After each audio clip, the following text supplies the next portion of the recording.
And it is 9:30, so I will turn the meeting over to you. Thank you very much, Peter. Good morning, everybody, and welcome to Committee of Council meeting of September 7th.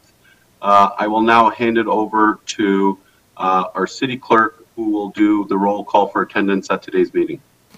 Members of council, I will call your name. Please indicate your presence. Councillor Dillon.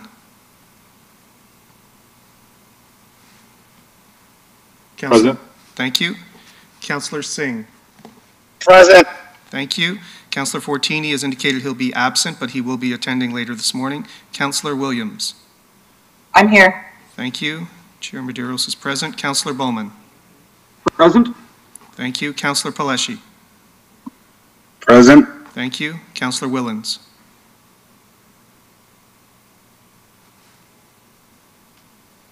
Councillor Willens. Thank you. Councillor Vicente has indicated he will be absent from today's meeting for personal reasons. Councillor Santos. Present. Thank you. And Mayor Brown is present as well. Mayor Brown? Present. Thank you. Mr. Chair, you do have quorum present. Thank you very much, City Clerk. Our next item is approval of the agenda. And I do see Councillor Santos is on the board. Go ahead. Thank you. Through you, Mr. Chair, I do have a couple of additions to the agenda today. I'd first like to add delegations regarding international students in Brampton.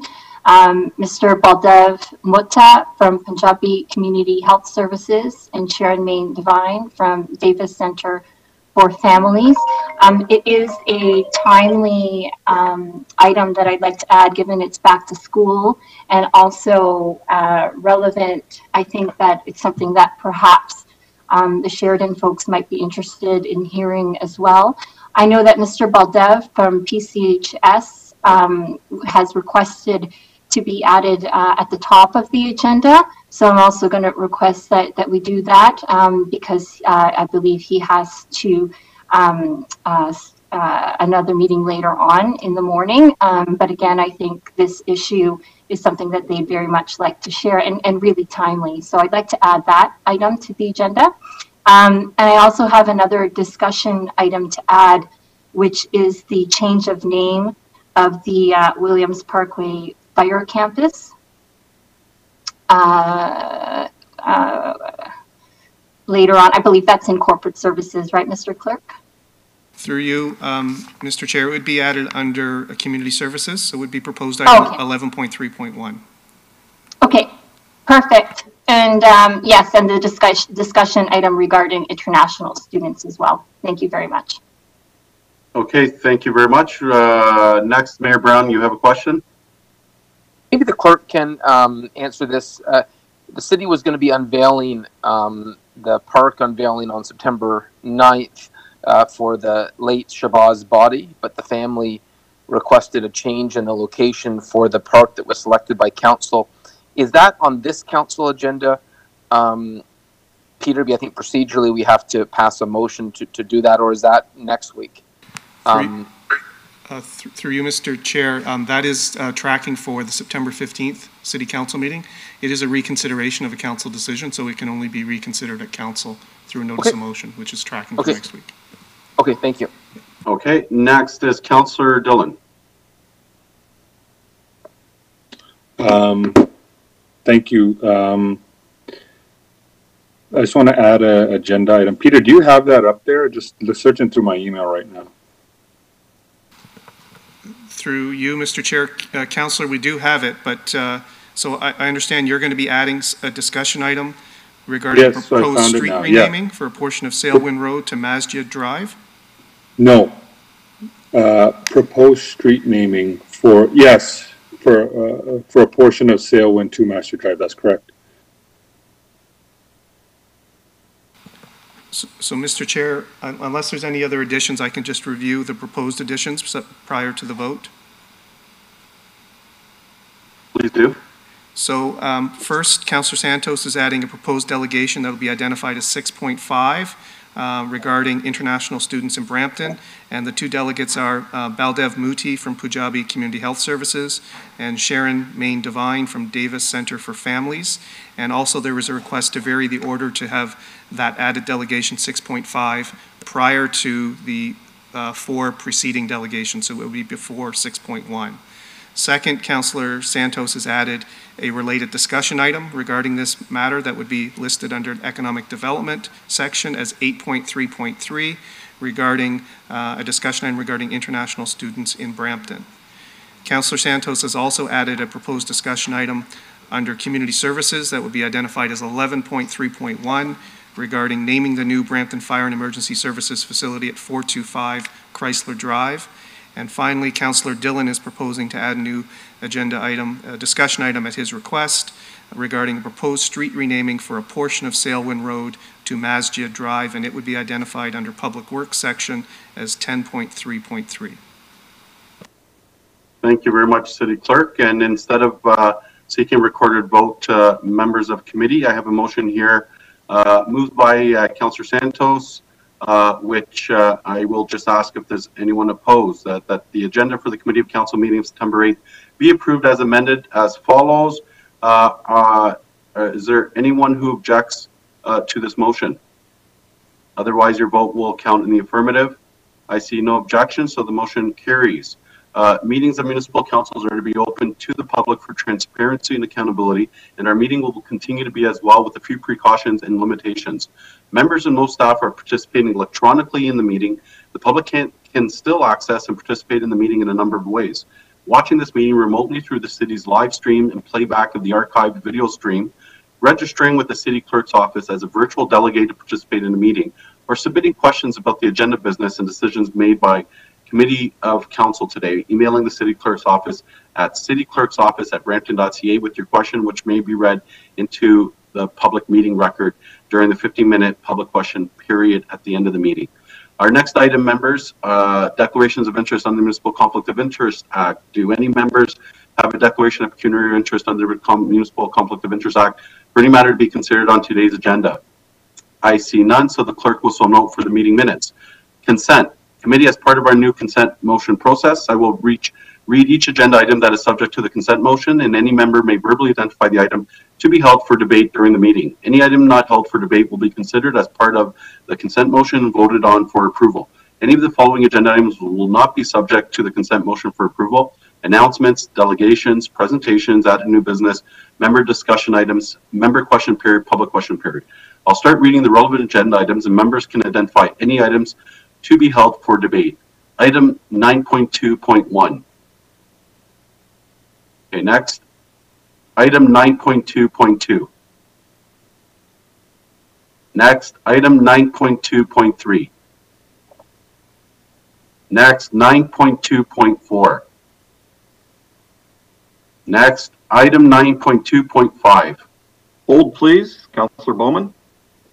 Okay, item 9.2.6. Hold, please. Oh, sorry. Who was that? Sorry. I think it was Paleshi and Bowman. Oh, Councillor Paleshi, thank you. Item 10.2.1. Item 10.2.2. Item 10.2. Item 10.2. Mr. Chair, I think you're going a little bit too fast. If you can slow down a little bit. Okay, so duly noted. So item 10.2.2, you have held, Councillor Paleshi? Yes, thank you, Mr. Chair. Okay. Our next item is item 10.2.3. Next, item 10.2.4. Hold, please. Councillor Bowman. Okay, thank you. Item 10.2.5. Next, item 10.2.6. Hold 10.2.5, Mr. Chair. You would like to hold that? Item Yeah, 10.2.5. Mr. Chair. Yep. Mr. Chair, I think we've talked about this before. You need to read out the whole item that's being suggested to be held. Okay, that's duly noted. In time of time, I've had other colleagues provide that they would suggest that I only read the items, the item numbers, but I will take your comments. So item 10.2.5 has been held by Councillor Paleshi. Our next item is item 10.2.6, traffic-related issues, U-turn restrictions, Chinguzi Road at Williams Parkway, Ward 5. Okay, next. Sorry, Mr. Chair, it was 10.2.6 that I wanted to hold. Okay, so duly noted. So 10.2.5 you're not holding, and you are holding 10.2.6. So the clerk will note it. Item 10.2.7, which is always stop review, Mission Ridge Trail, Penelope Street, and Thorndale Road, Ward 10. Okay, next, item 10.2.8, staff report regarding traffic bylaw 93 administrative update. Okay, next, item 11.2.1, staff report regarding budget amendment, Billion Trees funding. Okay, and that is it, and I'll pass it back to the city clerk just to provide a summary of what has been requested to be held. Hello. Through you, Mr. Chair. So the items held for debate include the following. I gotta pay attention. Somebody's mic is on. Can you just, Councillor Dillon, thank you. So the following items have been held for debate, the staff reports. Item 9.2.5, a staff report regarding publication of the City Employee Directory held by Councillor Bowman. Item 9.2.6, a staff report regarding a request to begin procurement, TIBCO IBI Solutions with Maintenance and Support Services. Councillor Paleshi has held that item. Item 10.2.2, a staff report regarding budget amendment for Fire Station 201. Councillor Paleshi has held that item. Item 10.2.4, a staff report regarding a request to begin procurement to provide fire life safety inspection certification and demand maintenance to various City of Brampton facilities for a 3-year period. Councillor Bowman has held that item. Item 10.2.6, a staff report regarding traffic-related issues, U-turn restrictions, Chinguzi Road at Williams Parkway in Ward 5. Councillor Paleshi has held that item. All the other items that were identified by the chair will be added to and considered as part of the consent motion. And Mr. Chair, I just wish to clarify, there is one closed session item on the agenda. It is item 15.1, position plan procedure criteria or instructions to be applied to any negotiations carried on or to be carried on by or on behalf of the municipality or local board. The convention through this consent motion process has been, unless there is members that wish to hold that item for closed session, it can be considered in public. And I just wish to confirm if, in fact, that item is to be held or not. I'll hold that item, yeah. Okay, so it's held by Councillor Bowman. Thank you.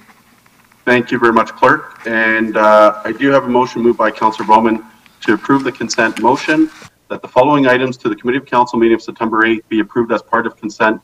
And the list will be provided, and I do know the City Clerk will be sending a summary email to everyone.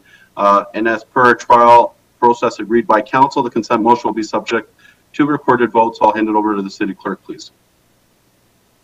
Members of committee, please vote in favor or opposed to the consent motion. Councillor Dillon.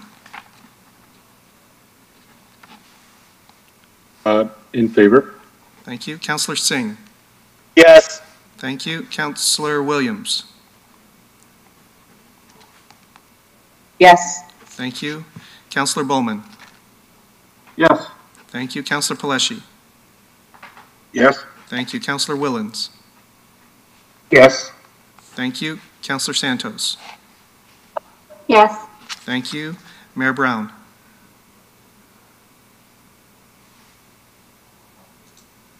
Mayor Brown?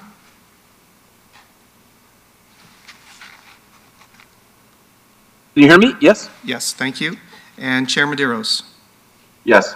Thank you. That motion carries unanimously 9-0.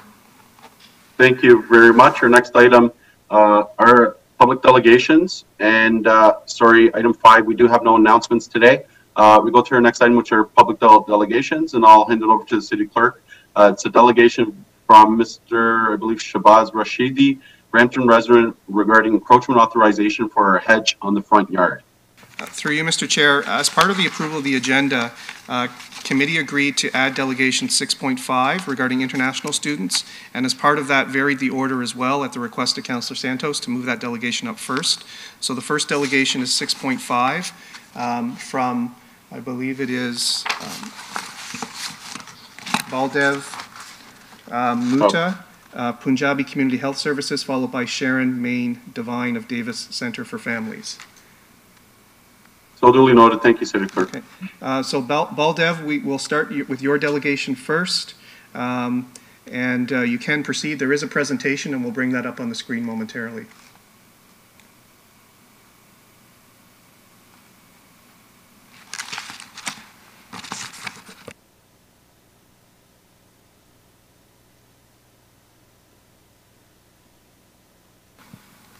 So Baldev and Sharon, you can address the committee. Please proceed. You have up to 5 minutes.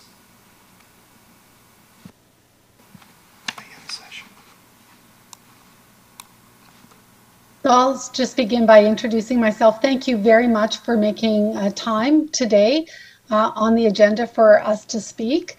I'm Sharon Main Devine, and I'm here on behalf of the Honorable William G. Davis Center for Families and 20 agencies coming together to provide services in a coordinated way at 60 West Drive in Brampton.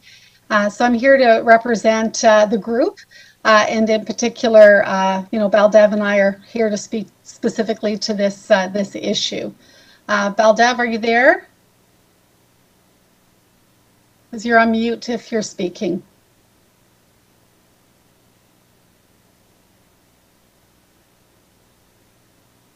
So I'm not sure what's happened with Baldev, and I know that. Okay. Good. Very good. Okay, so my name is Baldev Mehta. I'm the CEO of Punjabi Community Health Services, and Gurpreet, the CEO of Indus Community Services, couldn't join us, but I will make some of his remarks in my presentation as well. Just to open up, how big is the problem of international students in Peel region? I'm just going to frame it, and then we're going to go into it. How big is the problem? I think that we have a number of institutions that bring in international students. Peel District School Board also brings in international students. So is Sheridan. So are a couple of private colleges located in Peel region. So the total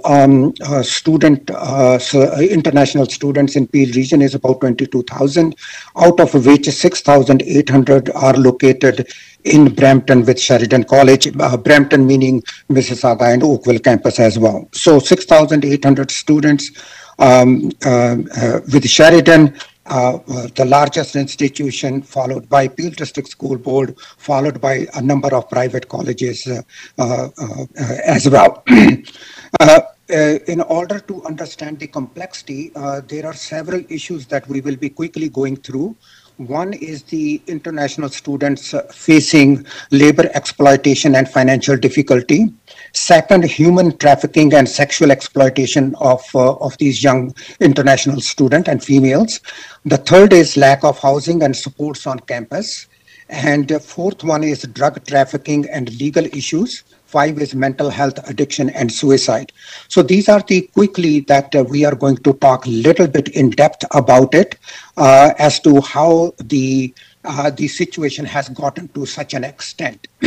So in order to understand, so there are 3 levels of challenges. There are individual challenges where individuals go through. Somebody is facing mental health challenges. Somebody is facing addiction issues. Somebody is having academic problems. Somebody can't feed themselves. Somebody can't pay the rent. Those are individual levels. And then we have agencies, both Indus and PCHS has reached out a number of times to Sheridan and to also to other institutions. And for a variety of reasons, we have not been able to establish the partnership. Not on that we are not willing to partner. It's that the institutions have their own policies and procedures which prohibit us from addressing these students' issues.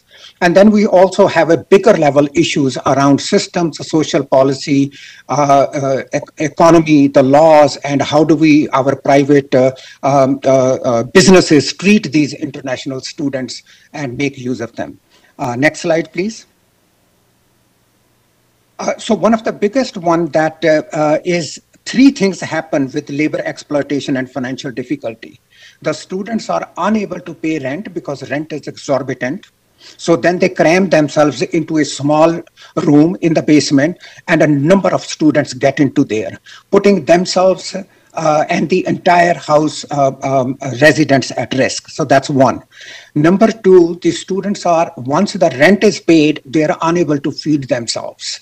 That's number two. And the third one is that once the rent is paid, they are unable to pay their next semester's tuition. So and then that's what happens. And then all of a sudden this whole cycle starts. Okay, how am I going to get my rent paid? How am I going to get food? How am I going to pay the tuition? And then it's when the exploitation starts. And they have to then work under the table, get less than minimum wage. They are not trained in terms of how dangerous the working conditions are because nobody guides them. And those are some of the challenges that international students are facing. And there seems to be no empathy for these international students that are studying, working, feeding themselves, and also building their own future in Canada.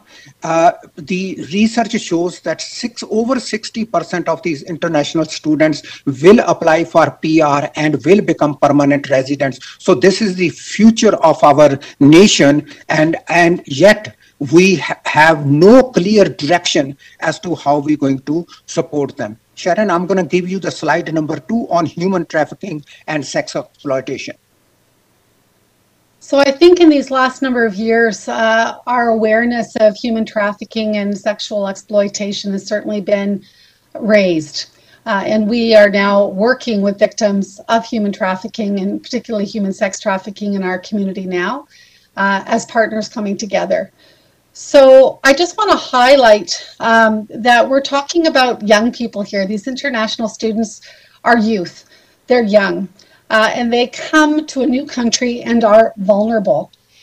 And when people are in desperate positions, if they're hungry, if they're homeless, if they're isolated, they're vulnerable.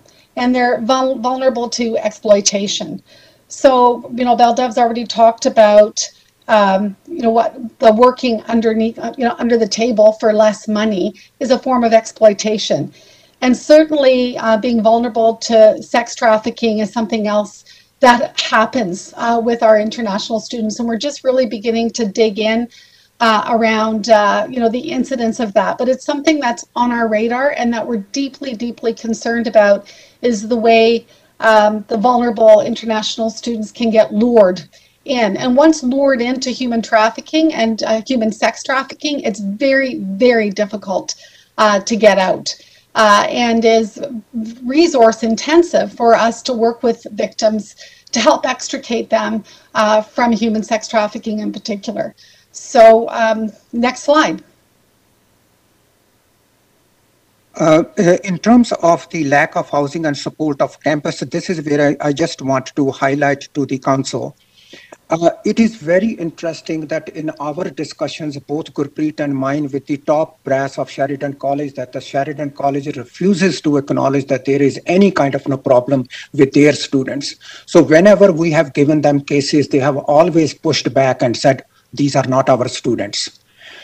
So whether we talked about the youth, these international students committing suicide, whether they were international students who were recruited as drug mules, whether these students were seeking mental health services, every time we wanted to talk to them that we are here, these are two agencies, we will go out of the way to support these young people, because it pains me as a CEO of Punjabi Community Health Services to see that somebody so young can commit suicide.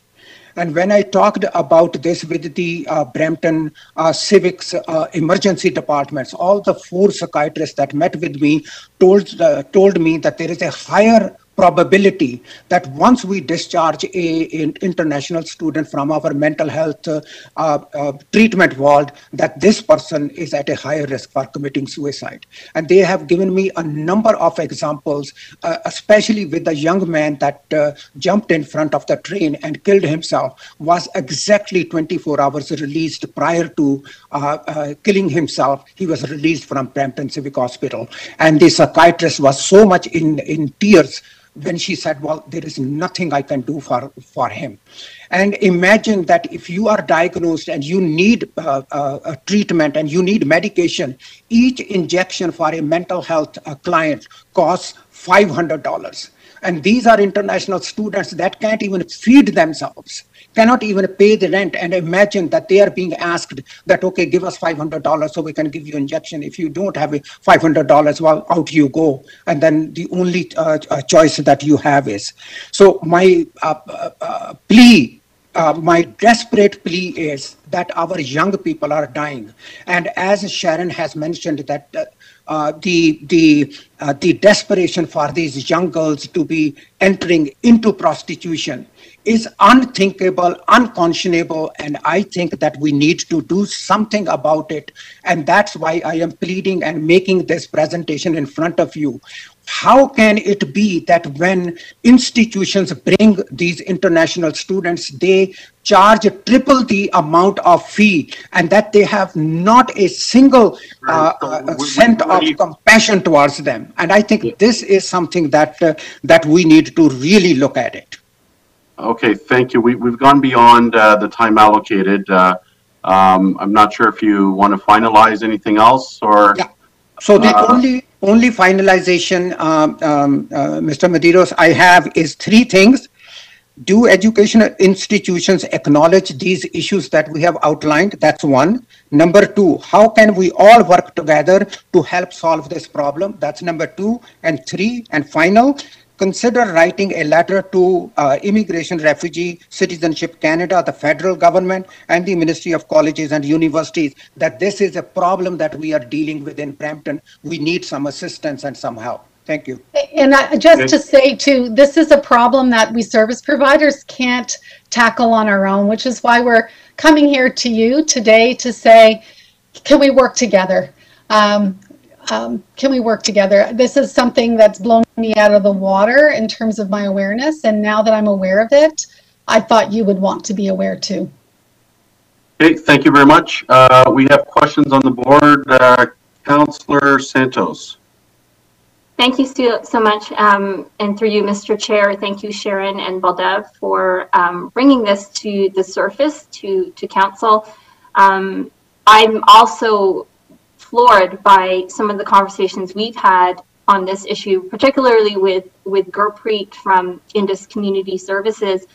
And I'm wondering, because he's not here today, Baldev or Sharon, can you share the research report that PCHS and Indus are working on, and why you have all of this information, and when that report will be available for the public? So we Indus and PCHS both worked together to put this report together. And it's the title is Invited and Forgotten International Students in Crisis. This is an in-depth report, and in coming few weeks we will be releasing it to the public. This is a comprehensive report of what students go through, what exactly is the problem, how can we deal with it before it becomes even more serious. I can give you some anecdotal, and I think that when we look at some statistics, so the statistics are, where do we know that these international students are being recruited as drug mules? Well, PCHS has an addiction treatment program. That's where they come in. We work with Canadian Border Security Agency. They have 40 international students who have been arrested as drug mules. And these are under 25 students. And they've been in Canada for less than a year. How could anyone understand what a drug trafficking routes are in Canada unless somebody actively recruits these young people? I think those are some of the things that we need to look at. We have 9 international students, Indus and PCHS. These female students are pregnant. They are going to be mothers. We are working with Peel CAS and these 9 international female students who are going to be mothers so that they can deliver their babies and they can be respected. So we are creating foster families within the South Asian community so that they can be taken care of. So there are I think the magnitude of the problems are so enormous that until we can all sit down in one room and say, okay, what are the some baby steps we can take to address this? I think it's going to keep on spiraling, and we will see the aftermath of it later on. And I think the other piece that's really important that comes out of the report is that this patchwork of federal and provincial policies that create these huge gaps. And I think that's the other valuable piece of the report, is beginning to look at what's the policy framework.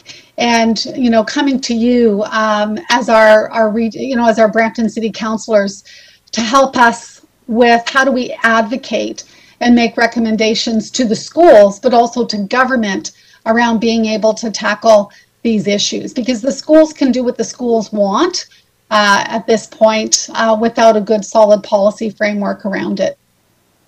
Yeah, and you bring up a really good point, because and Baldev, you mentioned an interesting statistic regarding the number of international students in Peel or in Brampton. I believe you referenced a number of about 6,800 that attend Sheridan College are international students. Where did you get that information from? So that is, so if we go on record student enrollment at Sheridan includes Thriving International Student Registration, Mississauga.com, Mississauga.com news story, and I have a link. I can forward you the link as well. Okay, great, thank you. And so I know you. And how much tuition does this international student pay?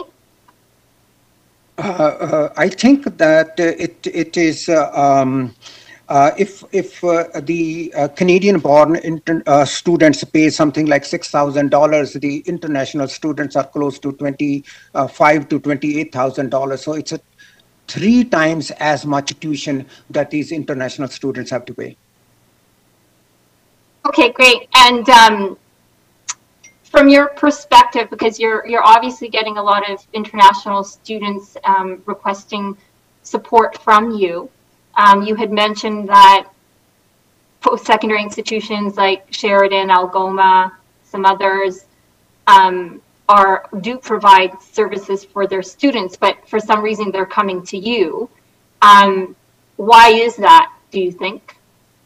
I think a couple of things. I think that there is a huge fear that somehow if an international student goes to a treatment or goes to seek help within the campus, that somehow the faculty will find out and there will be a black mark once they graduate to get and apply for their PR status. So there is this internalized fear that the international students have, and I can give you an example that when Indus and PCHS worked with Sheridan College to set up this vaccination clinic, 9,000 people were vaccinated. Out of 9,000, 4,500 were international students who did not want to show their ID cards at all. So imagine that if this is happening just for vaccination, how can somebody go to the same institution and say, we are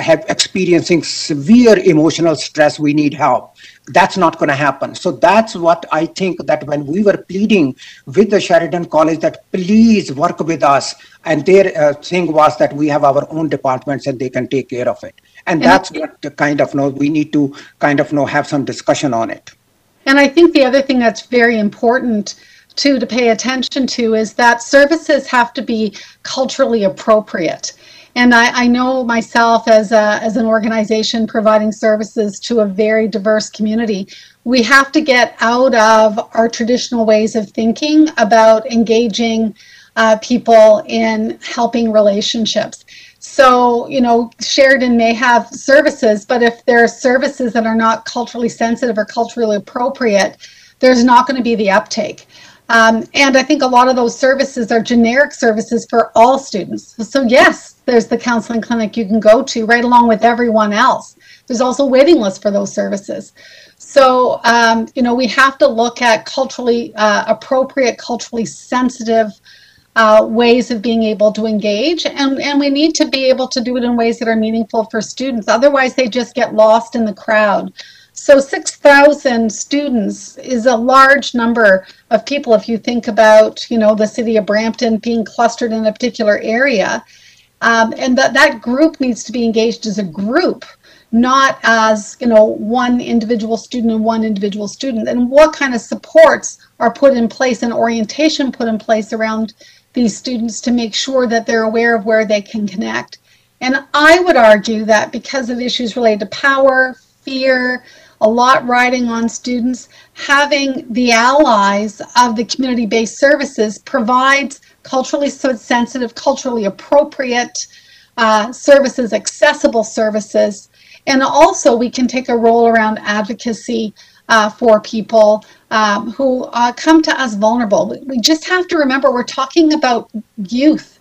We're talking about, you know, people who are 17, 18, 19, 20 years old. Think of our own kids. How would they navigate a system far from home? So yeah, the counseling's available, but like they're going to go? My kids wouldn't go.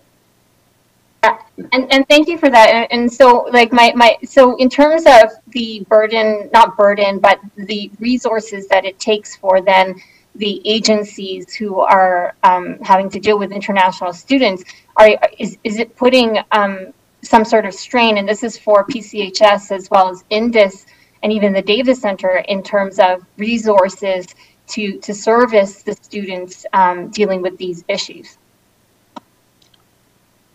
And I think that's where the I think as a city we need to kind of let the provincial government know and the federal government know that, look guys, I mean, you are bringing these students in, but look at the complexity that we at the city level we have to deal with. The housing crisis, students unable to pay rent, so where are they living? I can give you a painful example of a student that was acting out at the corner of Steeles and McLaughlin, and somebody called us. We rushed over to find out, and when we calmed this young man down, and he said, I need to get arrested because I haven't eaten for a while and I have no place to sleep. At least if the police arrest me, I know that they are going to feed me.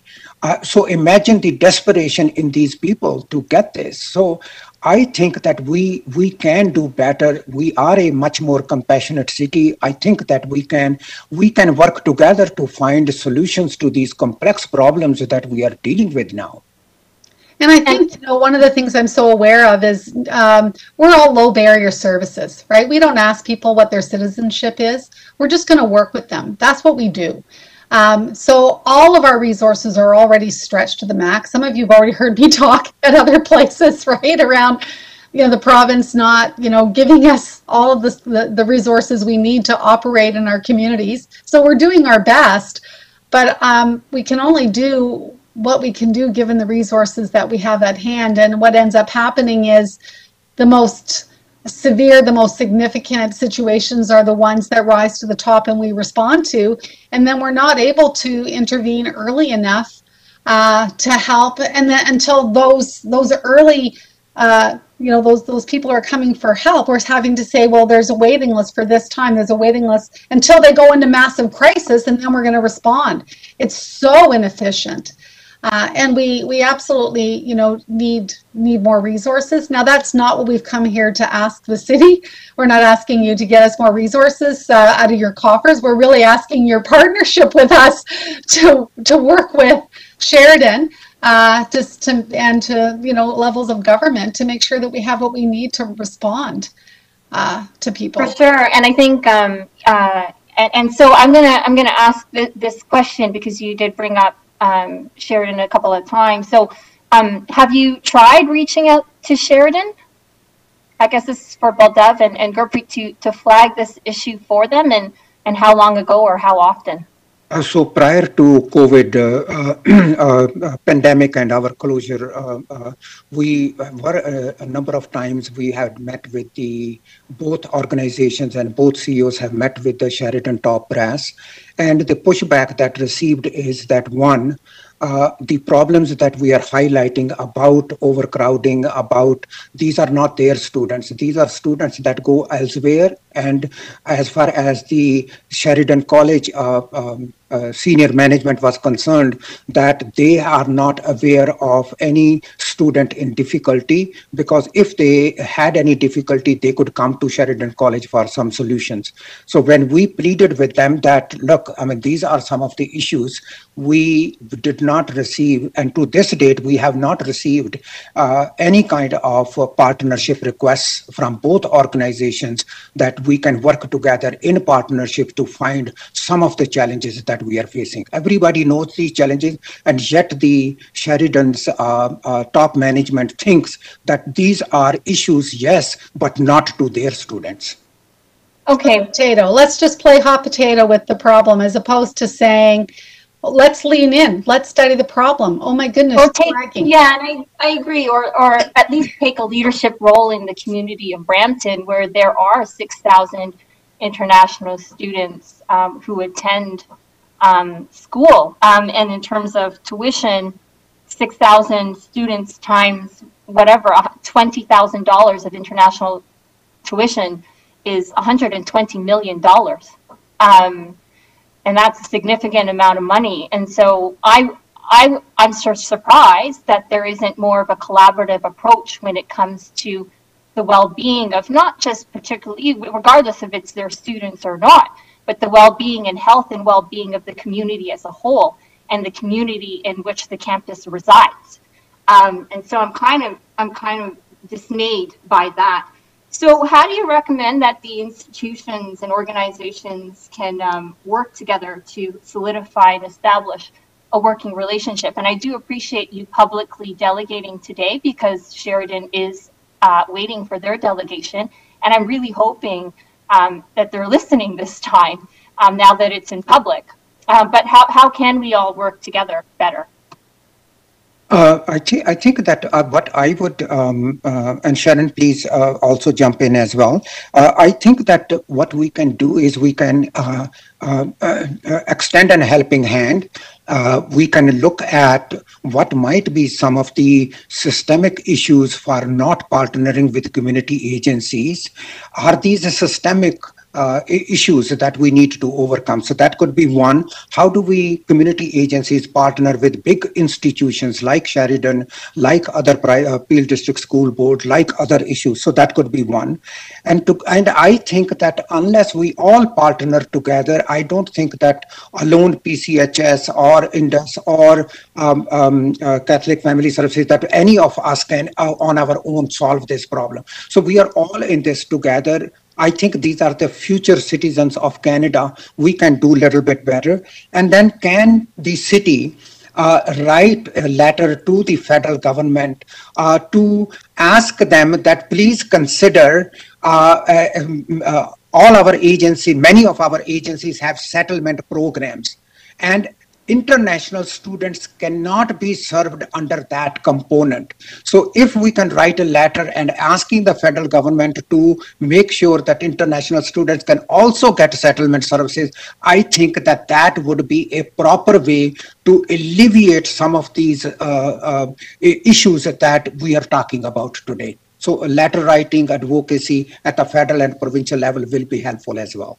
Karen? And I wonder if, the city could convene, a roundtable conversation with all of us, bringing us all together, and to really begin to study what this problem is. And I know we've mentioned Sheridan a number of times because of the scale, the largeness of their student population, but can we bring all the colleges and universities together, especially in this era of our waking up to anti-Black racism and systemic discrimination, in an era of having to pay attention to and wake up to the ways that people of color are treated in our community. I think we're facing some really important and big issues in our community. And, we can solve this problem together if we all come together humbly to say, let's really understand this. And, the whole world is in Brampton. That's what I love about living in, working in Brampton and being, the CEO and with Catholic Family Services and the Davis Center for Families. The whole world is here. And the issues we're tackling are not just unique to Brampton. They're global issues. They're Canadian issues. But we can lead the way in this community. Like, it's amazing what we can do when we come together. And we have the heart and the passion for our community and to make this city stronger and better and show what we can do here. We all come together here. Let's care. Thank you so much. And I just have a couple of final questions. Sorry, Mr. Chair. I appreciate.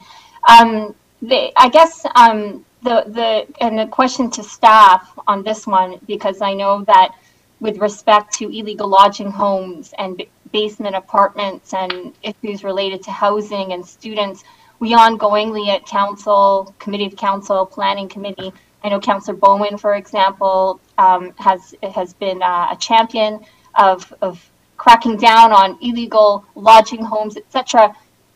Question to staff: where has there been a concentration of issues related to secondary units or concentrated area of secondary units in Brampton with respect to housing? Through the chair, it's Richard. If I could just, we have Rick Kennard on the line as well as Morella Palmaro, who's been involved with the whole, student housing and the issues around that. We do have heat maps or GIS maps that identify 3 general areas where there are some illegal activity, but I'll turn it over to first. Maybe Rick can start off because of the activity, just this whole second units and the number of permits and the volume of activity, and then maybe Morella can speak about the issue of where the areas are concentrated. So Rick, I'll turn it over to you. Thank you, Richard. Okay, let me just, I don't suppose there's a way I can share my screen, but maybe I can just then speak to the idea that obviously second units in Brampton are, we are unique in the GTA, probably in Ontario, in the terms of volume of applications we get. Since 2005 now, we've received just over 15,000 applications for second units, which, is the population of many small towns, and certainly about 3 times the population of the town that I grew up in. So that just kind of speaks to the volume of activity that we see here in Brampton in that regard. And those are the registered or the legal second units. What we do see, though, is that there is a bit of a correlation between the locations of the legal second units and the illegal second units. If we overlaid the 2 heat maps together that show what has been legally registered and where the illegal complaints are, they tend to be in basically the same area, which are concentrated around Sheridan College, the Civic Hospital area, and the Mount Pleasant area of Brampton.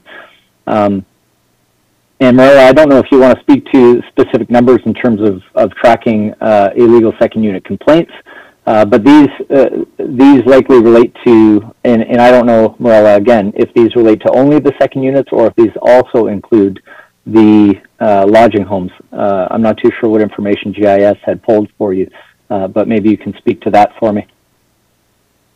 Through the chair, it's Morella Palermo, policy planner. So yes, looking at the complaints, they kind of they compile them all together. It would be the illegal lodging houses, the second units, they're all compiled together, so we'd have to filter through that data. But Rick is correct in terms of the concentrations. We do have a map that our department had put together in terms of percentages according to wards. So for example, in Ward 6, around the Mount Pleasant area, you would see approximately 17% of the complaints, and this is all based on 2020 illegal lodging violations that our enforcement department and 311 has tracked. We're trying to also get numbers for 2021, but right now I'm just referring to last year's numbers. And then we'd look at Ward 9 around the Civic Hospital would be around 11.5%. And also Ward 10 saw quite a bit in terms of 16.3% in terms of the number of complaints. So they're kind of spread throughout the city in terms of the concentrations. Okay, thank you very much. I think it's important to reference the impact that, you know, anecdotally, some of the concentration of where students are and some of the issues that have been brought forward by Baldev as well as Sharon. And I think that in general, the issue around international students in general is one that is separate and needs to be tackled, especially with collaboration from particularly Sheridan on this issue to finally start addressing it and nipping in the bud. I do appreciate the delegations. I am going to refer this delegation to council. My colleague, Councillor Vicente, is not here today, and I know that he wanted to share a few words, and I believe that it will be at that time at council that I'll bring forward some of the recommendations and motions that are being suggested by Baldev as well as Sharon and all the stakeholders that they represent today. Thank you very much, Mr. Chair. Okay, we do have other questions, but I will say that I will premise this. Dr. Morrison has requested to speak, and I do think, you know, the way that this approach, we've had listed delegations on agenda published for quite a time, and this delegation starting before with some, you know, really serious allegations, and it's not to question what people perceive. My experience with Sheridan College has only been top-notch. Sheridan College has worked with the city on every level through town and gown, has worked with myself and Councillor Bowman as the local area representatives to address all these issues which have been raised. So I'm quite sort of surprised. I'm quite surprised knowing that a lot of the issues mentioned here are more appropriate at the region, human trafficking initiative that we have there, student supports, as other people have mentioned, that there are levels of government.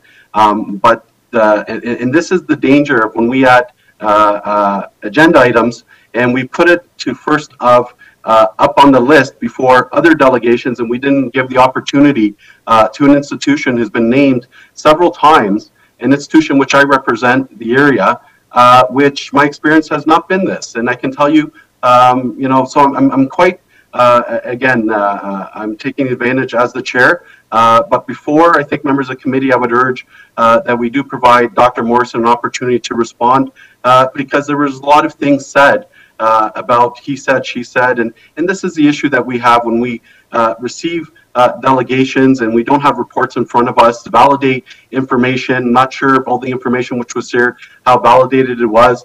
You know, I appreciate that as a perspective of an organization, and I would like to move that we provide Dr. Morrison an opportunity to respond before I go to committee questions. I don't know, City Clerk, do we need a vote on this? Through you, Mr. Chair, it would be appropriate to just have a vote if that's the will of it is a proper motions placed to vary the order to allow the delegation for 6.2 to respond. But so I would ask for a recorded vote, Peter, that we allow Dr. Morrison to proceed or to proceed this delegation to respond before we go to other members' questions. I think it's important that we provide context to what's been asked. Chair Madero, sorry if I may just interject. You know, I had a couple questions. Yeah, we're allowed to go to the questions, but the problem is... I understand that, but I think if they hear the full breadth of comments and questions, it might be beneficial to them instead of jumping right to them. I think if they hear everything. I don't think that it was necessarily you know, criticism towards one particular institution. I think it was criticism towards the system itself and some of the systemic issues. And so I would suggest that we... I appreciate it, but an institution was named. There's other institutions, and specifically institution was named saying they want to participate. So in terms of providing context, before, I'm giving the opportunity. I'm not sure, City Clerk, I do have a list before, so maybe it's inappropriate I intersect with the motion. if you can please advise, is it better that we go to the questions, or can I move the motion before to give, since an institution was named, I'd like to move that they give the opportunity to respond before other questions. Through you, Mr. Chair, if the motion is to allow Dr. Morrison to respond to the delegates' remarks so far and still preserve the request to question list that's already been started, and members of committee can then ask questions of either the delegation 6.5, which we just heard of, or they may have questions of Dr. Morrison regarding this. This would not preclude that the other purpose of Dr. Morrison's delegations this morning, 6.2, relate to their proposed Healthy Communities initiative. So this would only be in response to this particular delegation on international students. So it is proper for a motion to be placed now if you wish to place it. Yes, I'd like to place it, ask for a recorded vote. Thank you. So through you, Mr. Chair, to members of committee, a motion has been placed to allow Dr. Morrison from Sheridan College to respond to Delegation 6.5 and be subject to any questions from members of committee. All those in favor of allowing the delegation at this time, please indicate. Councillor Dillon. I vote no, and I just want to quickly just give a response as to why, just because I feel like the so that's a no, should have Councillor? asked their questions first. Councillor? Yes. Is that That's a no? a no, yes. A Councillor respectful Singh. no. Thank you. Councillor Singh. Similarly, no. No. Councillor Fortini appears still to be absent. Councillor Williams. No. No. Councillor Bowman. Yes. That's a yes. Councillor Paleshi. Yeah, absolutely. That's a yes. Thank you. Councillor Willens is now absent. Councillor Santos. No. Mayor Brown. Mayor Brown?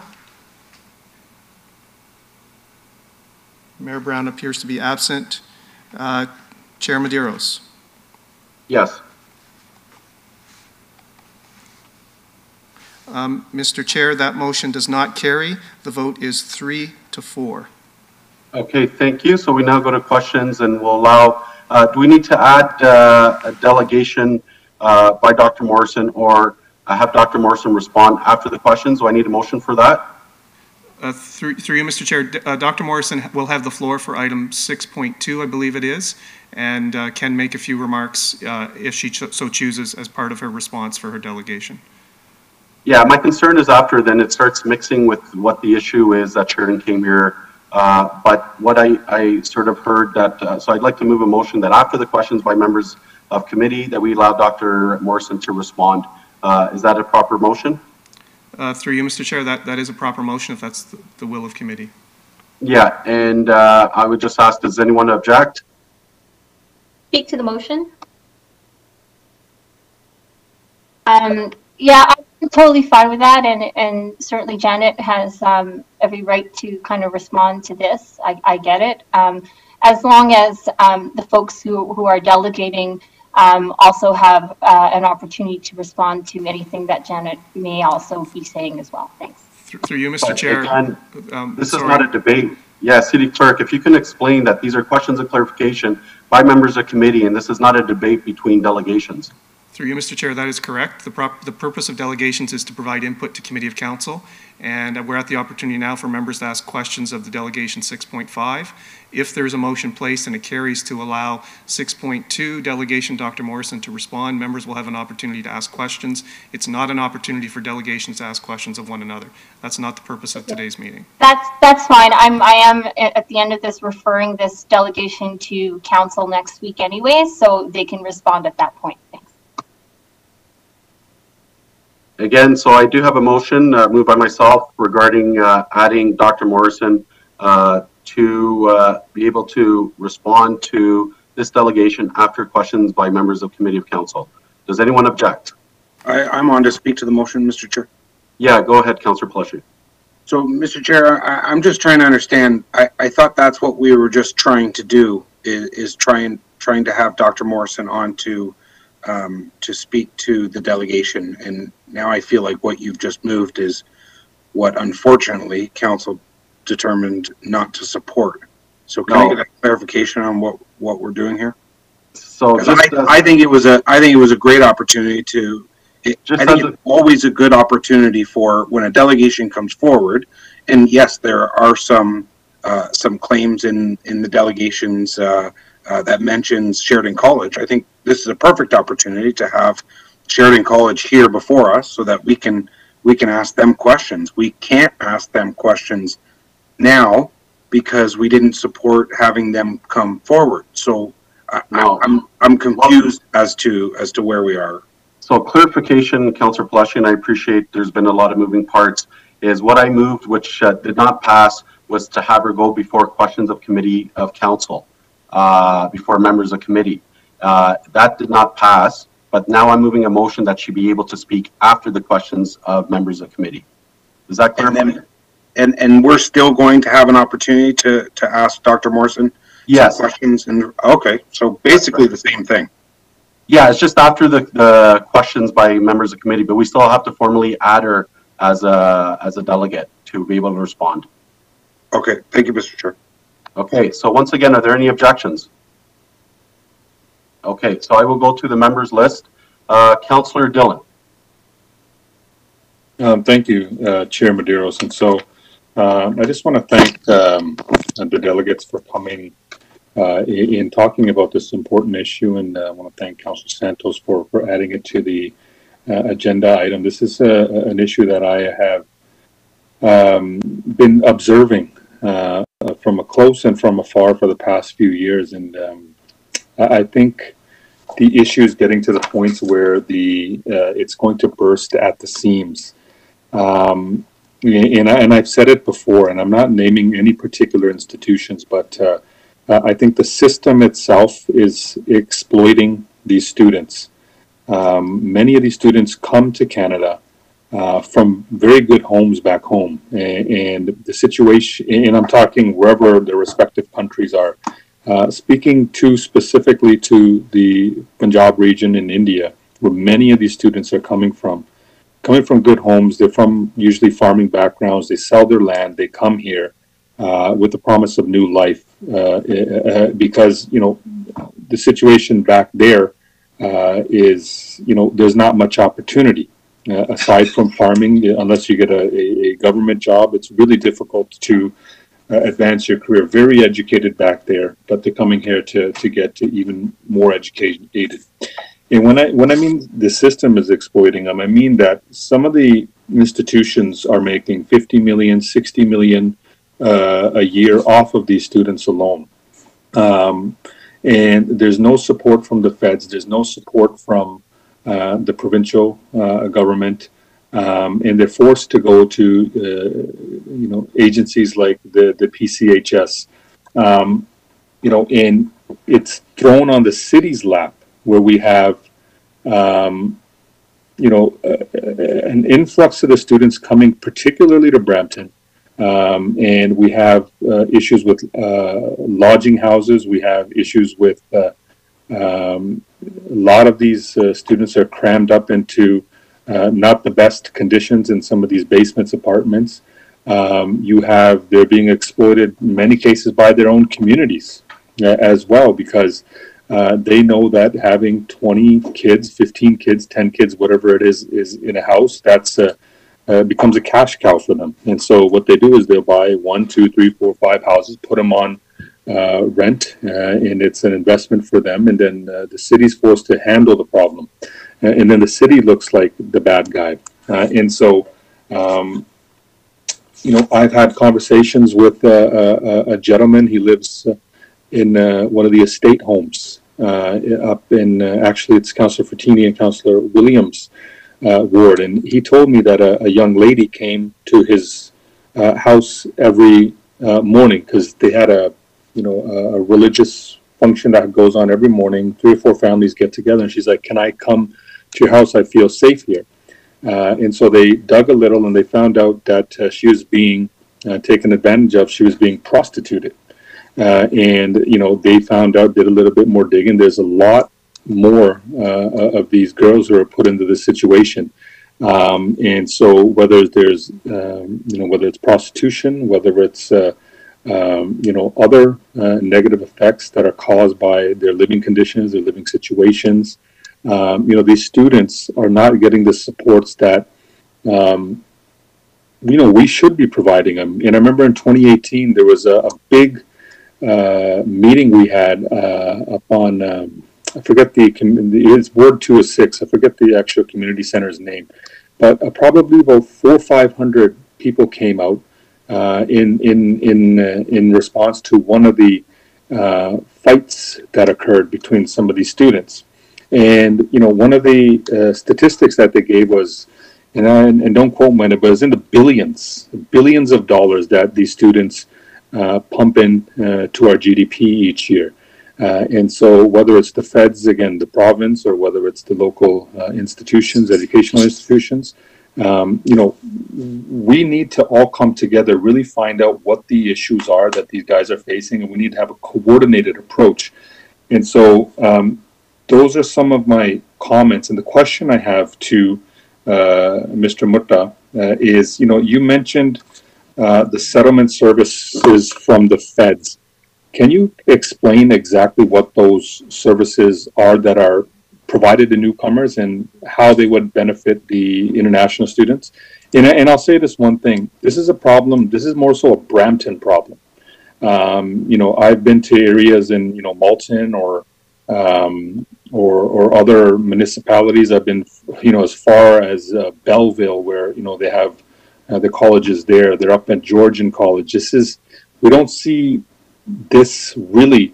We see the issues there, but I've seen, my observation is that it's really, it's more so in the Brampton area. And so the question again to Mr. Mutta is, how will these settlement services, what are the settlement services? How will they benefit the students?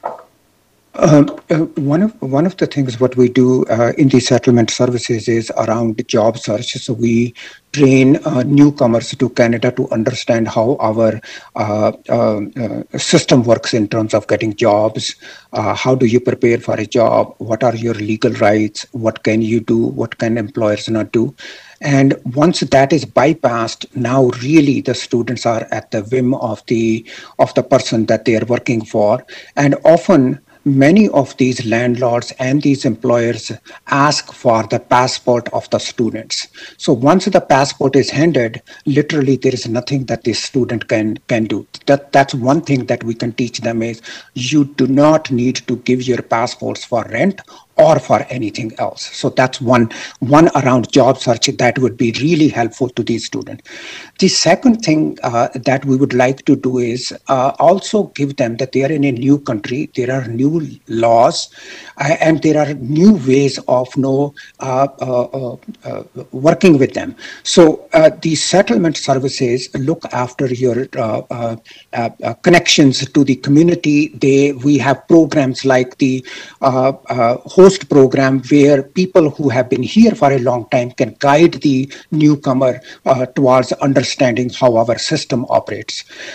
So there are many different ways that we can have settlement services actually support these students here. But and then we also have crisis counselors in the settlement. So these are counselors when somebody experiences mental health issues, we ask them to go out, work with them, and then they refer them back into the other mental health area. So there is a variety of ways that these settlement counselors can help. But the federal government says, no, you cannot work. You can only work with bona fide refugees and with immigrants. So that's where the kind of the glitch is. If that policy can be somehow with the federal government asking to remove, that would be really helpful.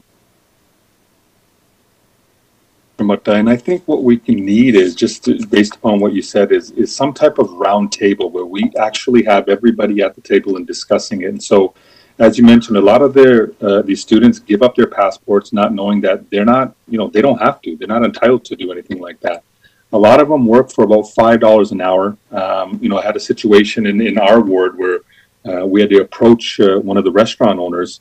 He had 12 employees, 10 of them he didn't pay for probably 2 weeks of their services. They worked for $5 an hour, and so they were out of luck. And fortunately, we're able to have a conversation with them, and so allowing some of these students to work more than the 20-hour minimum, because they're paying 3 times the rate that the regular students do, and they still have to pay, it's just an exorbitant amount in terms of their, obviously their tuition fees, their travel, their food, the cost for their accommodation as well. And so, having conversation with the feds of the province, whoever jurisdiction it is, to allow them to at least work more. One kid was working, he drove truck. I think he was a few more hours over his 20-hour limit, and he got deported back, unfortunately.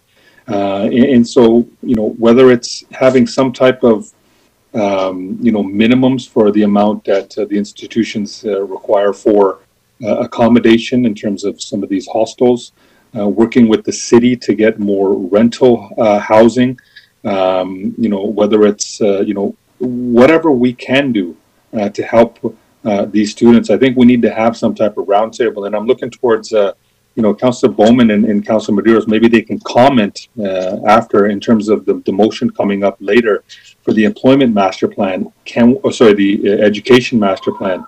Can we add this component to that? And maybe we can, again, have these discussions and conversations with, whether it's the feds or the provincial government. But I think everybody's kind of operating in their own lane. And at the end, everything's thrown on the city of Brampton, unfortunately, for us to handle. And then we have to look like the bad guy. But I appreciate your response, Mr. Murta, and I'll look to the movers of the motion for the education master plan to see if there may be some avenue within that where we can have this discussion for international students. But I do know that Councilor Santos has moved that this be discussed next week as well. I appreciate it. Thank you so much, Mr. Murta, and your team. Okay, thank you, Councillor Dillon. Next, I believe, is Councillor Williams. Thank you, Chair Medeiros. Thank you, Baldev and Sharon, for coming in. I think Sharon, what you said earlier, once you see something like this, you can't unsee it. And I'm really appreciative that you were able to come and discuss this and highlight some of the challenges that, Indus and PCHS experiences, because you do take on a lot of the brunt when it comes to supporting people as they're just trying to navigate our system and deal with their issues here. Now, the thing is, though, I know that Sheridan College has about 6,800 students, so you say. We also know that there's around 60 to 70 private institutions in Brampton. And if you think about these private institutions, sometimes they could have 150, 200, maybe 200 students at each of these institutions. That is almost 20,000 students as well in the city. And I've also heard that because, and you've expressed so eloquently, Baldev, that many of these students have extreme high expenses to pay. They also have to pay for their food and everything, so they need to look for work. I also heard that a number of students end up dropping out of the private colleges and these colleges and end up working. So that number of students is actually higher. So because of the amount of private institutions that we have you had, Baldev and Sharon, have you had any feedback from them? Have they been willing to work with you at all? So the answer is very reluctantly. I think one of the challenges we are facing at the ground level is that the moment an institution acknowledges that their students are having some difficulty, they don't want to be known in the community that, PCHS or Indus or any other organization is working with them. I think that is this denial that exists within all institutions, whether these are private or public. That has been one of the underlying kind of theme. So if you ask me, did the private institutions fare any better than the public institutions? My answer would be no, they are not. Yeah. It's the same thing that no, we are handling it. We are doing the best we can. You don't need to worry about it. We have things under control. That's the answers that we get from them. Right, and you say that so clearly, and the fact is, many of these private institutions do not actually have student centers and do not have information on how to keep yourself safe from landlords.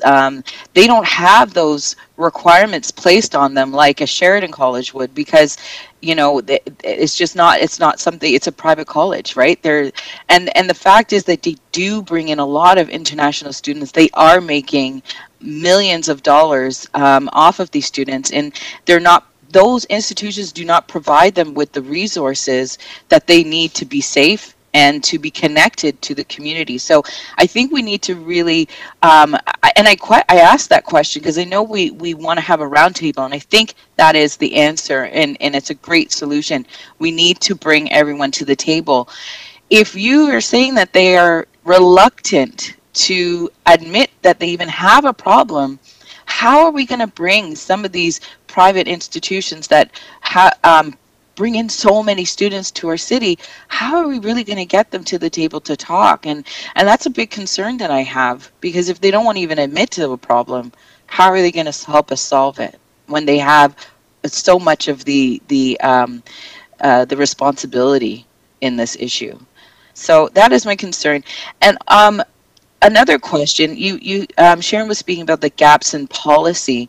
I'm going to do some solution focused therapy question, the magic wand question that I know you're familiar with. If you could create a policy provincially that would solve all the answers, if I gave you a magic wand and you waved it, what would that policy look like? What are the key areas that you think we need to see changed or see written in our policies to help address these issues? There are two things that come to my mind immediately. One is that every academic institution has a policy that no other organization can come into their institution and start working with the student population. The public school system has it, the academic institutions have it, they have their own social work department, they have their welcome department, they have all the other departments within that institution. So the institution is self-contained.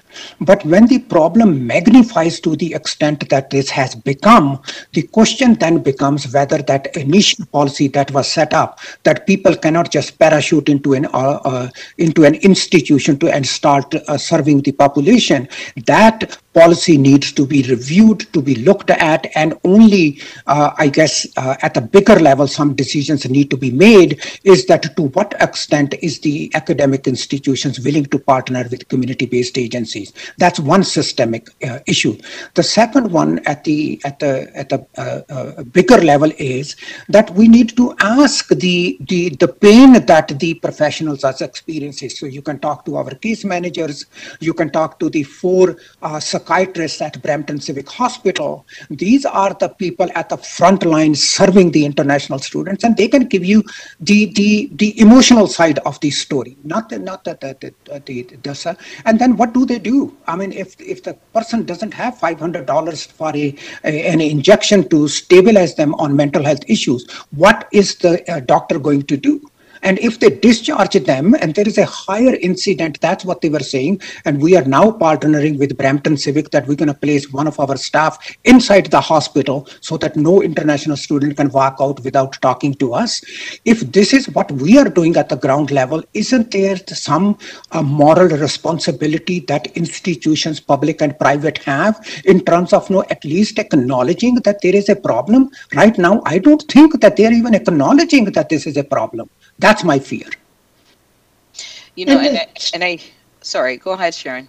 I think, I love your question. If we could wave a magic wand, and perhaps, that's a place to start in a roundtable discussion, all of us coming together. And I think, where we're coming to the city with is, for you to be able to call all of us together, to get us all in the room, to have that conversation, for us to understand one another, for us to really be able to, we human service organizations, we can tell you on the ground where all the cracks are. Coming together with our private institutions, our public institutions, all of those people, all of those institutions that are in Brampton, we can begin to answer that question together around what it is. We need to understand one another. So I think that's a great roundtable, conversation, so that the next report is not, that students are forgotten, but that we've come together to wrap around them. And together, let's be allies with one another. Let's work together to be able to lobby government for the policy framework that we need. We're all in this together, really, and we just wanted to get everybody's attention. Absolutely. Absolutely. And you know what, Sharon, and I think, it's an issue that does impact everyone. And as some people want to shut their door and say, oh, it doesn't bother me when they get home, but it really does. We have, as you've heard, complaints about, maintenance of homes and our property standards and, houses being turned into rentals. It's a concern that has such a trickle down effect. That you need all everybody knowing what one hand is doing, and what the right hand's doing, what the left hand's doing. We need to be working in unison. So I completely agree. I do think, though, we do have to in order for us to work together. It's seeing that some of the biggest players that is impacting the situation, which is a lot of the private colleges, are willing to acknowledge that there's a problem, and I think we're going to have to really figure out some kind of strategy to make that happen, because Sheridan is a big school in Brampton, but they have tried to work, and they do have. I've seen their student centers and see how they try to engage the students, and so my concern is that we don't want to alienate anybody from feeling like they're being accused of a problem that they have that they don't carry the whole responsibility for. They don't. We have to make sure that we're able to work. Get everyone to the table, and if there are ways that you think you can help guide the motions, and getting some of these private institutions to the table, that would be very, very helpful. And so I think this is a really good start, because every single change starts with a conversation. And so I look forward to what will come out of this conversation with all players at the table, and also the next steps, because that policy change is huge. We've had years of a policy that allowed 71 private institutions from operating in our city, and institutions that didn't create a plan for how these students are going to survive. And they are impacting your organizations, and we need to figure out what in our policies need to change. But yeah, I hear the conversations that usually happen here. This is a regional, provincial, federal conversation, but I appreciate being able to talk about it here, because my passion is in social services and mental health. So thank you so much for bringing it to us. And again, once you see it, you can't unsee it, and we do need to talk about it. So I appreciate the conversation. Thank you.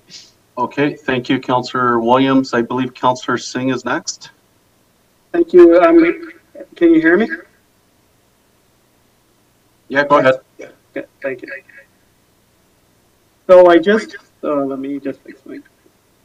So I just wanted to acknowledge, first of all, Mr. Mutta and Sharon, thank you for coming. Some of the things that Mr. Mutta mentioned, I do have firsthand knowledge about, including the partnership with the CBSA, because my cousin did help set that up, and they're doing remarkable work, especially with international students and drug addiction. That's a very powerful partnership that's going to produce good results for members of the community that are getting lost in the system. And this is a huge issue. It has been a huge issue for many years, You know, it's good to see, especially on the social services side, many organizations coming together to address this issue, given that they are restricted in their resources as well. And so and it's ironically, Councillor Dillon mentioned, you know, a huge seminar that was held for international students regarding this very issue about 2 years ago. And, you know, I remember how high the emotions were because I was one of the panelists on there as a professor who's worked in the private and the public system as well. I do have firsthand knowledge with many issues that students face. Moving forward, I would look to support some sort of letters, especially to the different levels of government. I like the idea of a round table as well, but we'll need a lot of the necessary stakeholders there, including different levels of government, including the region, the province, the federal government. And, you know, for us, we're more on the advocacy side, but because we're so front line with our residents, we see this issue firsthand. And I do have one question though. So I seen the asks around funding. What about asks around data collection? Is there any data collection happening with any of the institutions, whether it's Algoma, Sheridan, Humber, whatever the colleges are? Is there any data that is shared? Is that something that social agencies are interested in looking at? I just wanted your thoughts on that because I think data collection would help, you know, shed some light on some of these issues a little bit better as well. I think data collection is critical, and I think that would be a great outcome of a roundtable. Is, you know, being able to come together to say, okay, what is the information that we need to get? You know, we, I think, are really limited as human service organizations to be able to dig in and collect that data. I know for myself, at our organization, we don't know the full extent of working with international students because we don't ask where people are coming from or what their status is. So I think that there's a lot of work that we can do together to look at, okay, let's dig in and really study this problem so that we have the data, we have the information.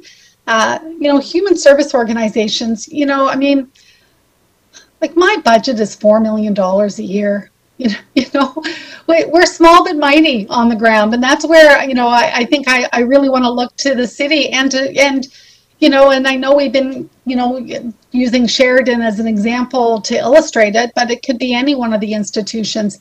How can we leverage the resources within our larger institutions to be able to help us begin to collect that data? How do we come together to create those surveys and those data points together? I know we've been able to do that really successfully with some of our larger city partners, where we come together as allies and say, okay, what do we need, and leverage the resources of each.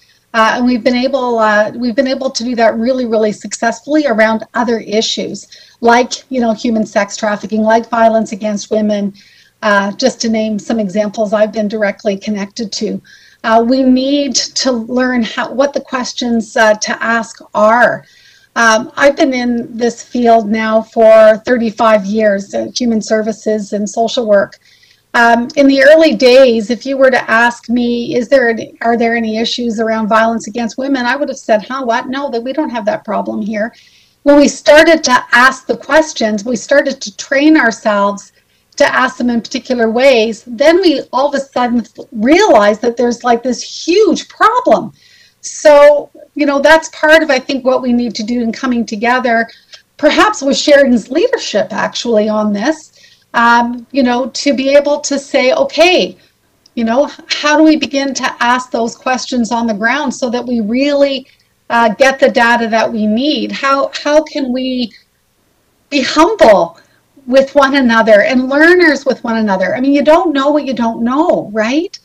How do we be humble in learning from each other and beginning to ask the right questions to get the data So we can be examples of how to do this to other communities that are faced with these problems, even if not to the same scale.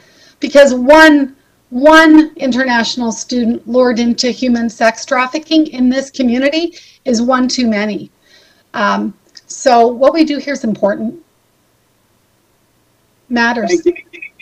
Yeah, thank you. And I think that's something we can look at. I look forward to seeing the report. I would ask that you at least at the minimum send it as correspondence to council as well.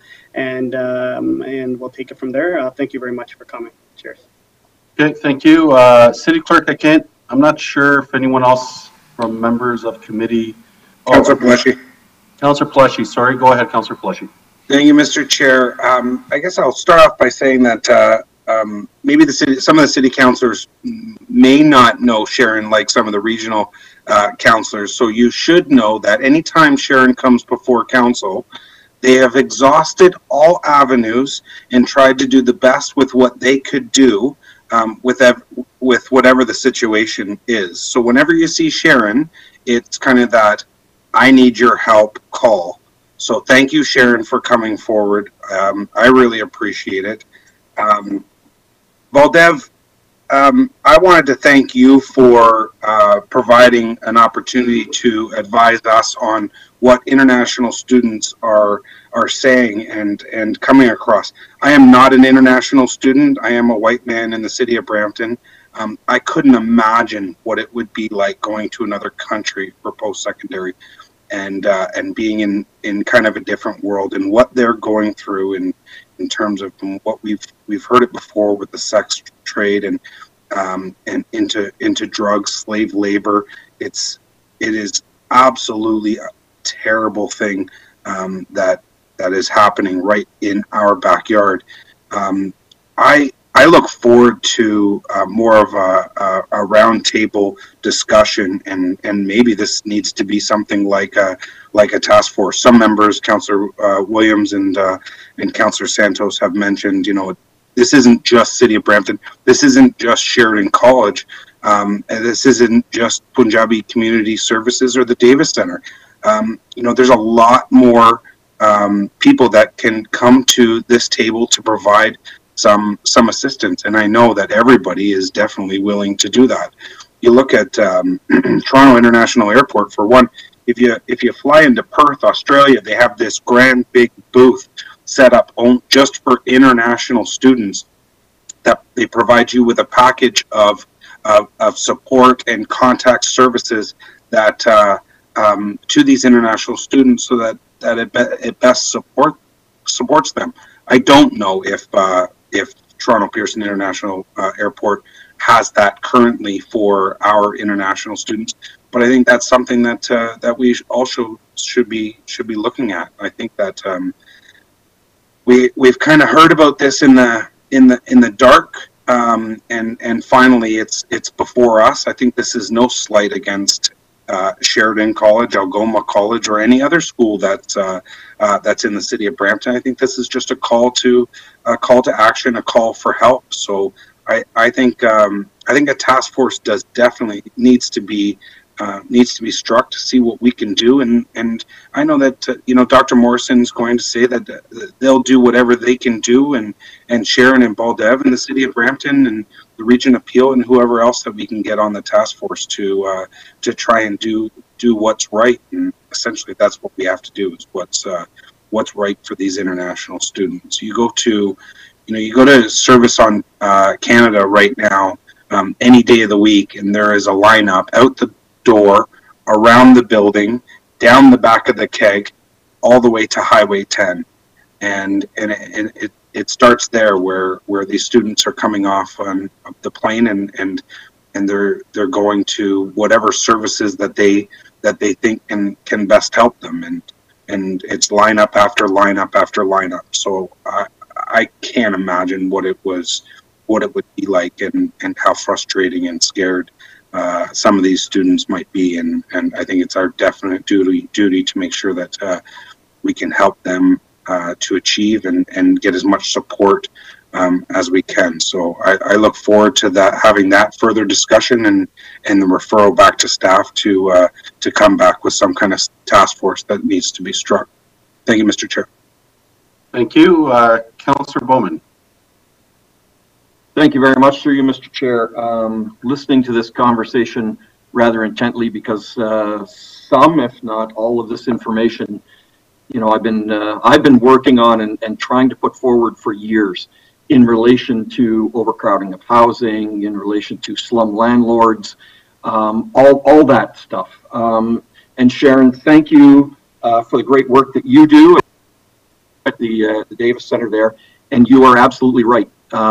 One person being taken advantage of is too many. And we cannot allow that as a city to continue.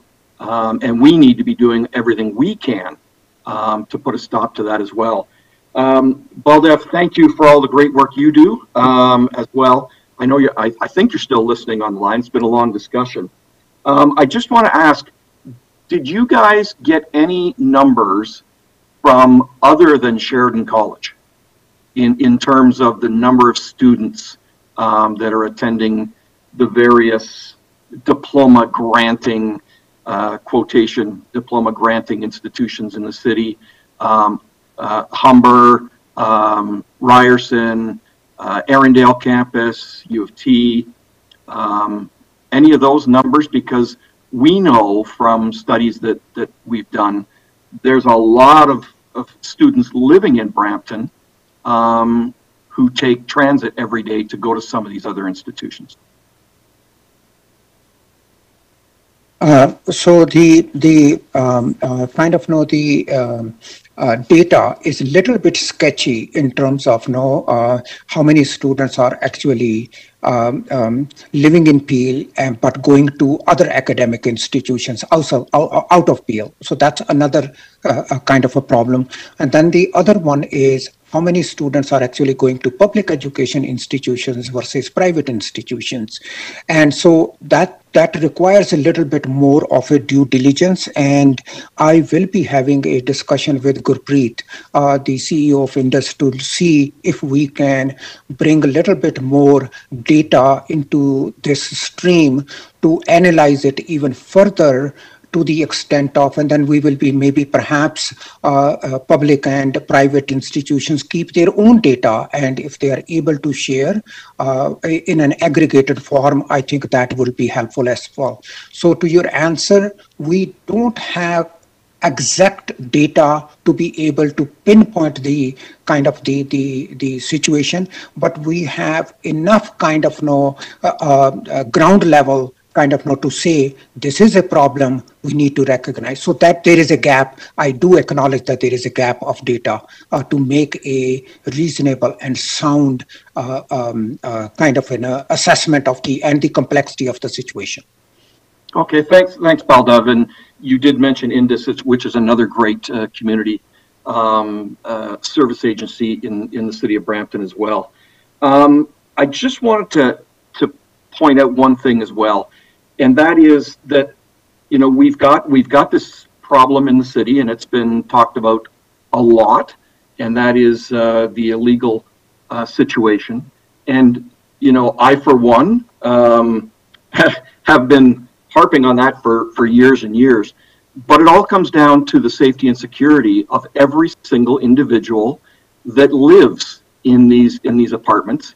And you've touched on a lot of great points that sometimes they are forced to live 7, 8, 12 to a house. Some of them taking shifts in certain rooms on mattresses while others go to work. We saw with COVID, for example, how quickly it spread through some areas, especially close to Sheridan College early on. And these are all problems that we need to address, and very important problems. And I can say that Councillor Medeiros and I have worked with Sheridan College on numerous occasions. In fact, even working with Peel Regional Police and some of the neighborhood businesses to talk about the issues, to work on what needs to be done. There was a lot of examples early on where there was I guess, violent clashes at areas around Sheridan College. And, you know, it was found that those were actually not Sheridan College students either. So we need to get a handle on this. The sooner the better. Every international student's safety is at risk until we do get a handle on this. So I'm glad you guys came forward. But again, I'll just reiterate what Councillor Madero said earlier, that you know, anytime I've had to work with Sheridan College on any of this, they've been more than helpful, more than willing to work with us. And both Councillor Medeiros and I served on the Town and Gown Committee in the previous term of council as well, and discussed many of these issues. So thank you for coming in, and I look forward to hearing from Janet at Sheridan College as well. Thanks. Thank you, Councillor. Can I just say, if we can shift our language, these are all our students. They're all our students. They're not Sheridan students and so forth. They're all our students. Sorry, I couldn't help myself. Apologies. Yep. Thank you. No, absolutely agree. Thank you. Okay, thank you very much. As I see no other members of committee, then I will, City Clerk, I'm not sure if you have Dr. Morrison who has the opportunity to respond to. Through you, Mr. Chair, Dr. Morrison has joined the session now. Dr. Morrison, you can unmute your mic and turn on your camera if you wish to address committee on the issue of international students. Please go ahead. You have up to 5 minutes. Thank you very much. So let me start by just reiterating that Sheridan's been, you know, obviously a proud member of the Brampton community for over 50 years, and we've grown with the city. So part of that growth has been in acknowledging the challenging issues associated with our international learners.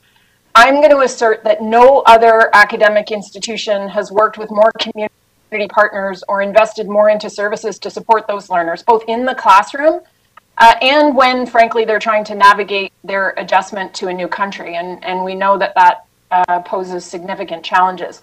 There is always more to be done, but I'm going to object strenuously to the assertion that there's no empathy or compassion at Sheridan for the lived experience of our international students. I think that's does a tremendous disservice to the faculty, to the staff, and to the senior leaders in our learning community. I want to be really clear. I have been very public about the challenges facing our learners since the day that I joined Sheridan as a senior leader. I'm not sure, honestly, about the reference to top brass. I don't know exactly who that is, frankly. I've just surveyed. I don't know that it's members of my senior team. But our understanding of the challenges that students face is informed by surveys, by listening tours. I do one-on-one meetings several times a week and really do try to focus on international students, but also talk to domestic learners. And we get a lot of feedback from our student union. The board of our student union actually has a majority of members who are international in enrollment status. To be explicit, I have never denied that international students face sometimes unimaginable, unsurmountable obstacles related to income support, food and housing security, mental health, and learning at the post-secondary level, often outside their language of origin. I study the foundations of learning, so I know how fundamental the predeterminants are to students achieving their goals. I'm very concerned that people will be left with the impression this morning that we don't care or we're doing nothing, which is patently false. And I really hope this isn't something that will be further promoted at council next week. We believe in partnership, in radical engagement, in kindness, in generosity, and in reciprocity. There is no policy at Sheridan that prohibits us from engaging external partners or agencies. I've worked at 4 post-secondaries in Ontario and Canada, and I've never heard of such a thing. In fact, Sheridan has an active community referral table with over 20 agencies that we work with to ensure students are well supported. Again, there's always more to be done. Our commitment is to doing that in ways that respect our commitment to reciprocity, collaboration, partnership, creativity. We're also working with local physical and mental health agencies, Peel Police, and we sit at the Peel table for human trafficking. There's tons of great work that's coming from those collaborations and partnerships that, again, I'm concerned wasn't even referenced this morning. The Sochi Film Project on mental health, Keep Me Safe, which is a 24/7 mental health resource. The Paradisi Project to offer interculturally relevant and multilingual mental health services. Over $2 million in emergency bursaries were distributed to international students when we precipitously moved to online learning, the pandemic hit, and part-time employment was threatened. There is a ton of work to be done, and I really want to thank Councillor Medeiros for recognizing that these are really serious allegations that we would very much like the opportunity to respond to in a more fulsome way, but also to Councillor Dillon for recognizing the systemic nature of these issues.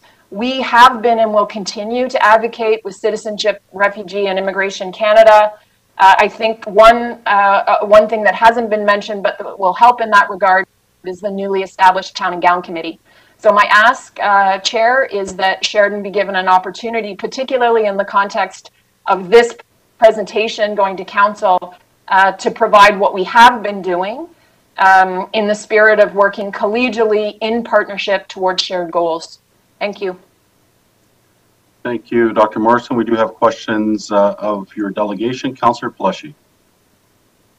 Thank you, Mr. Chair. Thank you, Dr. Morrison, for providing some additional information. I guess my first question would be, and I realize there is another number of active agencies and working groups that are talking about this, and I think that one of the things that I got out of the delegation was that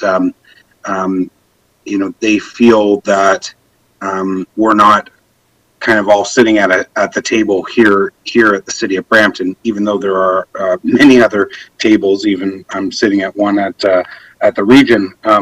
But I think there is an opportunity here for us to put something together and to talk about some of the things that have been stated.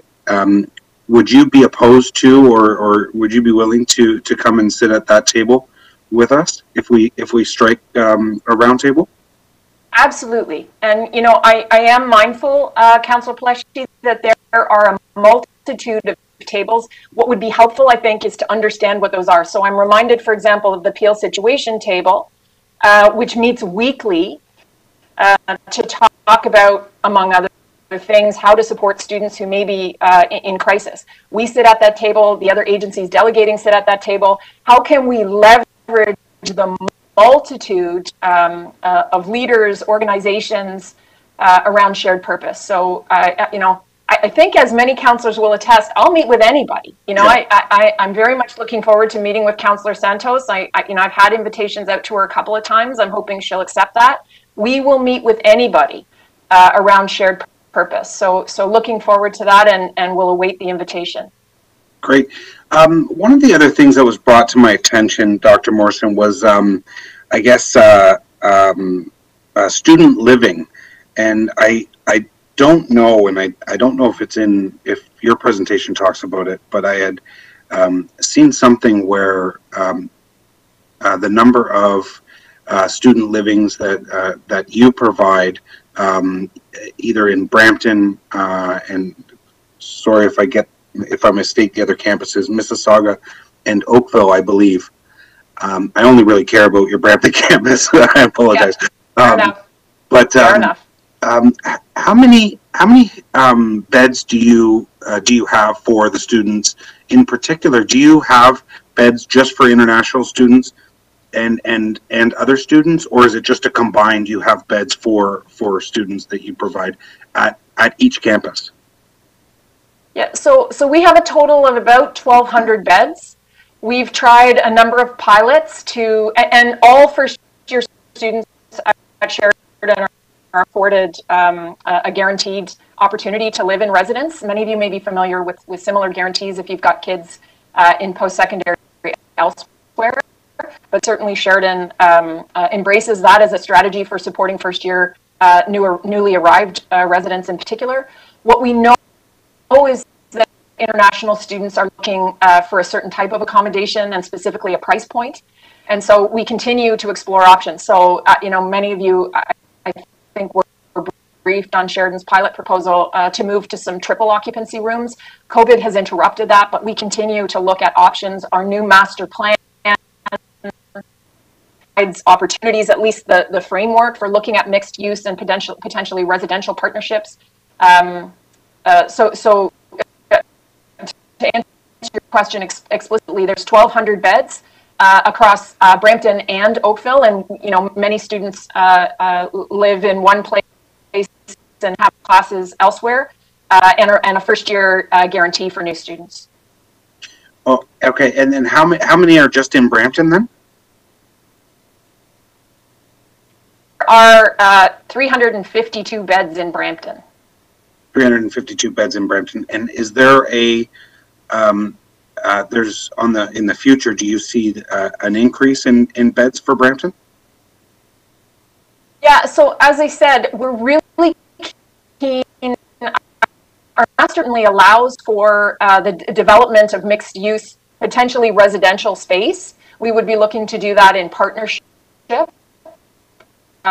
with community and so we leave that open. I think the challenge for all of us, which was well articulated in the Housing Brampton strategy and action plan, you know, this is the definition of a wicked problem. I think from a housing perspective, we're equally keen to work collaboratively to try and figure out what kinds of housing do students need, how do we ensure oversight and enforcement where some of the challenges, you know, we know will continue.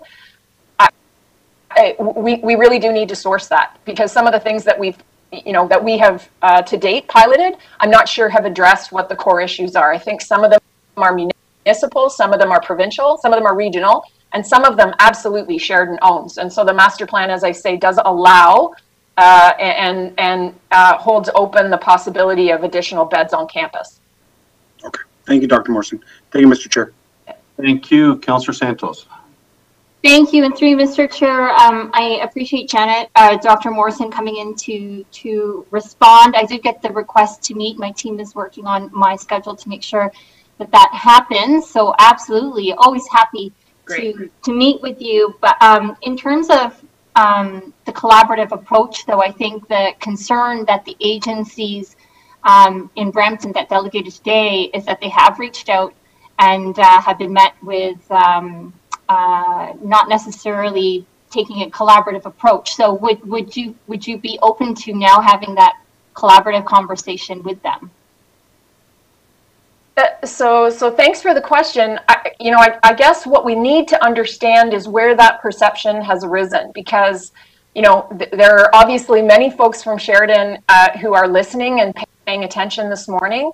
And this has very much surprised them, particularly folks across our student services, our mental health services, our health services. The notion that it has been perceived that we're not open to partnering has not been, it has come as a surprise to many of my colleagues. And I will just say, even the contention that there's a policy that prohibits this, that's simply false. And I think there is ample evidence that provided the opportunity, we would be pleased to provide to the committee and to council as appropriate, that demonstrates our active partnership and engagement with a multitude of agencies and community providers. So I'm always receptive. If either of the folks who delegated would like to contact me today, I'm happy to ensure that happens. But I want to assure folks there is absolutely no hesitation. We believe in partnership. We've invested in partnership, and we think always more to do. And I don't want this being misunderstood as a failure to acknowledge the problem. What I do want to recognize and celebrate is the progress that we have made, particularly what I can speak to over the course of the last 3 years since I joined Sheridan. Okay, thank you. And I mean, I think that, both Baldev and Sheridan and the organizations that they represent are very well respected in Brampton, and they definitely, knowing my experience working with them, take a very collaborative approach.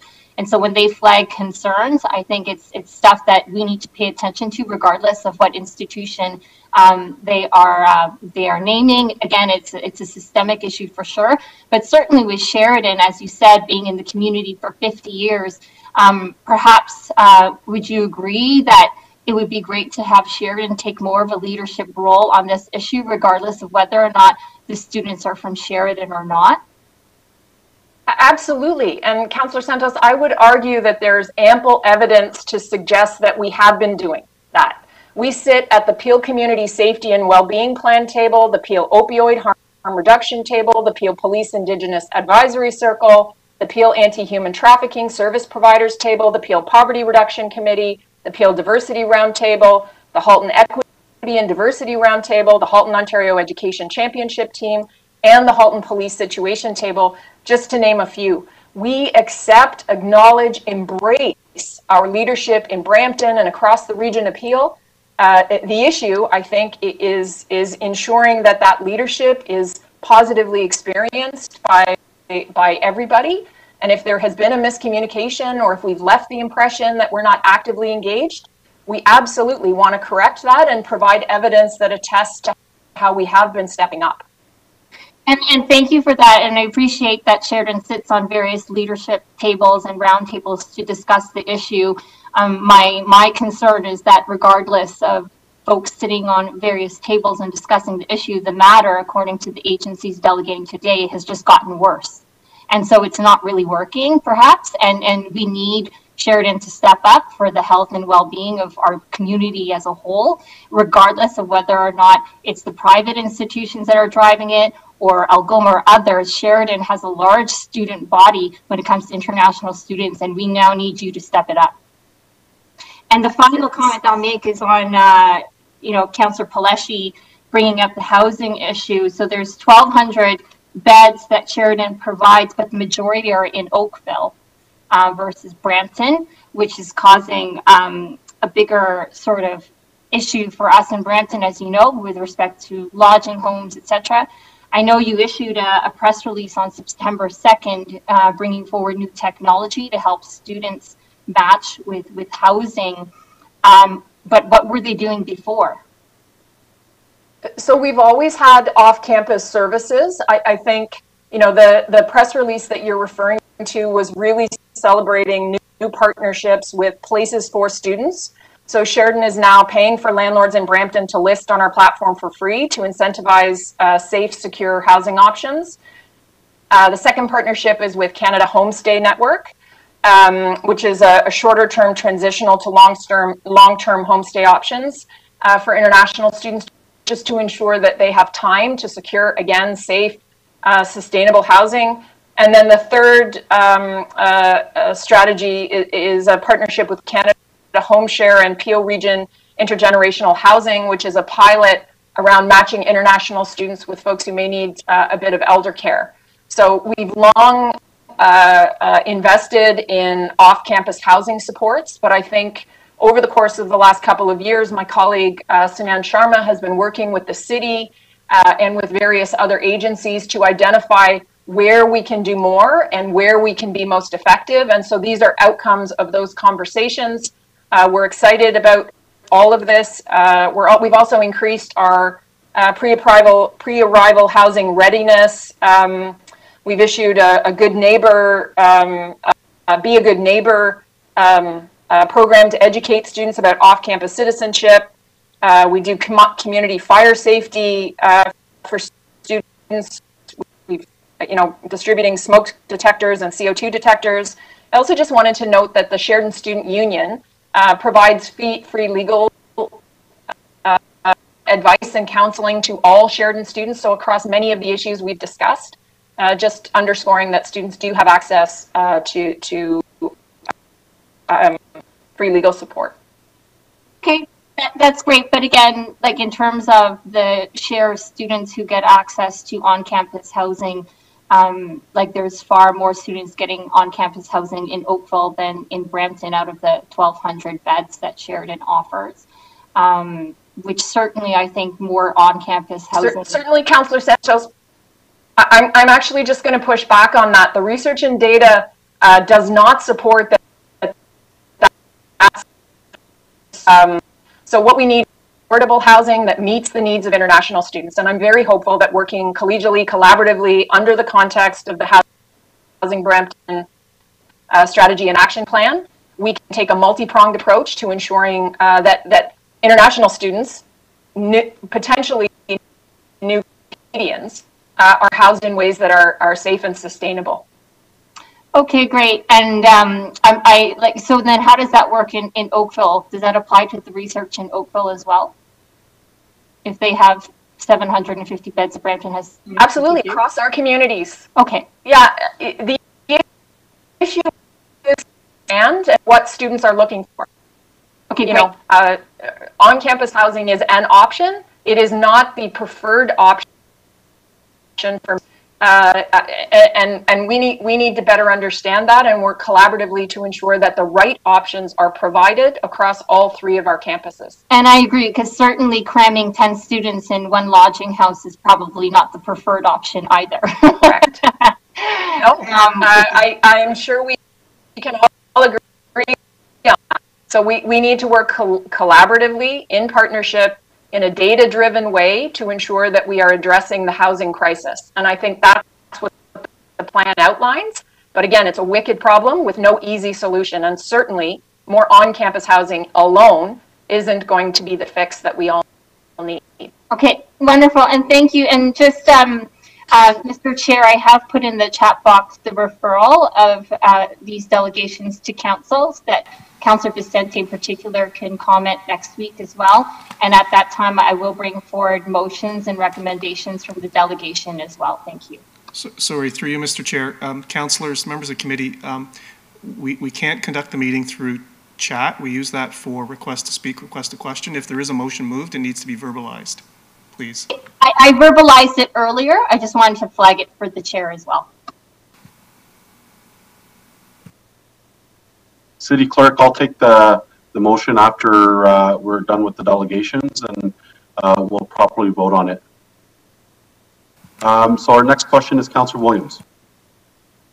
Thank you, through you, Chair. Thank you, Janet, for coming in and speaking to all of the things that Sheridan is doing. I have to say you are the example, and Sheridan has been, you know, you kind of have that burden because you're like the biggest institution. So everybody's like, you need to solve it. And I know that you've been really working hard to do what you can, and I just want to say we appreciate it, because we do need everybody to be empowered to be able to make changes, and so I do appreciate you coming here and speaking about all of the things that you're doing.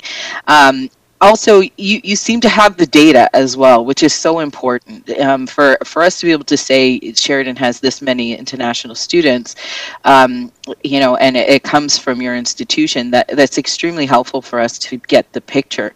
Is there any way that you think the data collection that you do at Sheridan can further inform the bigger picture? And has that data been shared to the province, for example, to highlight some of the concerns we have here? So I do think that the data is available, I think, as has been shared. So right now, Brampton is home to 69 private career colleges. Their enrollment data is difficult to access, but we've had some luck doing it. And so happy to talk with the clerk or anybody else who might be looking to ascertain that. I'm not sure how granular it is, but we can certainly try to provide a picture. So 69 private career colleges. There are actually 4 private public career colleges or partnerships in the city. So one with Cambrian College and Hanson College. The second partnership is with Canadore and Stanford International College, and then Centennial College. So has 2. So there's a couple of, you know, those are significant undertakings. Again, the enrollment data isn't always clear. And then on top of that, you have Algoma's growing enrollment, and you have programming happening under Ryerson's banner. So we know where the enrollment is happening. I think continuing to coordinate. We're held to a much different, I would say, much higher regulatory standard. And I'll certainly go back and acknowledge Councillor Santos's ask that we provide leadership. We certainly are. And that's been recognized as recently as last month by Colleges and Institutes Canada across our equity, diversity, inclusivity, and international commitments. But the complexity of the landscape is significant. Absolutely. And earlier in my comments, I said 71 private college, but it's 69 plus the extra 4. So that's around 73. Yeah, 73. And so when you look at the bigger picture, as I was saying, depending on their enrollment, it could be anywhere from like 15 to 20,000 students. So it's a large number that all institutions need to bear the responsibility. And so I appreciate you coming forward and speaking to us, because I know that Sheridan does have a presence on many of the discussion tables that identify and try to address the issue systemically. I think where we do really need to put some pressure on is the policy changes. Like, what is allowing so many colleges from getting in here and being able to open, and how are they supporting the students, and what do we need to do in that area to help mitigate these issues? Because I'm all about getting to identifying the driving factors, what's really causing the problem, and that policy plays a big role. And so I hope as we further, oh yeah, I see you wanted to start speaking. I was just going to note, which many people may not know, Sheridan actually has committed to holding firm on international enrollment. We have not, notwithstanding the pandemic, which has brought enormous enrollment challenges on the domestic and international front. Prior to the pandemic, Sheridan made a commitment to its communities to hold on any international enrollment growth, pending conversations with the communities that we serve around supports. And so, the challenge is that there are no similar commitments elsewhere, and I'll spare you conversations about the funding model for post-secondary, but there is incentive to do that, to grow in the international space. We have not done that as an outcome of our partnerships, again with Brampton, Mississauga, and Oakville, but the proliferation of other learning communities and their reliance similarly on a combination of domestic and international tuition, that's outside our bailiwick. But we have not grown, notwithstanding the pandemic.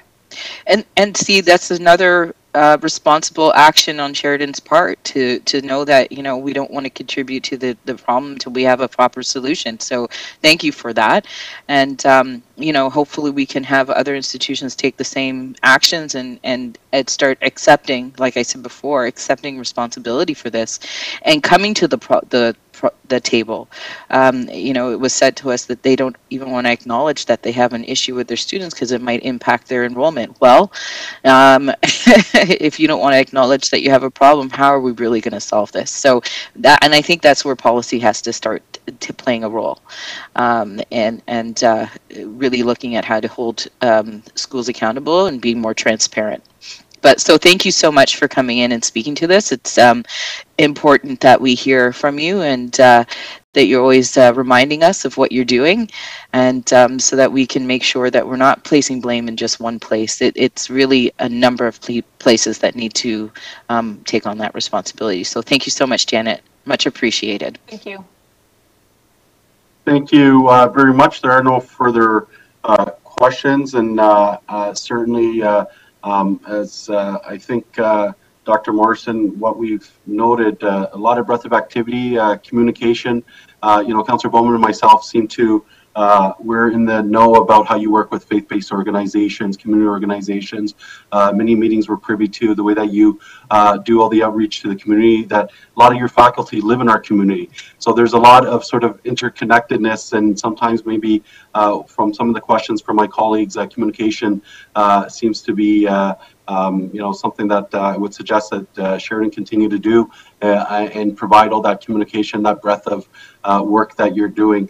So I do thank you. And our next piece of business is we have a referral of the delegations by Councillor Santos. and so I believe, City Clerk, just to articulate, it's a referral of the delegations to next week, and at that time, okay. So it's just a referral moved by Councillor Santos. Is there anyone opposed? No? Just speaking to the motion for referral very quickly. Yep. In speaking with the agencies and listening to this delegation, they put forward a number of different recommendations, including a roundtable discussion. I'm referring this motion as well as this delegation, as well as the motion that I'm bringing forward next week, so that Councillor Vicente can also speak to the issue as well. He wasn't able to join us today, so I'd like to give him an opportunity to respond as well. So that is the referral. And rest assured, there will be a motion coming forward to include the different recommendations we spoke about today. Okay, now City Clerk. Through you, Mr. Chair, sorry. So all that's on the floor right now is referral of the delegations. It's difficult to refer a motion that hasn't been introduced. So there is no motion that's been introduced. There will be an opportunity next week, if this referral motion carries, to allow each of those 3 delegations and others, should they come forward, to delegate a council on this subject, after which motions could be introduced at that time. That's my intention. Thank you for the clarification, Mr. Clerk. Okay, and I will then, City Clerk has explained, and 2 members of the committee, is there anyone opposed? No, the item is adjourned, or the delegation is adjourned. Do we need a motion to receive with anything else, City Clerk, before we move on to the next delegation? Through you, Mr. Chair, it's not necessary, as we referred the delegations to next week. Okay, great. Thank you very much. Our next is Delegation 6.1 from Shahbaz Rashidi regarding encroachment authorization for a hedge on the front yard. Welcome, Shahbaz. Through you, Mr. Chair. So Shahbaz Rashidi, we had a bit of difficulty making a connection this morning, so we're just going to verify in the call-in list and call-in user number 4. We're just going to unmute to confirm if that is Shahbaz. I'm here. Hi, Shahbaz. So I see you're connected by telephone, so we will bring up your presentation materials, and you can follow along, but you have up to 5 minutes to address the committee. Please go ahead. Hi, by the way, thanks for your time for attending my request. Actually, I'm requesting to keep in my hedge without entering enforcement agreement. I keep these hedges nice and beautiful. You can see the whole area neighborhood have same hedges, and the hedges also is the privacy. I have a small children, 6-year-olds, that will give it safe for them. And another one is like these hedges are all year long. They stay whole year greenish. So it reduces the carbon, and it nice looks. It makes beautiful the neighborhoods.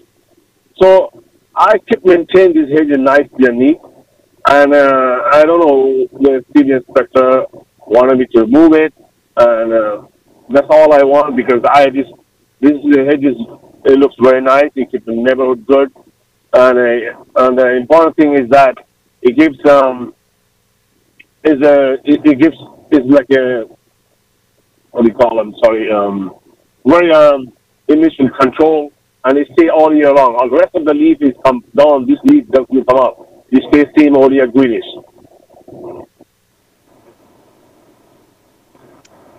If they allow me to keep the hedges without entering enforcement agreement.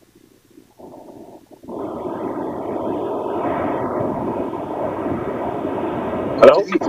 Yes. So do you have any further comments?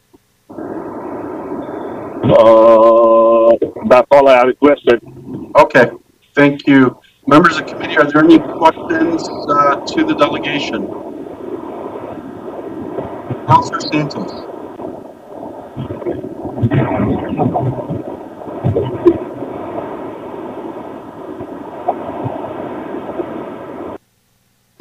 Sorry, Mr. Chair. I'm wondering if we could just refer this to staff for consideration at a future date, please, for a report. So would you like to move referral? Yes, please, to staff just for a report at a future date. Thank you. Okay, thank you. So we do have a referral moved by Councillor Santos at the delegation from Shahbaz Rashidi, Brampton resident, to the Committee of Council meeting of September 8th regarding coachman authorization for a hedge on the front yard be referred to staff for consideration, report back to committee. Is there anyone opposed? Nope, so it carries. Next, and now we go back to Dr. Janet Morrison regarding Sheridan and the future of healthy communities. Dr. Morrison today from Sheridan College is joined by Christine Sustuzak, and my apologies for pronunciation, and you please clarify, or Dr. Morrison, you can mispronounce her name correctly. My apologies. Dr. Michael O'Leary, Dean of Applied Health and Community Studies, Michelle McCollum, Assistant VP of Capital Development Facilities, and Sunant Sharma, Associate Dean, Community Citizenship, Student Leadership, and Engagement. So I will now hand it over to Dr. Morrison again. So thank you so much, Chair, and that is a mouthful, so I won't reintroduce my colleagues. Safe to say that I'm tremendously proud to work at Sheridan and appreciate my colleagues being with us today. So as you now already know, if you didn't before, my name is Janet Morrison, and I have the privilege of serving as Sheridan's 8th President and Vice Chancellor. We very much appreciate time on your busy agenda today.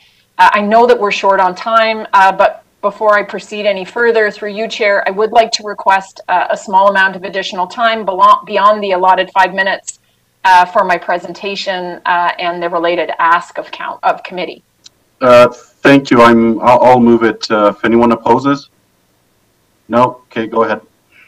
Okay, awesome. Thank you so much. So if we can go to slide 2, please. You know, as I said earlier, Sheridan's been an anchor institution in Brampton for over 50 years. Although we were funded in 1967 by the namesake of our Brampton campus, with the same mandate as other Ontario colleges, we've evolved dramatically over the years. We've earned a reputation for quality, for rigor, and trailblazing credentials. We continue to grow, in fact, in response to what the world needs. We're proud to be one of the most degree-intensive polytechnics in Canada, with students having an option to enroll in, for example, 25 four-year honors degree programs in disciplines like animation, cybersecurity, mobile computing, athletic therapy, engineering, and business. The focus of our ask of you today is the care economy. And, you know, if nothing else, the last 18 months have highlighted the importance of this sector to personal health and well-being. It's also, however, foundational to economic and social recovery. So further to the slide that you're looking at, that you would have received in your package, Sheridan has long been a leader in healthcare education. In fact, it's been a focus of programming at our Davis campus in disciplines like kinesiology and health promotion, athletic therapy, personal support worker, practical nursing, and pharmacy technician. Sheridan's also played a pivotal role in incubating applied research and innovation. Many of you have been to our campus to see and observe one of our research centers. But those research centers individually and often in combination promote health, well-being, social cohesion, and nurturing tomorrow's leaders, all in service to the city of Brampton, the region, and the province. Next slide, please. So clearly, thank you. So clearly, though, there is more for all of us to do. That's a theme today. All of us working collegially, collaboratively in this critical space, the care economy. Consistent with the declaration approved by Council in January of 2020, we know the city continues to face significant and unique challenges. We know, for example, that major chronic diseases such as cardiovascular disease, cancer, diabetes, place a significant burden on the daily living, productivity, and health of individuals, and that these conditions in turn impose significant demands on the healthcare system. Physical inactivity is contributing to obesity and reduced life expectancy. We also know that inequality in access and outcomes is real. Economic stability, access to quality education and healthcare, neighborhood and built environments, social and community context, are all linked to differences in health outcomes and lifespan. These are, by definition, not unlike what we just talked about, wicked problems, social or cultural problems that are difficult or impossible to solve, normally because of their complex, interconnected nature. There's strong evidence, for example, to suggest that singular interventions are unlikely to drive real or sustainable change. Fundamentally, improving the health of Brampton's residents requires a holistic, integrated strategy that is uniquely tailored to meet the needs of its population. I think this is really consistent with the decisions that Council has made over the last 18 months. The proposal I'm bringing to you today is grounded in this premise and the reality that Ontario, the Region of Peel, and the City of Brampton are in urgent need of healthcare professionals across long-term, acute, and ambulatory care environments. A quote from Vito Ciceretto, President and CEO of Dynacare, effectively makes this point. Quote, "We applaud Sheridan's plans to develop innovative health education programming to meet the local workforce needs. Dynacare is in consistent need of trained healthcare professionals, and this programming can only improve the quality and quantity of candidates available." We received a similarly enthusiastic endorsement from Dr. Naveed Mohammed, President and CEO of William Osler Health System. Next slide, please. So what does that look like in concrete terms? Well, many of you know our strengths in 3D printing, advanced manufacturing, robotics, cybersecurity, and mobile computing. Our Davis campus is already home to significant healthcare programming, kinesiology and health promotion, athletic therapy, again, personal support worker, practical nursing, and pharmacy technician, to name but a few. We are very proud of the unwavering support offered by Dr. Lawrence Lowe, Peel's Chief Medical Officer of Health, who acknowledged our leadership in the region by writing that, quote, "Sheridan has established a long-standing commitment to Peel Region, in particular with the City of Brampton, demonstrating their capacity to make a difference." Sheridan specializes in hands-on education that engages and empowers, something we deliver by having faculty members who are deeply enmeshed in industry, often local industry, and by having industry experts tied to every single one of our programs through our professional advisory councils, whose sole purpose is to ensure we're offering the right programs, teaching the right things, and using the most up-to-date technology. We're always listening and learning. Input and feedback keeps us relevant and has inspired the creation of new credentials, many of which have been purposely designed to address near-term workforce challenges arising from COVID-19. To that exact point, we have 5 new health-related programs in various stages of development or launch: a 4-year standalone Bachelor of Nursing degree, a Bachelor of Osteopathy, one of the first of its kind, and graduate certificates in clinical research, regulatory affairs, and clinical kinesiology. Again, all of them responding to what our partners across the community are telling us is most urgent. Degree nursing alone is crucial, as has been underscored by a series of recent media articles. You might have seen the one on Friday in The Guardian, for example. So this growth is in addition to a sizable expansion of programming that was expedited at the direct request of the province earlier this year. Specifically, we've doubled enrollment in practical nursing to about 100, and we've opened 500 additional seats in an accelerated personal support worker program. Even as students, I just want to remind folks that these learners contribute to meeting the healthcare challenges of Brampton. Annually, Sheridan contributes 370,000 hours to health-related field placements. That number will only grow with the additional programming outlined above. Next slide, please. But our ambitions and the needs of the communities we serve demands more and different space. Currently, these programs are delivered in a wing on our Davis campus, space that predates many of the innovations we intend to embrace.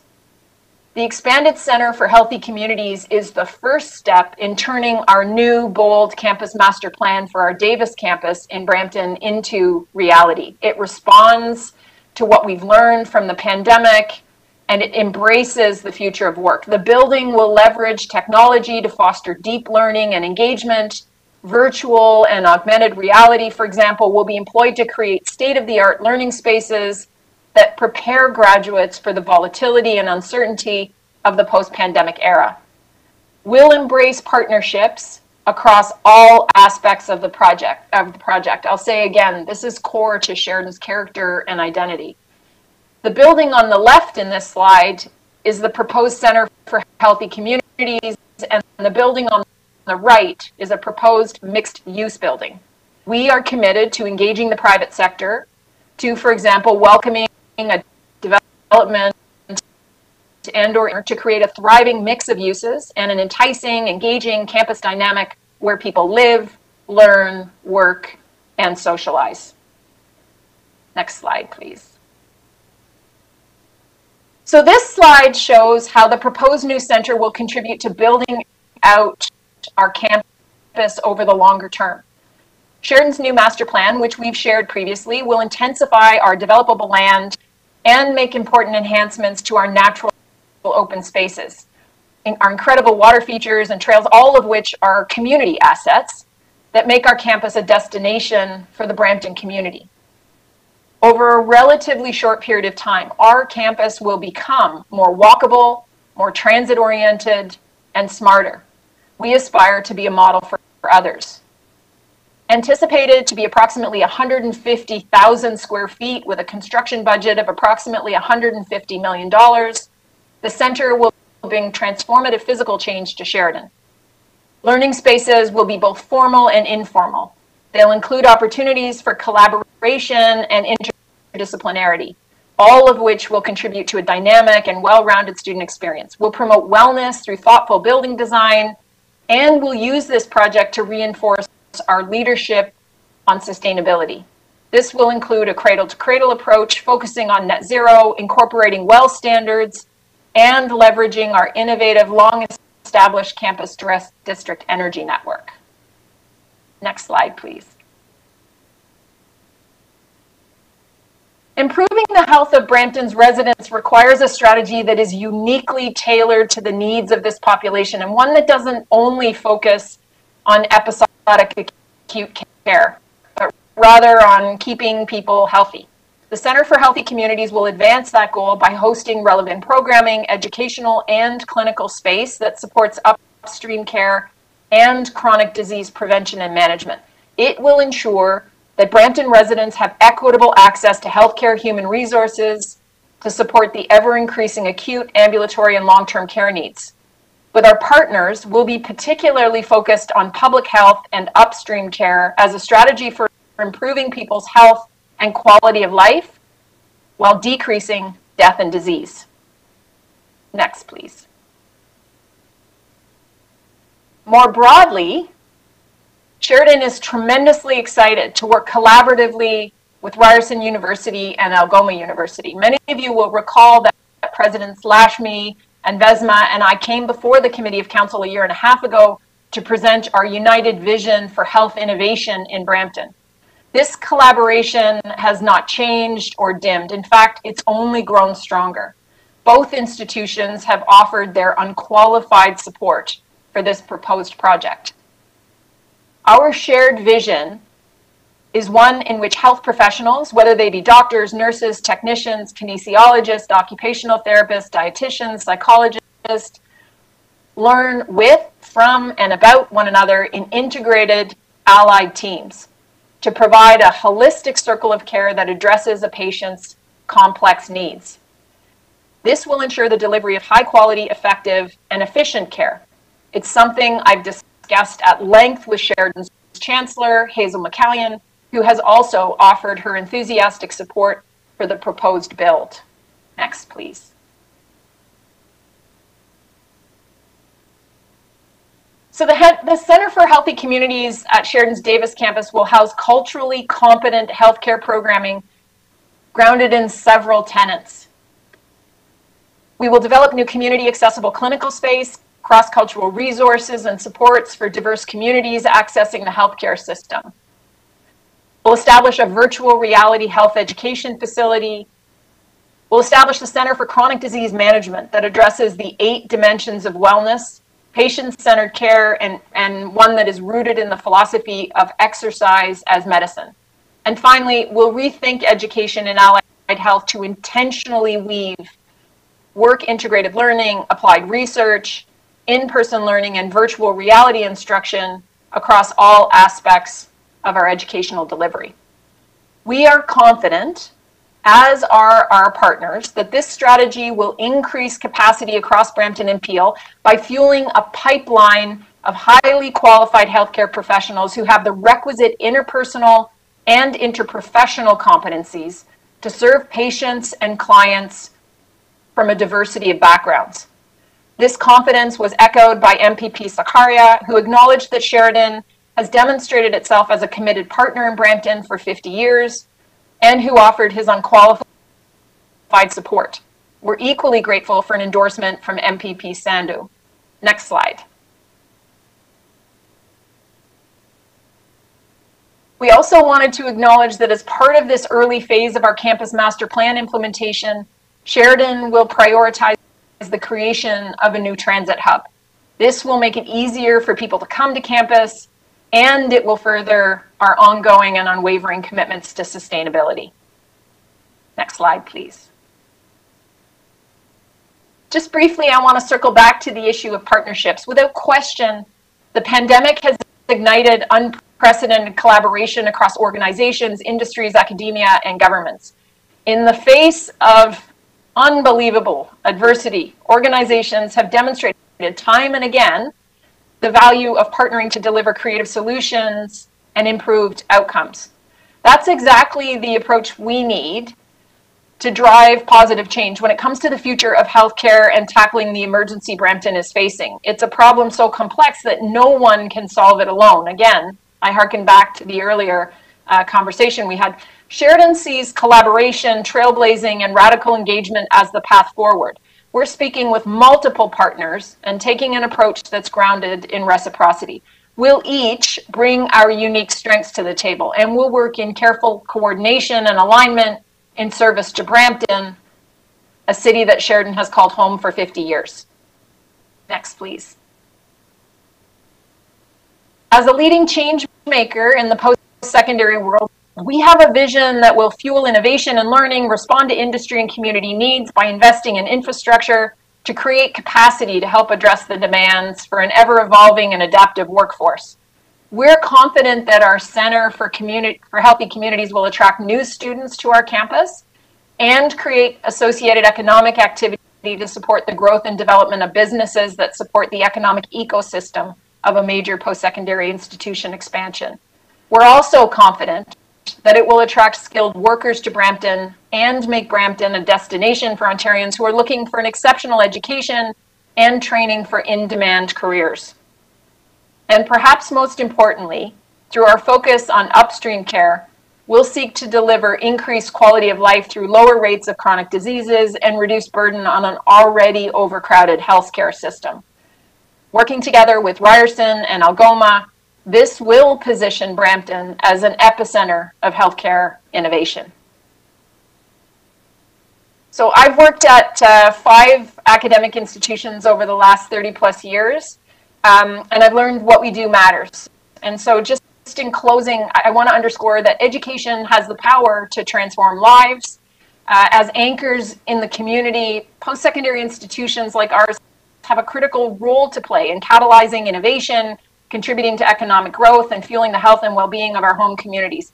But it's a bigger job than any one organization can achieve. We need to come together, industry, academia, and government. And that's why we're before you today to ask Brampton City Council to make an investment of $2.5 million to catapult this vision forward and enable thoughtful and thorough planning to commence. Thank you so much. Thank you very much, Dr. Morrison. City Clerk, I do know we had a delegation, Sylvia Roberts, due to time considerations. Is he still available to delegate? Through you, Mr. Chair, yes, Sylvia Roberts is present. It's identified as Delegation 6.4, and it is related to this delegation. Yeah, members of the committee, before we go to the questions, just because we added an additional agenda item in Sylvia Roberts followed the correct process, and unfortunately, he has to leave himself. So I will allow him to delegate, and then after, if there's any questions from committee, to Dr. Morrison's delegation. Go ahead, Sylvia. Sylvia, we're just bringing you in as a panelist now. You can unmute your mic, and you have up to 5 minutes to address the committee. Hello, can you hear me? Yes, we can. Hello, my name is Sylvia Roberts. Note the pronouns are actually she and her, Councillor Medeiros. So as someone who went to Sheridan, who's lived near Sheridan, and whose mother also went to Sheridan, Sheridan is somewhat important to me. Next slide. So on public health, we have lots of issues going on in Peel and Brampton regarding public health. The environment we live in is considered obesogenic, I believe is the correct term. If you think all the way back to 2019, which feels like last decade, the then Peel medical health officer repeatedly put in submissions related to the importance of transit and public health. There's serious regard because of physical activity. People who switch to transit, studies have found frequently add up to an entire hour extra of physical activity a day, which when it comes to public health, an hour is extra of exercise for people who would otherwise be very sedentary is massive. On diabetes, Brampton is a mess in more ways than people understand. I am South Asian. I went to a South Asian doctor, and the South Asian doctor who was unaware that South Asians are supposed to be screened for diabetes at a lower BMI index. At BMI 24, South Asians actually are as likely to get diabetes as a white person at a BMI of 30. I asked William Osler about it because, well, they're the local public health thing, and the local hospital led by a South Asian also didn't care about this. Note, the difference of 6 doesn't sound very large, but for someone who's 5'11", about the average male height, the difference between a BMI of 24 and 30 is 40 pounds. So more education for health professionals in Brampton is huge. And more research is also very useful. It's in many ways, Brampton is could be a case study of what happens when you put South Asians on a fairly westernized diet. And so for India, that could actually be tremendously useful research. And it's something to think about in the future as Sheridan's expanding their health stuff. Next slide. On post-secondary education, in 50 years, the province of Ontario has created exactly one new university, Ontario Tech. And even for federated colleges of existing universities with existing campuses and existing professors and student bodies and accredited programs, it still takes time. Algoma took 14 years to move from being an affiliated college to becoming a university. In comparison, Sheridan College can add university-level course programs, bachelor's degrees, much faster than that. The city has talked about how we want medical programs. It's probably a good idea to put our money where our mouth is and support the expansion of Sheridan. If you want it before 2030, Sheridan's your best way to get it. What's also important to understand is that nursing medical isn't the only place that Brampton's campus needs to be improved. The province is facing a dire shortage of the skilled trades. Last year, Magna gave Sheridan $2 million, but while it's called a gift, it wasn't really a gift. Magna desperately needs people and is willing to give Sheridan $2 million because the prospect of not having skilled employees that they need is actually much more expensive to them than simply giving $2 million to Sheridan. So Sheridan College has worked on a new campus master plan. It's absolutely a good idea for Brampton to help contribute to it. As part of Brampton's investment in Sheridan, it's appropriate to be able to find out, for the public to know what is going on. So major local institution, and it would be money from the city. And so I think the public should be able to, there should be some kind of explanation for the public. Perhaps the city can organize a meeting explaining all of the stuff going on with the campus master plans. Next slide. So the other thing is, you'll notice from the image on the post-secondary education that all of the huge parking lots are gone. That's because while the campus is huge, it's actually, they can't actually have space to do all the stuff if they have to provide surface parking, and Sheridan cannot afford the absolutely crushing $50,000 plus per parking spot. They could never actually recoup that from permits. So the need for a new bus terminal is dire. I've been to that campus many, many times because I was a student at Sheridan, and it does not work from a perspective of transit as is. If we want to grow transit, we have to improve that. And the city also desperately needs to start work on the Steeles BRT planning, because otherwise it's going to be over, that we're not going to be able to handle all of the amount of traffic going to the site. Thank you. That's my delegation. Thank you very much. Now, members of committee, we have, this is the time for any questions of clarification regarding Dr. Morrison's presentation, or in fact, Sylvia has a question to staff. So Councillor Santos, go ahead. Thank you, Mr. Chair, and thank you for the delegations today. Just a question to staff related to the Ryerson Medical School. In particular, I believe they have also been talking about a location in downtown. Can I get clarification, perhaps from staff,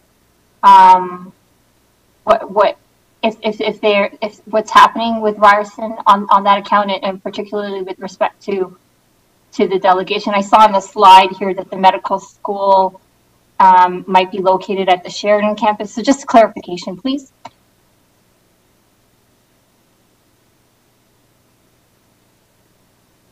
Through the chair to the councillor, I can answer that question, sir. Okay, thanks, Blaine. I'm not sure if Ryerson has a statement at all. Sure. Through Chair Medeiros to the councillor. I was in contact this morning with Ryerson University, and I just will read you directly the statement from their senior leadership. Ryerson University has always been committed to supporting interprofessional healthcare initiatives with Sheridan College. Sheridan College's Center for Healthy Communities will be integral to the enhancing Brampton and Peel's healthcare landscape.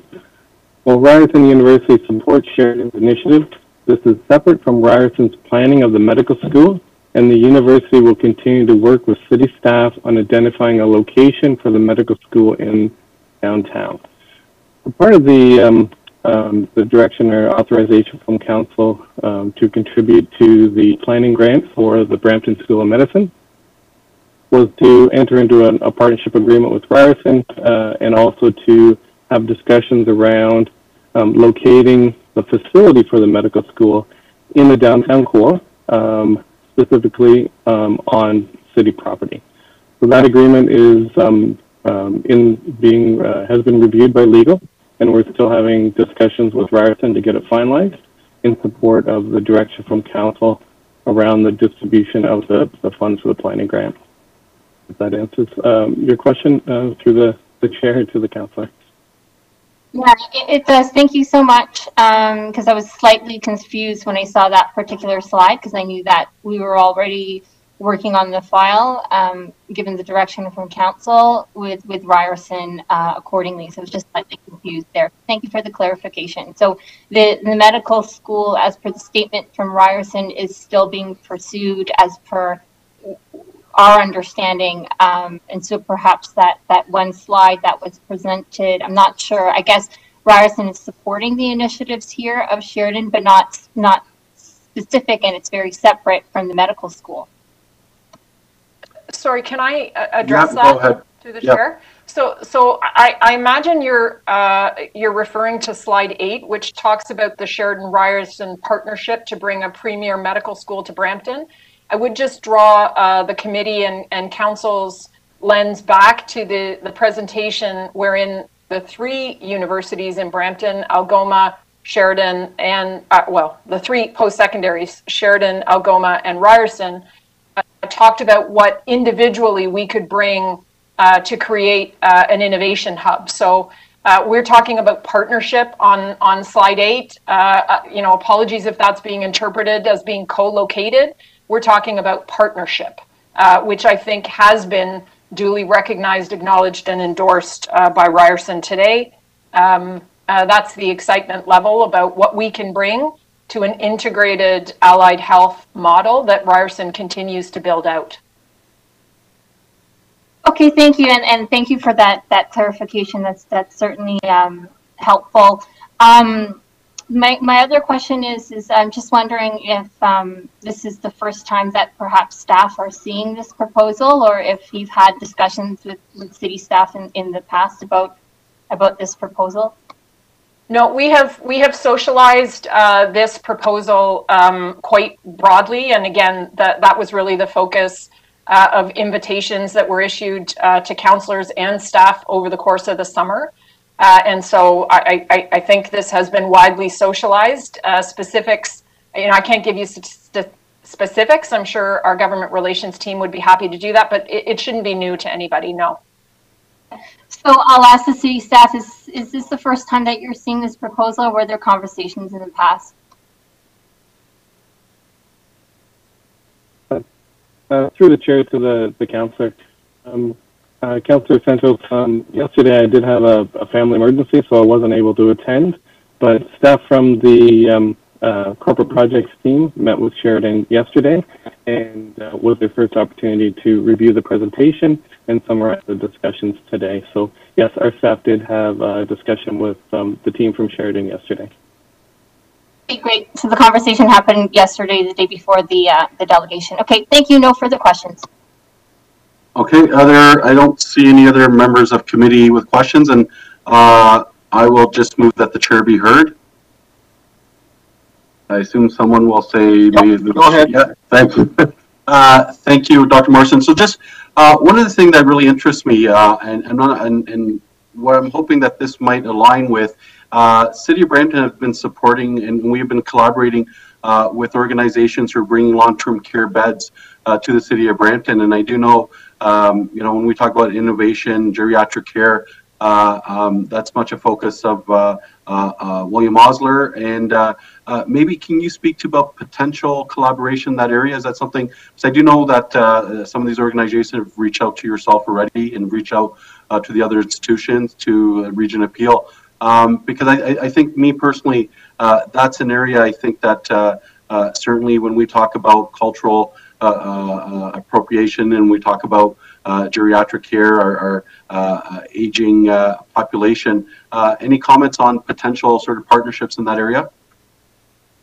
Yeah, for sure. So it's a great question, and certainly, we have a Center for Elder Care Research, and they continue to work closely. We have an endowed chair, in fact, in research on optimizing elder care.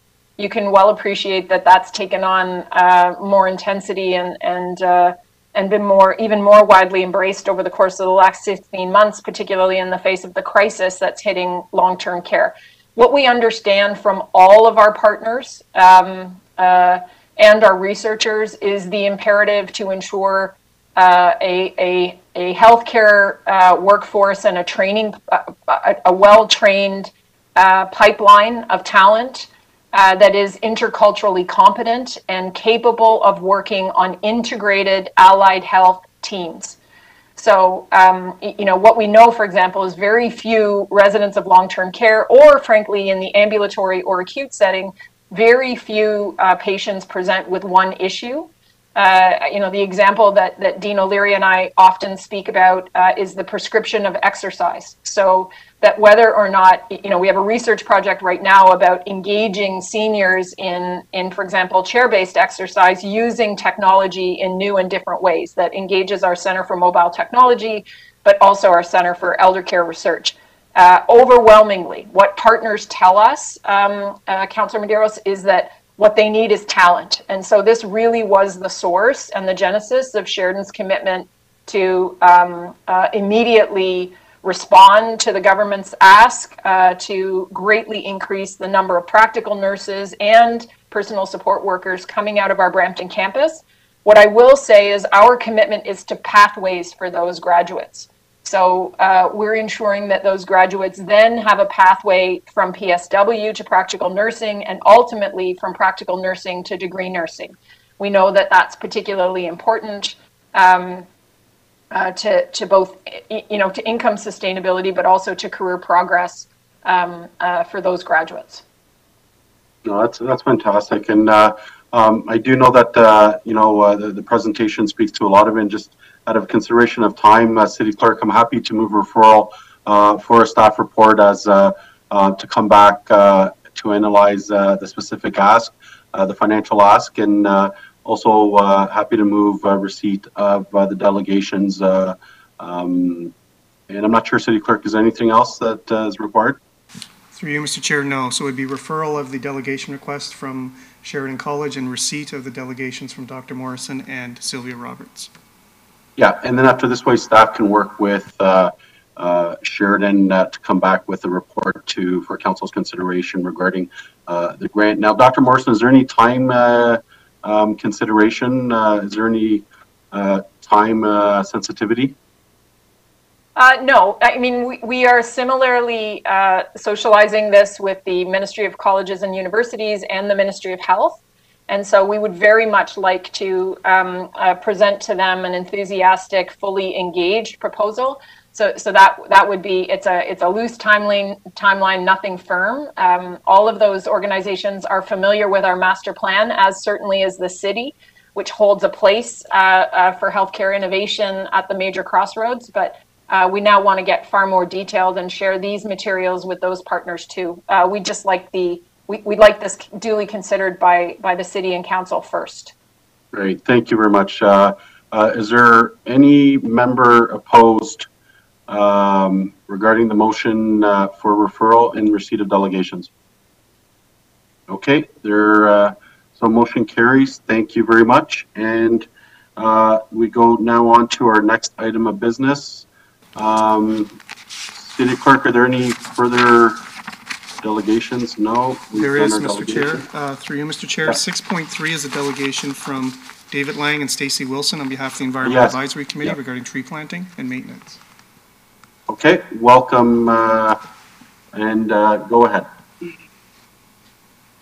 Thank you, Mr. Chair. My name is David Lang. I'm a resident of Brampton, a member of the Brampton Environmental Advisory Committee.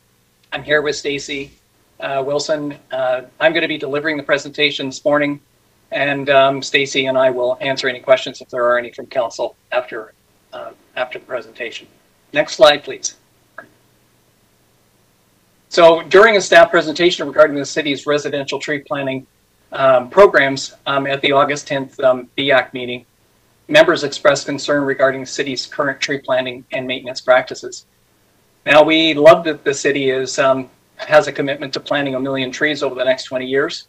And we love the fact that we've seen increased tree planting activity in the city this summer and earlier this spring. BIAC believes, however, that more needs to be done in the short term to increase survivability of recently planted trees and to set the stage for longer term growth and sustainability of the city's urban forest assets. Next slide, please. I'd like to note that Stacey and I researched several reference points, and there are references at the end of the presentation in preparation for this delegation, although certainly some of the evidence that we're presenting this morning is anecdotal. Next slide, please.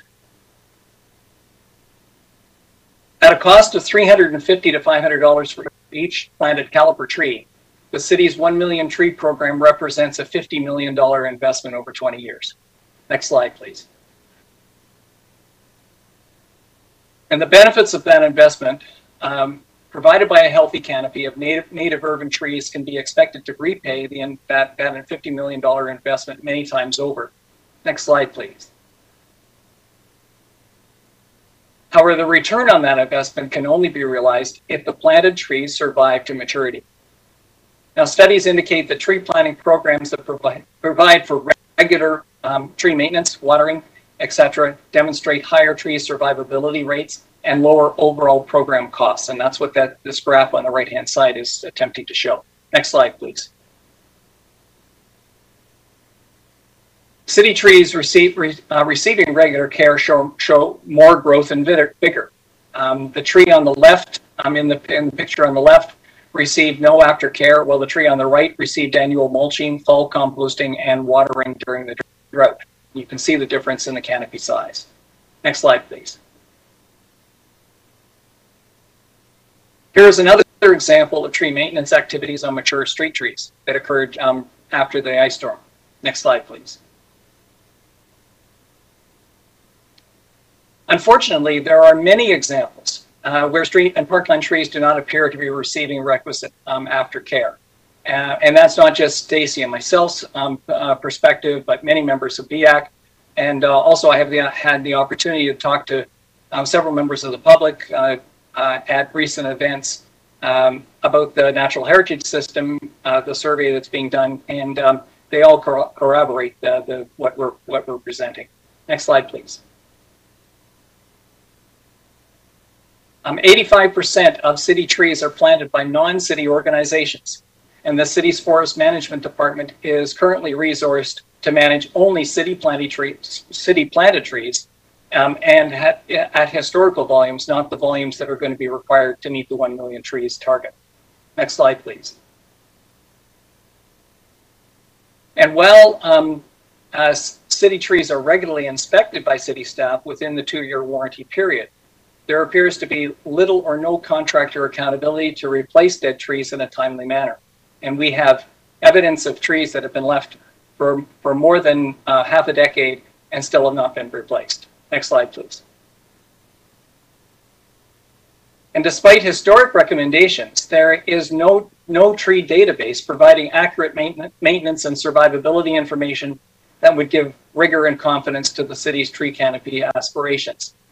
As an example, the city of Melbourne monitors tree survivability and has a goal of 90% survivability of all their planted trees from today through the year 2040.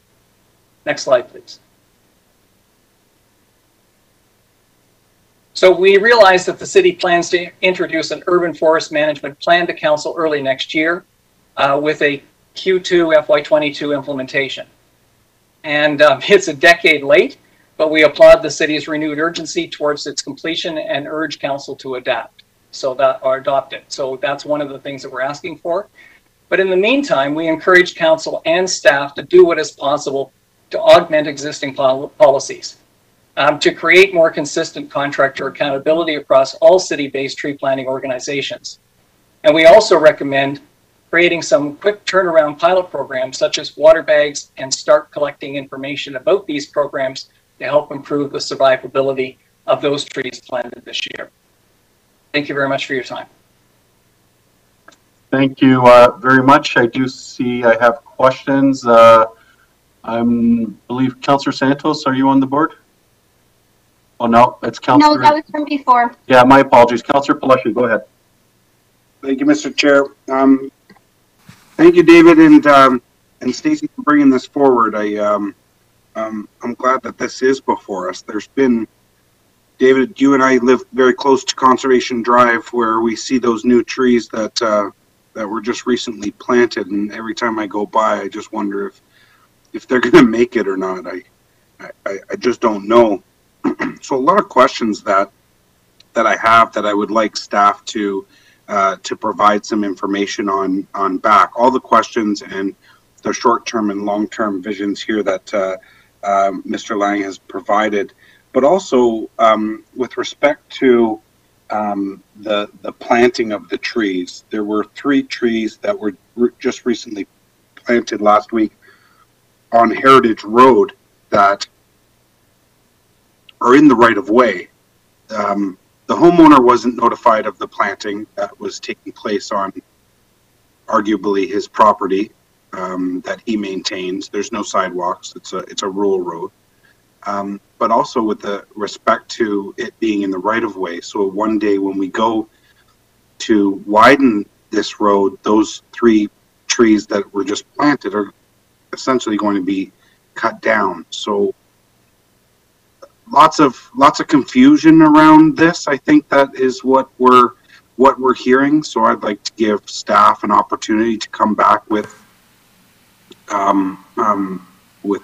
answers to some of these requests for the short-term and long-term goals, pilot projects that we can be implementing,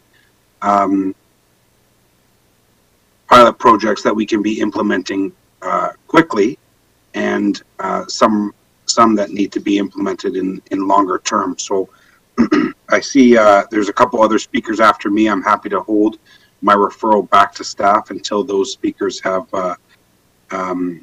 been provided the opportunity, Mr. Chair, but that would be what my referral would be indicating. Thank you. Thank you, David, again for coming. Thank you, Councillor Peleshy. Councillor Singh.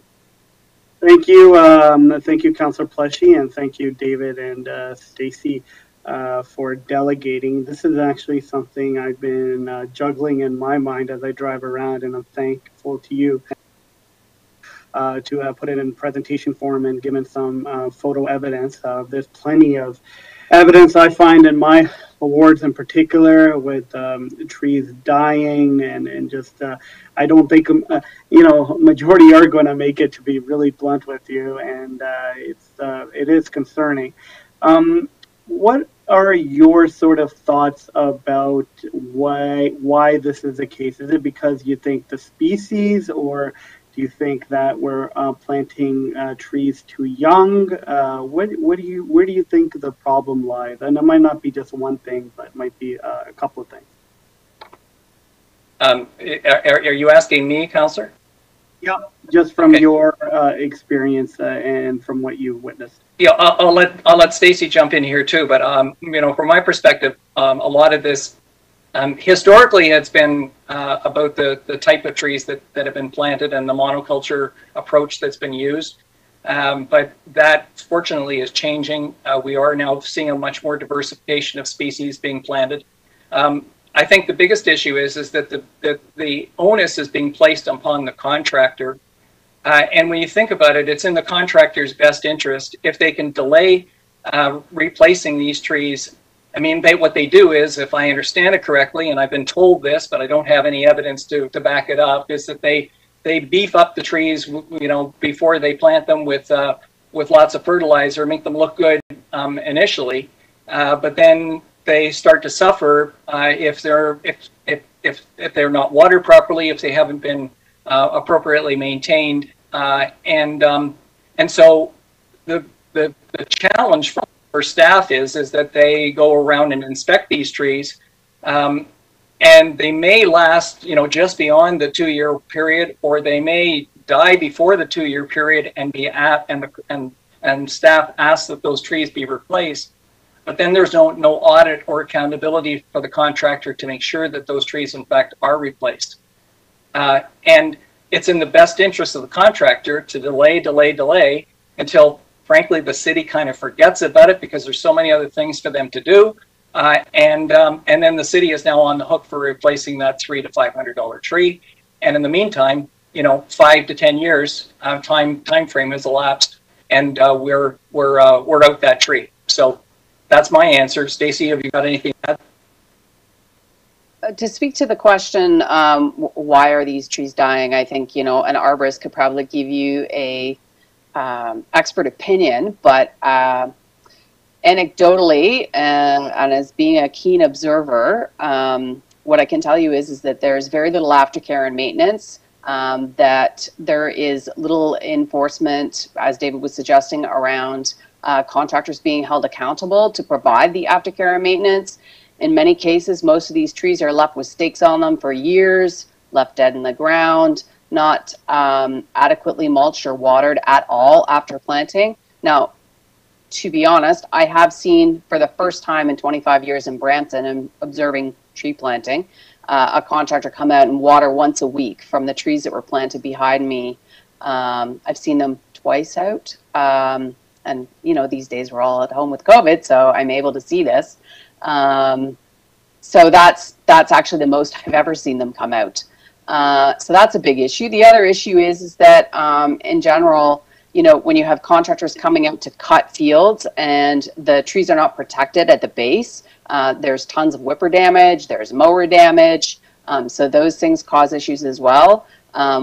Whether or not the trees are too small, I can't speak to that specifically. I'll let the arborist speak to that, but there are small root balls that are on very large trees that are going into the ground. And I observed personally, they sat out in 45+ degree heat with no water for 2 days before they got in the ground. So you don't have to be an arborist to figure out that that's probably not going to be great for the tree's long-term health and ability to, you know, transplant well. So those are some of the issues. I would suggest that really perhaps the idea of tagging and tracking for maintenance to hold contractors accountable so that it's not an endless loop for them to continue to replace trees would be one thing that would help to secure the city's investment. And the other thing that I would suggest is that I think the target's in the wrong place. Planting 1 million trees, that's a great goal, but the issue should be, the target should really be the survivability and the growth and expansion of the trees that go into the ground. So where the investment would actually be in helping those trees that get planted to survive and actually grow, to provide the benefits that you're hoping to reap from their time in the ground. Thank you. Thank you, and thank you for providing your perspective. I think staff also wants to respond, so pass it to them. Thank you. Through the chair, I have Ed Fagan, who I'll refer to comment to council and provide some insight on some of this discussion. Ed? Thank you. Yes, through the chair. Thank you, David and Stacy, for the presentation. And I know you've met with staff as well. A couple points. There is some interim, short-term things we can do that we planned on doing. On the contractor piece, upon a tree being planted, and you're probably aware, because I know you met with staff as well, an inspection is done immediately to make sure that tree is in good health. There is a detailed inspection at year 1 as well, and then a final at year 2. So there's 3 detailed inspections. Understanding there is trees that do decline and die, but the expectation and the follow-up with the contractor is that we do hold payment.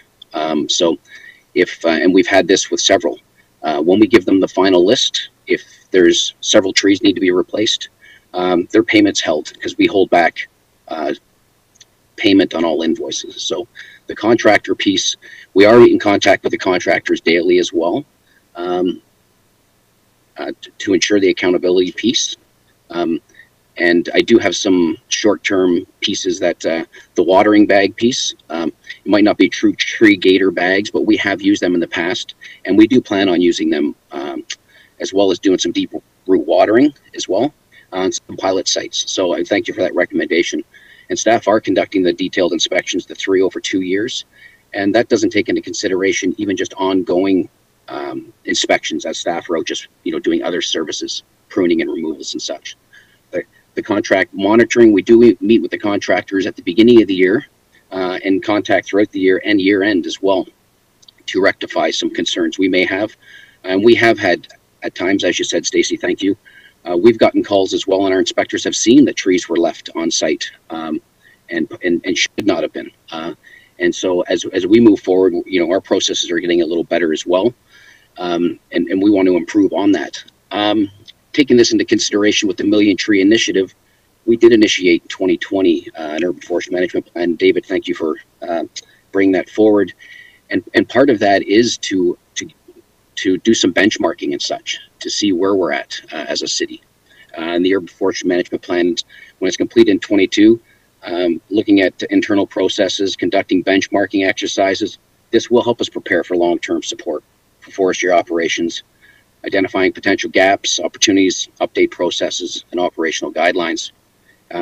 Upon the completion, if additional resources are required, and with the more trees being planted, they may, we intend on coming to council through the annual budget process, requesting additional resources. I don't know if there's any other questions. Thank you. And when can we expect a report from the urban forest management? Yeah, through the chair, thank you. So we are in a second draft right now with the urban forest management plan, and we intend to have that complete in 22, second quarter.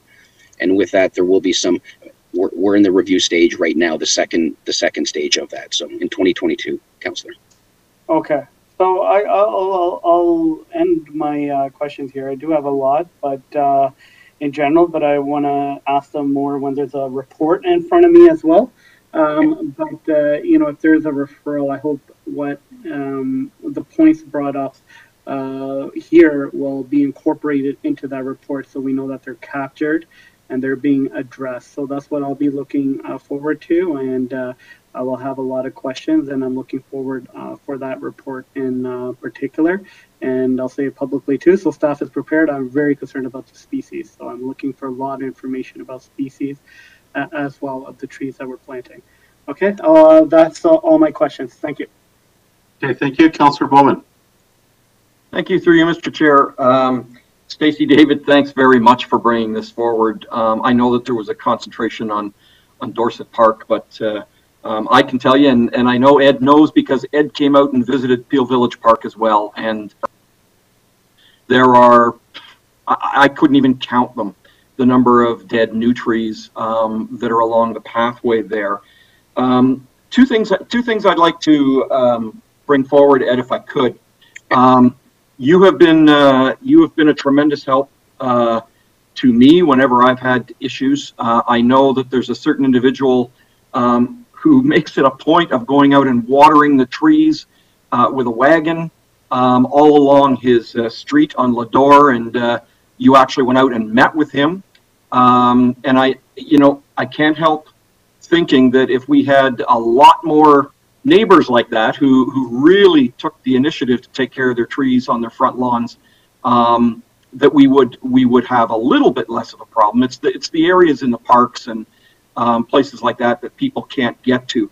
So the number one issue that I keep coming up against, Ed, is we know the trees are dead. We know they've been logged, and we know they've been reported to the contractors. But there just seems to be a very big time lag. In fact, sometimes it's 6 months to a year before the tree gets replaced by the contractor.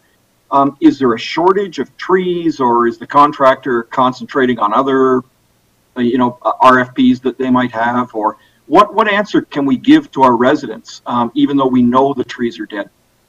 Yeah, through the chair, thank you, Councillor Bowman. Yeah, normally in the spring, of course, it's the time to plant. And if things aren't successful at that time, this summer was a bit different. We were fortunate enough to get some rain. Usually we suspend operations usually in July and August, or mid-July to August. So we don't usually replant at that time just because it's not ideal to plant.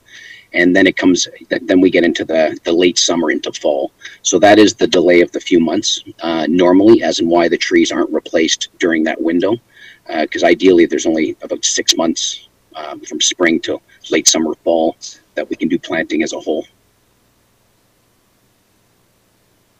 Okay, and just on another note too, can you let us know how many different species of trees are actually being planted now? I know we've moved away from Norfolk maple and things like that, which grew fast and provided a canopy real quick, but we're not always the best trees to have around. Can you give us some idea what we're looking at planting in the Million Tree Program, and heights and width and canopy and things like that? Yeah, through the chair. So I guess many varieties, but that being said, we're looking for proven winners as well. Taking into consideration, we don't want monoculture, as David and Stacey had said as well. We don't want just one variety in case a pest or a disease does come around and makes that tree suffer. So depending on the location, if it's a smaller location, meaning you can't have a large canopy tree, we're looking for smaller canopy trees, ornamental pear, serviceberry, something that's a little more contained, columnar type, not as large. And where we do have space in our parks and such, then we're looking for larger, bigger canopy trees. different varieties of maples, oaks, locusts, lindens. There is a tree list that we do have that can be shared. I could provide that to yourself if you like as well. Thanks, Ed. You've been a big help, and I know that you guys are doing your best out there. We just got to get the contractors moving a little quicker. Thanks. Yeah. Okay, thank you.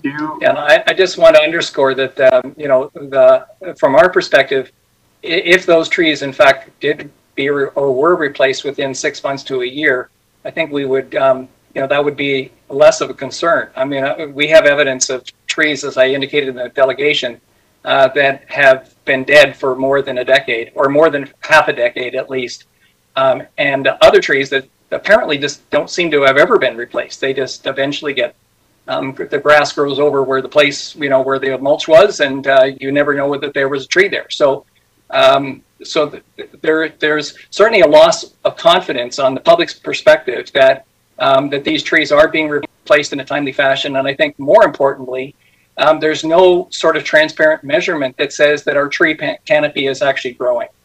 And so that's where when we lose that level of faith, that's where, basically from our perspective, from the advisory committee's perspective anyway, we feel that we needed to bring this message urgently to council. Okay, thank you. Our next question, Councillor question is from Councillor Williams.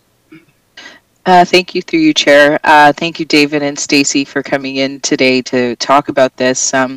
Stacy, I'm glad that you were able to see some people watering, because I do know that was one of the things you showed me, exactly what you described, David, is you could see the dip where the tree was, but there's no tree anymore because they've died. So I just have a couple questions about the contractors, and this might be for you, Ed. Hi, thanks for being here. The contractors that we've had to go back and withhold funds for the trees being poorly maintained or dying, have we gone through letting any of the contractors go, or are we still using the same contractors? We're currently, through the chair, we currently have the existing contractors that we've had for the past couple of years, but with that, over the last 7, 8, 9 years, we've had various contractors. And of course, some being better than others, as any business. So we haven't got to the point of letting some go, but we have not renewed contracts where we went back out to tender. Okay. Yes. So we are making the message clear that we do want good work, right? Oh, that's good to hear. And as we move forward and are looking to implement, and I'm glad this report's going to come forward to implement some of these things like tracking to increase accountability. How has the contractors felt about that type of accountability and tracking that we were looking to implement? Through the chair, the contractors, from the communication I've had with the forestry staff, they're fine with that right now. Again, having dedicated tree inspectors out there, and having timely communications, most important, learning from past experience as well. So being, I guess, in sense, all over it has been helpful. That should help us moving forward as well. As if it's emails, it's daily communication, but if and when required, contractors are brought in to have a status update, for instance, with the supervisor of forestry. If expectations need to be laid out again to get things done properly, that is ongoing as well. That's happening.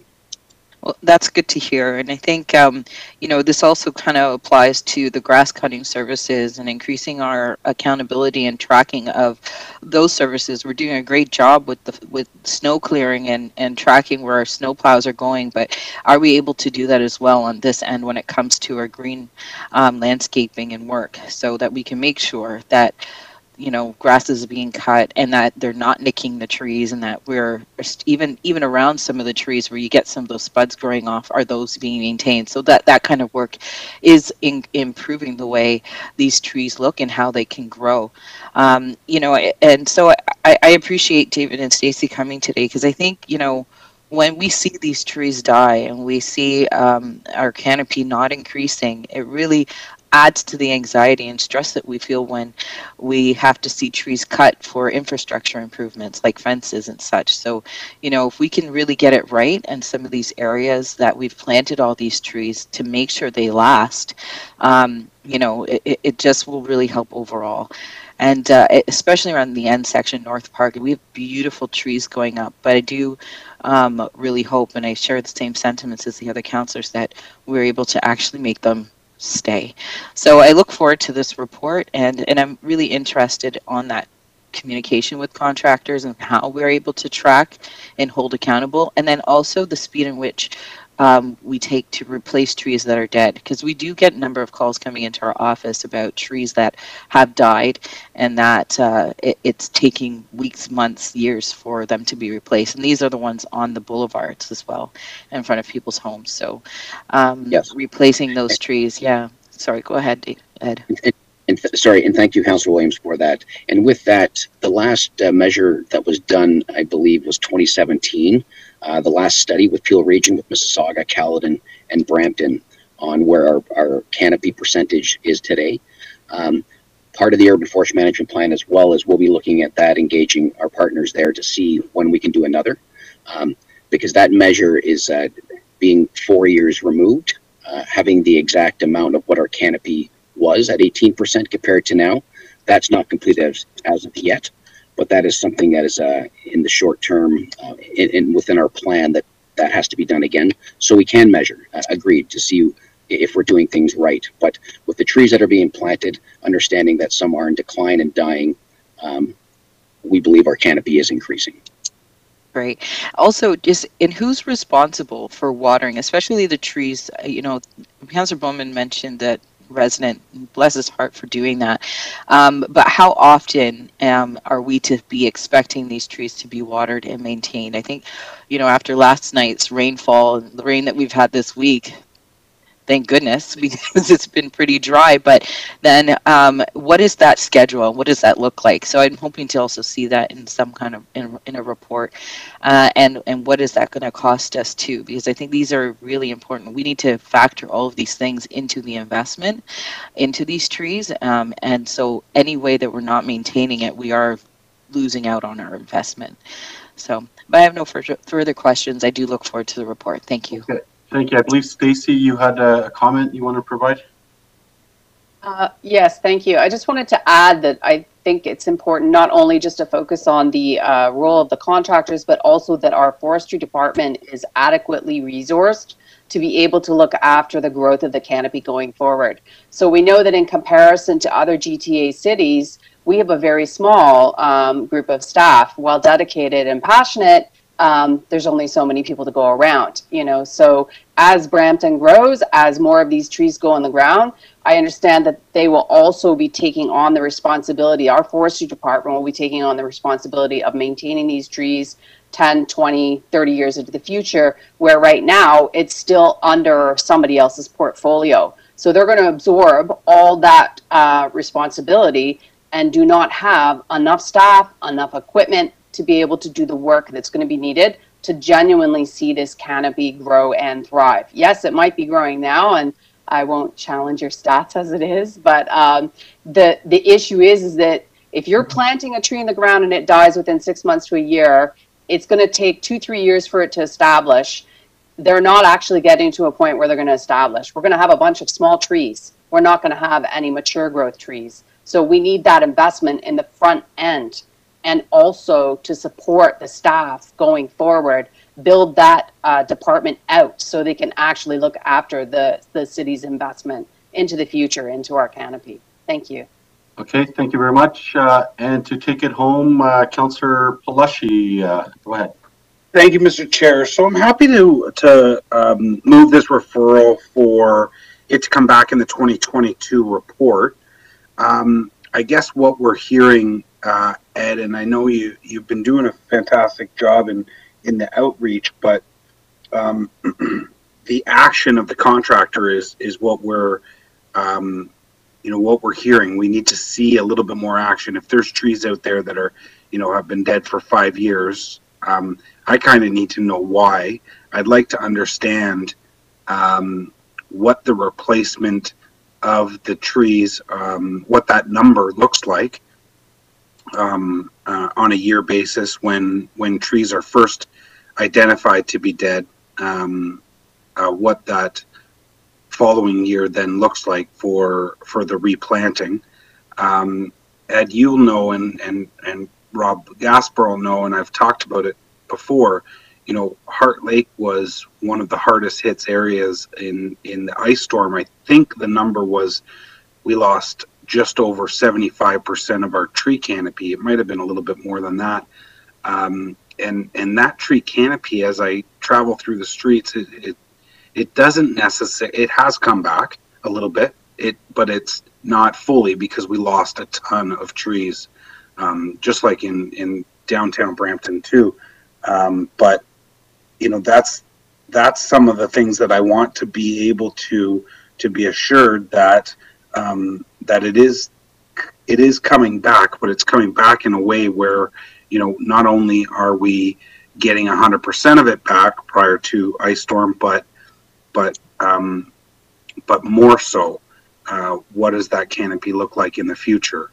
You know, I think we're hearing from the delegations and from residents that action is what we need to see, and so those are the numbers that I'd be interested in it. No, through the chair, thank you, Councillor Palashi, and agreed with the back to the monoculture piece in some of them areas and that ice storm in 2013. Planting efforts have increased, but losing 30,000 trees at, you know, a foot in diameter compared to starting over, there is a bit of a process, but no, point well taken. We have to ensure that the contractors are being held accountable, and also, I mean, every time we do go out to we go out to tender again, we are tweaking scope. So it's a good time to be looking back at the contract itself, and if additional language is required, that will be included in the new as well. For sure. Thanks, Ed. Thank you, Mr. Chair. Okay, thank you very much. So we do have a referral, and I think at this time, if members of committee are okay, we have a referral. Also, we can move item 10.3.1, which are the minutes of the advisory committee meeting of August 10th, to the committee of council meeting of September 8th. Recommendations be approved as published and circulated. Is there anyone opposed? I see none, and that. If I was through the chair, Councillor Medeiros, I just again would like to thank David and Stacy, and maybe if possible, I know we intended on doing this anyways, but we'll touch base shortly as well as to get some additional feedback and have some conversation. Okay, thank you, and so duly noted. So that ends our portion of delegations. Now, City Clerk, maybe I suggest we can take the government relations update, and then after we can go for a break, or do members of the committee would like to do a break right now? I like your suggestion, Councilor Medeiros. I'm good with it. Okay, so we will now go to government relations, and we'll take a break following, and hand it over to Blaine. Perfect. Wait for the presentation to appear, and we'll start. Perfect. Thank you. All right. Thank you. And through the chair, the government relations presentation this week will focus on regional, provincial, and federal issues of relevance to the City of Brampton. Presentation will also review our attendance at the Association of Municipalities of Ontario conference and the successful discussions with ministers and party leaders. We will also review the Federation of Canadian Municipalities advocacy positions in preparation for the federal election. And the final piece, the City of Brampton has also implemented a federal election advocacy plan in support of the term of council priorities. We'll begin with the regional updates. Regional Council is scheduled for tomorrow, September 9th at 9:30, and the Public Affairs team has reviewed the Regional Council agenda and engaged with subject matter experts across the corporation for advice and guidance. So if we can move now into slide 3, please. So slide 3 just summarizes a similar delegation at the region that we members of council heard this morning. But I wanted to highlight item 7.1, which is a delegation at Regional Council by the Punjabi Community Health Services and One Voice Canada regarding challenges faced by international students. The city has been active to identify some of the challenges faced by international students in Brampton, including affordable housing. The Brampton Town and Gown Committee was established to review and work with student issues inclusive of discussions around housing. City staff, led by the Planning, Building, and Economic Development Department in collaboration with other colleagues across the corporation, are preparing a report to Council recommending an approach towards lodging houses in Brampton. A lodging house steering committee will be comprised of multiple city departments and is working to finalize the city's approach. The city also continues to advocate with the province in regards to addressing issues related to illegal secondary units and safety of residents. At this year's Association of Municipalities of Ontario conference, the city requested that the Ministry of Colleges and Universities and the Ministry of Immigration, Refugees, and Citizenship strike a task force with the city of Brampton and educational institutions to develop solutions and coordinate existing programs to address safe and affordable housing for international students and related impacts on city infrastructure. If we can move forward now on to slide number 4, please. On August 27, 2021, the Regional Appeal announced it will require all regional employees to disclose and provide documentation of their COVID-19 vaccination status. We just brought this forward just to provide members of council with situational awareness around the issue of vaccination policies and the impact on municipal staff. We can move forward now to slide 5. Perfect. On September 1st of this year, the province announced requirement for people to be fully vaccinated and provide proof of their vaccination status to access certain businesses and settings starting September 22nd, 2021. Ontarians will need to be fully vaccinated and provide their proof of vaccination along with photo ID to access restaurants, bars, and nightclubs, meeting and event spaces such as banquet halls and conference and convention centers, gyms and fitness facilities, sporting events, and concerts and cinemas. There will be a transition period from September 22nd to October 12th, where people will be able to provide a negative rapid antigen COVID-19 test from no more than 48 hours before the event as an alternative to proof of vaccination. In other provincial developments, on September 3rd, the Ontario Legislature has been prorogued until the federal election. The Legislature will return on October 4th with an outline of the provincial government's priorities. If we could move forward on to slide 6, please. In federal updates, the election campaign is in full swing. The city has launched its City of Brampton Federal Priorities webpage featuring Brampton's key initiatives and priorities. The members of the community can visit the city's website. There is a link right there on the federal election, which will take you to our page that speaks to the advocacy positions of the city. The public affairs team is working with the mayor's office on engagements with local candidates and for continued advocacy around term of council priorities. Also wanted to highlight the Brampton Board of Trade's federal candidate debate, which is taking place Thursday, September 9th at 9 o'clock. The public affairs team will continue to monitor developments and provide updates as required. As we go through a few of the talking points this morning, there is some events coming up. I just wanted to let members of council know that we will, at the conclusion of council today, we will send an email out that with the dates, times, and the events, and how you can go about and register. If we could move forward now, please, on to slide 7. So during the period of August 16th to the 18th, the city engaged with provincial ministers and political party leaders during the Association of Municipalities of Ontario annual conference. The city delegation participated in 11 meetings highlighting some of Brampton's key priorities, including transit and higher order transit, infrastructure, healthcare, the environment, and economic development and growth. A number of ministers and party leaders expressed an interest in learning more about the city's priorities, including possible visits to Brampton.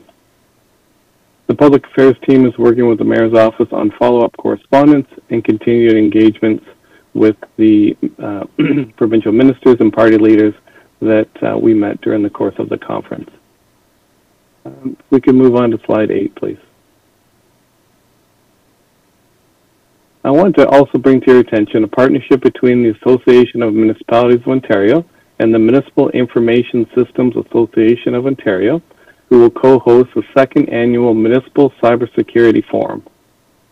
The forum takes place on Thursday, October 4th, with online registration, which we will provide to members of council later today. And the details we will forward so that if anyone is interested in attending, you'll have the information at your disposal.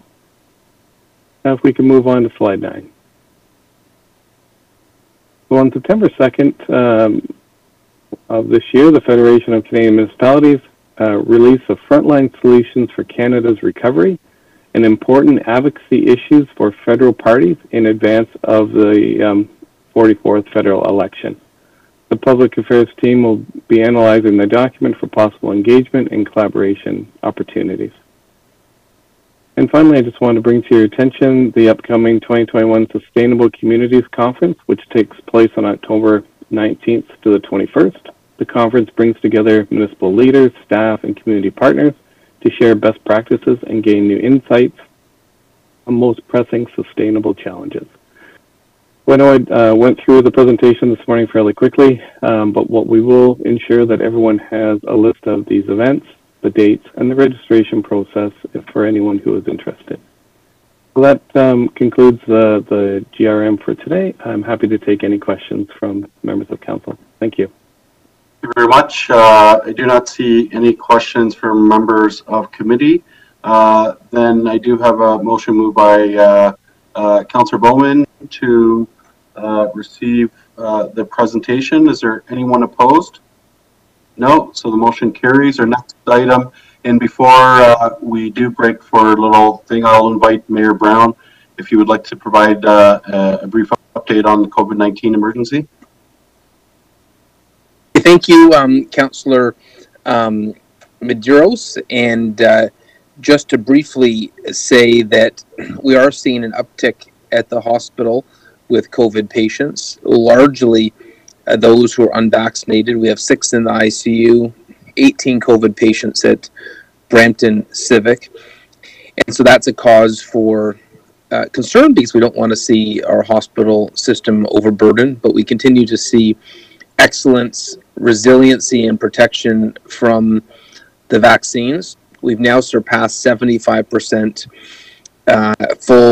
fully vaccinated in Peel Region, and let's keep on pushing that number even further.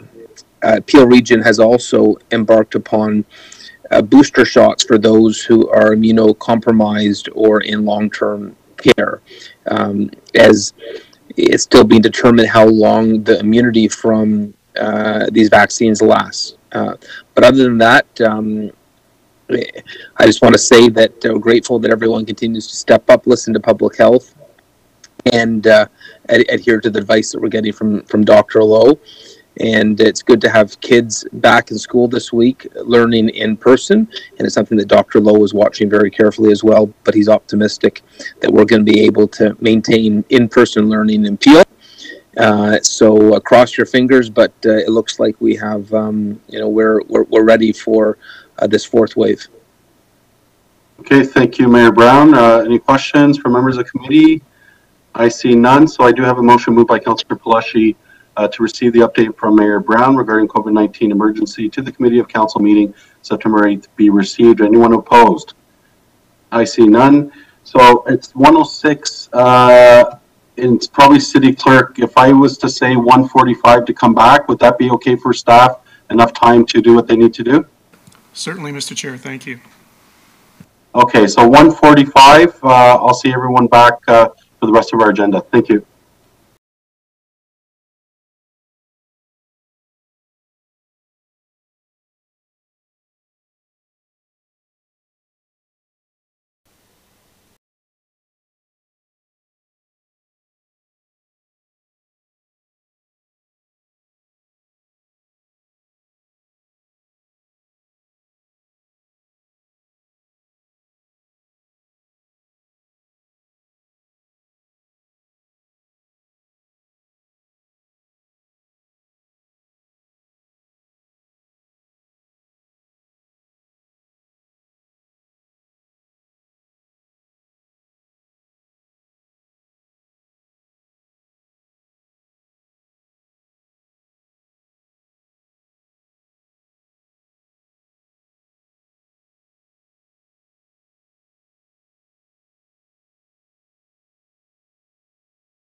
Going to do a confirmation of members that are present. So I see Councillor Williams, Councillor Dillon, Councillor Singh, Councillor Bowman, yourself, Councillor Paleshi, Councillor Santos, and I believe Mayor Brown. So just to advise you, Mr. Chair, that Councillor Willens has sent his regrets now. He will not be attending the rest of the meeting. Other municipal business, and Councillor Vasante is away today as well. And we still have not had Councillor Fortini join the meeting, but you do have quorum present, so you can proceed. Okay, thank you very much. Thank you, members of the committee. Our next item is item 8.3.1, a discussion item at the request of Regional Councillor Dillon. So I'll hand it over to Councillor Dillon.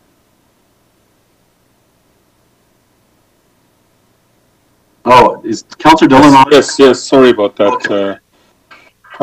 Thank you so much, Chair Medeiros. And so I had sent this motion to members of council yesterday, and essentially I can kind of give you some background. And so there's been two very large rallies held in Brampton over the past couple of months. One was July 28th, and the other one was August 29th. And it was truck drivers, majority of them from Brampton. So they drove long haul, they drove short haul. There was owner operators as well. And essentially what their issue was fair in terms of compensation and insurance. And so in terms of compensation, there's been a number of issues where some of their members have not got paid. And so when I say members, they're talking about truck drivers as a whole. So there's a number of pay dispute issues that they've had. They've also argued that some of their the wages that they get are unfair. For example, if you drive internally in Canada, you get paid more than if you were to travel to the States. And so the first rally had a few hundred. And recently on August 29th at Speranza Banquet Hall, they had within the COVID restrictions, they had a few hundred, I think about 400 or 500 people there as well. And so, as the motion states, we are one of the largest truck driving populations in Canada. We have tens of thousands of people who are employed in the transportation and warehousing industry. And so it's just a matter of them asking for fair pay. And so the motion is simply asking, just because we have a history of supporting our truck drivers and our workers, that the MTO engage in discussions with them. And we've had, I know Councillor Singh was there as well. A number of MPPs were at these rallies, and I think we're all, I'm hopeful that we're all in agreement that, that the MTO should sit down, discuss some of these issues, and then hopefully come up with a resolution very soon. And so the motion is before you. Hope I was able to give enough information to my council colleagues. If there's any questions you have, you certainly can address them to me, and I can try to answer them the best way possible.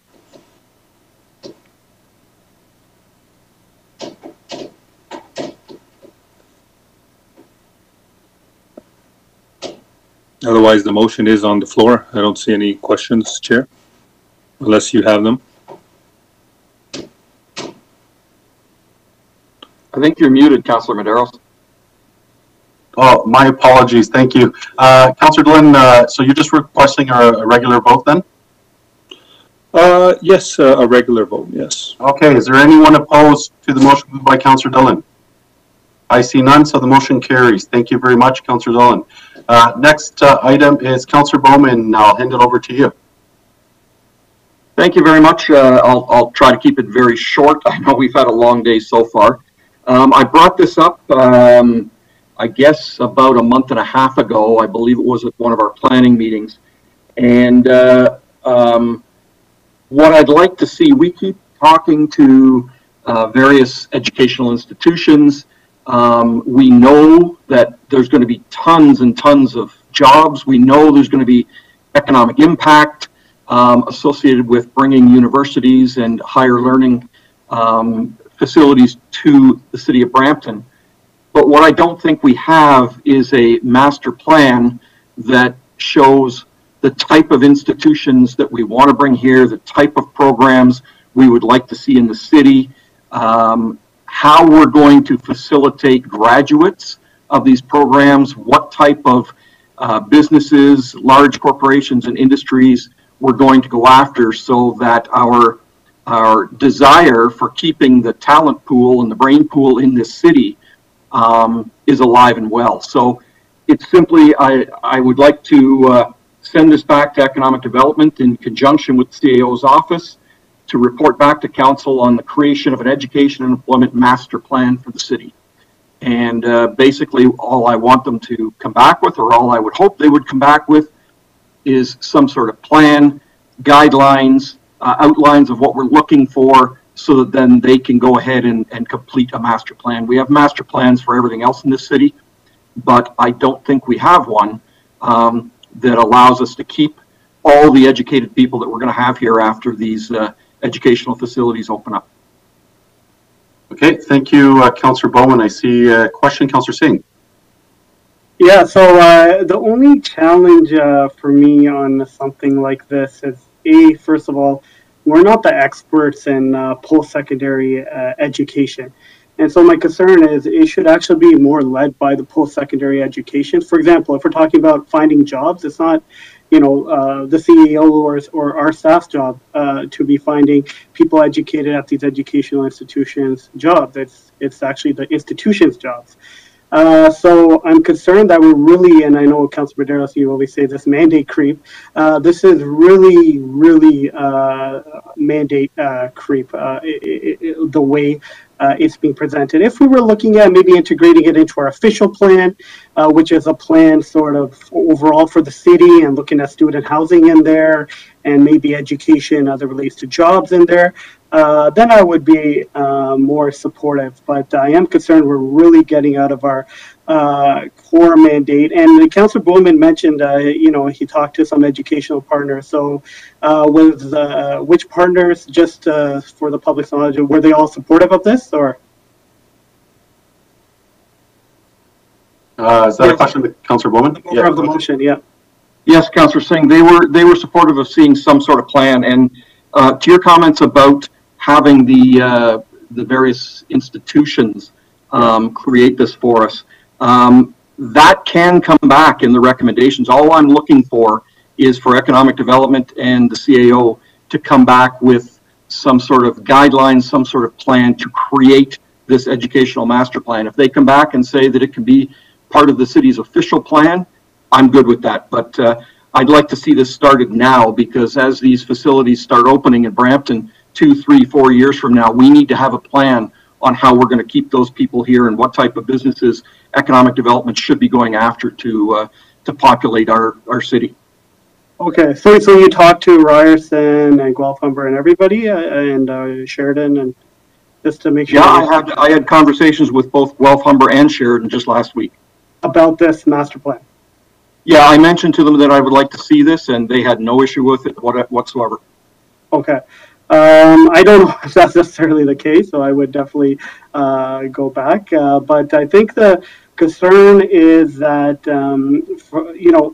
it's, negotiations are happening. These projects are highly sensitive, as we know that.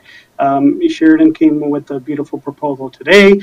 We have the med school. I know Councillor Medeiros is also working on some police-related institution with Ryerson. So I think the city leading this, I do have concerns regarding that.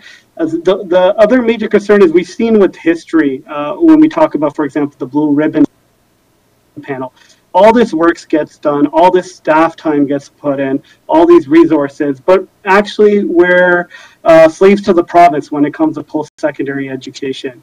And so, if we want to start with, maybe, I know we had talked about previously doing a round table just at a high level, but delving right into sort of making a plan operational, I think I can't support that at this time. But and I think we should be very, very careful at this time, given elections are around the corner, what type of messages something like this might send. So I can't support this as it is now, but I'll hear what my colleagues have to say as well. Thank you. Okay, Councillor Dillon.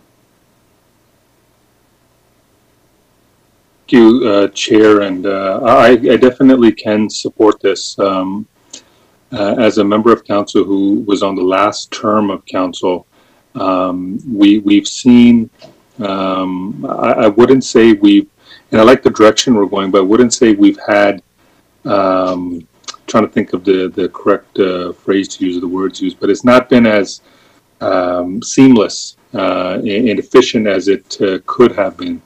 I remember the last term of council, we passed a number of motions for studies to be conducted in terms of housing, in terms of transit. And I had asked at the last meeting when we approved the Guelph Humber if we could see those, and staff were unaware of that. And I think it all falls into place as to what we want to see in the future, and how we want to see these institutions in the city and all the stakeholders and partner interact and how they live with each other within the city, and how we can evolve from there.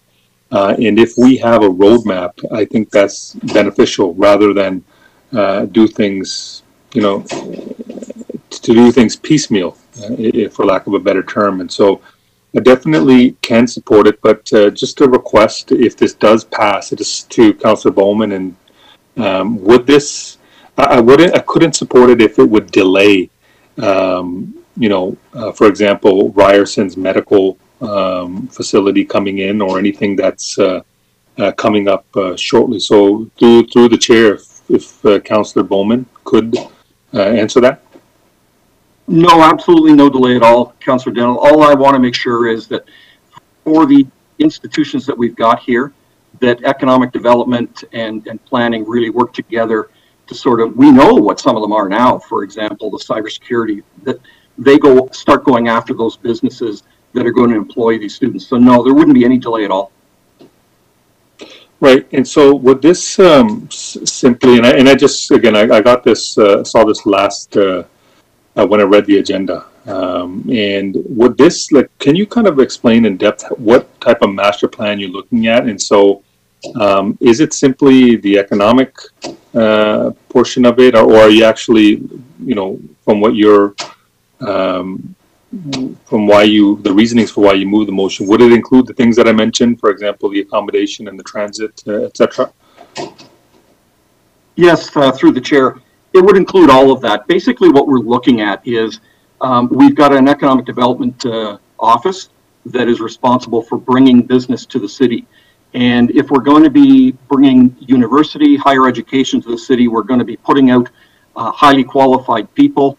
It's been our desire for years and years and years to keep the Brain Trust here in Brampton. I want to make sure that for the courses that we know are here, and for any future courses we know of, that we start planning to get the industries that will use these people, so that these people don't have to go somewhere else to get a job. They can get a job right here in Brampton. And as we know, it takes sometimes 2, 3, 4 years in economic development. Claire can probably comment on that, to bring some of these larger organizations to a city like Brampton. So I'd just like to see sort of a roadmap of, we know what's coming, we know what educational facilities are going to be here. What is it we need to do as a city, and who do we need to attract here to make sure that the jobs are waiting when these kids graduate from university in 2, 3, 4 years from now? And it would include everything else that you mentioned. Yeah. Yeah, and I agree. And I think when these institutions are working with each other, and economic development is working with them as well. It's not, everybody's not working in their own lane. Everybody's kind of working together, and we know what's going on, and then there's some sort of organized plan. I think that's definitely beneficial. I don't see any harm in it. I only see benefit in it. So definitely support it. Thank you. Thank you. Councillor Plushy. Thank you, Mr. Chair. I guess some of my questions would be directed to staff with respect to, I guess, not fully understanding what work has already been done. What work have we already been doing in the organization that would be captured within this? Would be one of my questions. Another question would be along the same lines as I think Councillor Singh. I suspect that we would need some outside organizations to help us facilitate this.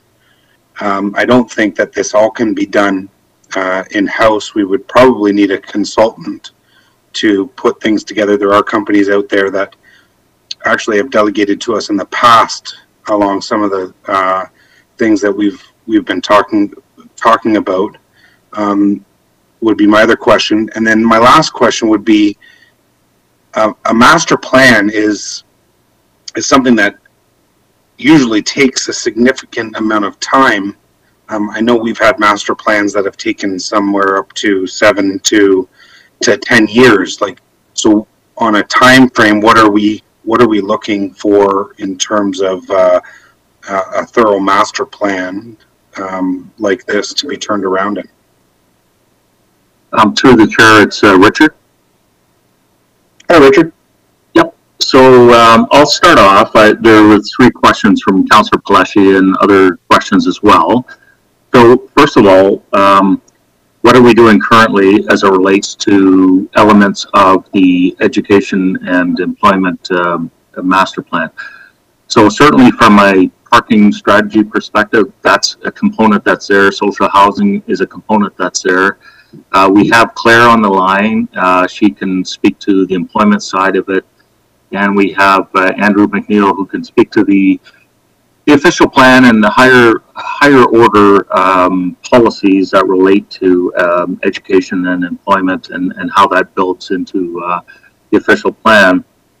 So I think I'll just turn it over to Claire right now to speak to the employment side of it, and then maybe Andrew can speak to the official plan and how some of the work that we're currently doing can kind of fold into this. And so, yes, if we need to do a master plan, certainly there'll be certainly need to be resources and time to do that kind of a thing. But I think some of the elements are already covered off. So I'll turn it over to Claire and then over to Andrew. Thank you. Thanks, Richard, and thank you for the questions. Yes, much of this work is being done, and perhaps that's something we can come back to council to share in more detail. I believe a roadmap was discussed, but also an outline of what a plan could look like, and that would be up for council. We could bring that forward. I think we need to define some of the terms and what we're talking about when it comes to employment. From my experience, that means different things to different people. But what I think I've heard from Councillor Bowman is assuring that economic development in our investment attraction work and our business retention and attraction work, that we're speaking to businesses about the talent that is available coming out of the post-secondary institutes that we're attracting. And that's something that we're already doing. And I can give you some examples of that. So with CAMDIT at Sheridan, we talked to businesses, including Magna, that recently donated a fair sum. We talked to them about hiring the skills trades that come out of that. Peel Halton Workforce Development, we work really closely with them. So when we know that businesses are looking for a particular skill set, we work with them on that as well. But we work very, very closely with the Catalyst, with the Rogers Cybersecure Catalyst. We know when their cohorts are going to graduate and when they're looking for employment, and we match them and make those introductions with our employers. And we've been speaking with Algoma as well. Algoma is beginning to create its employment services for Brampton graduates. So all of the colleges and universities we really speak to about their graduates and the skills that are becoming available for businesses. We've also written a white paper on the economic impact of post-secondary and the need for the talent pipeline. That was done in the context of Brampton University, but it's something that we continue to use as a guiding document. I will say, in the world of master plans and strategies, our economic recovery strategy is really what we use right now to guide our work. And that puts a new layer on the word employment, in that when people had lost their jobs during COVID, went to school and got retrained or upskilled, we also worked with those schools and those businesses to try and match make them. So I guess with all of those examples, my message really is that there's a lot of this that is already going on. So to answer Councillor Pleshy's question about what are we already doing, that is certainly something we're already doing. In terms of the question about the necessity of a master plan, again, I think this is something that we could put within our economic recovery strategy and be very clear to share the types of things that we're doing. Thank you for that, Claire. And before Andrew comes on, Andrew, Claire brought up a really good point, something that I've talked about before, employment and what that means to different people, and the fact that, you know, we're basically still working off of a 40-year-old provincial system that defines certain types of employment to be certain types of employment with respect to our official plan. And, you know, the fact that it's, you know, times have changed certainly from 40 years ago, but even in the last year or two with COVID, it's different now with respect to the jobs that are out there and how those jobs are identified in the ratios and in the employment sectors that we're putting into our official plan. Just by way of example, you know, retail is still considered not high employment, yet there are a lot of people that make a well living working retail, whether that be in, you know, the sales industry or even Costco, you know, is paying their employees good money. I recently just heard that McDonald's is having to up their wages to almost in and around $20 an hour, and just to attract people to the jobs. So if you can talk a little bit about that as well. Thanks, Andrew.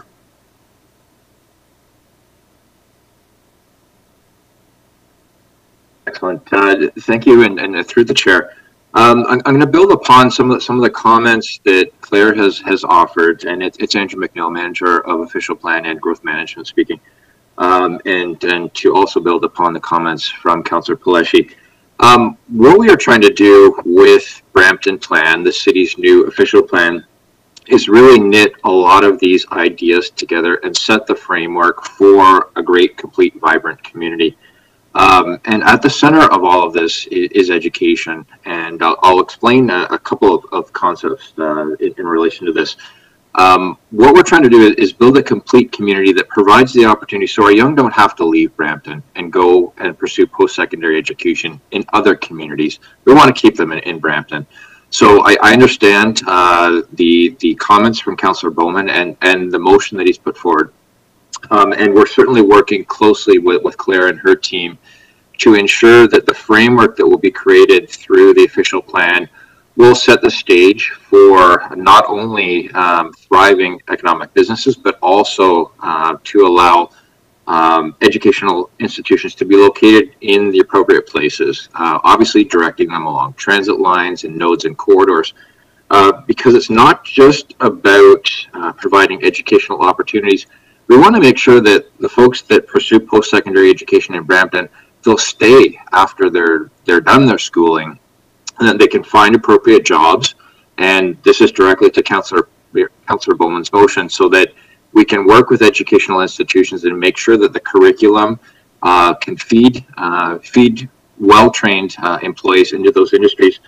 But place quality in Brampton, you not only want to attract and retrain with the opportunities to pursue post-secondary education, but you need to deliver the kind of place that these folks want to live in after they graduate.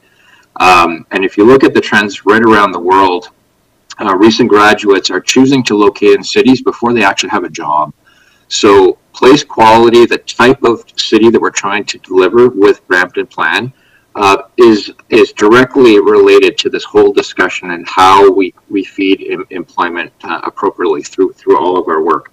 So I just wanted to draw that connection as well, that it's not just about feeding directly employment. We actually need to impact the quality of the environment that we deliver in Brampton to keep post-secondary graduates here after they're done.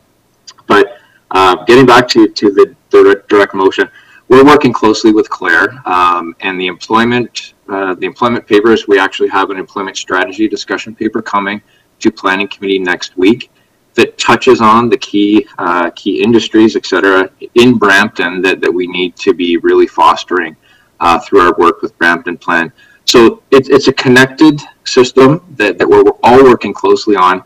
I'm confident with Brampton Plan we can create the right framework and work with Claire to ensure that the connections are made with the right institutions to really set this up for success. Does that answer the questions that you're looking for? Yeah, Andrew, I guess what else I'm looking for is kind of, so I guess a better understanding of what's currently in place, and Claire had mentioned that that's something that she can bring forward maybe to a future council meeting. So I would like to see that, better understand the white paper, and more of a roadmap into what we're currently doing, and then I think I would have a better understanding with help from staff to understand, and maybe if Councillor Bowman can elaborate on once we see what we're doing, what else he would like to see in an employment master plan, and then timeframes and cost is always something that that takes a lot into a master plan. So I think that's where I'd like to see. And just with respect again to working off of a 40-year-old plan, I'm and that's the provincial kind of what they've set forward for us to work off of. So changes need to come. And I think that, the Brampton plan, I think, identifies hopefully some of those changes, but maybe something with respect to this master plan is something that can come out of that as well. The chair, it's Richard.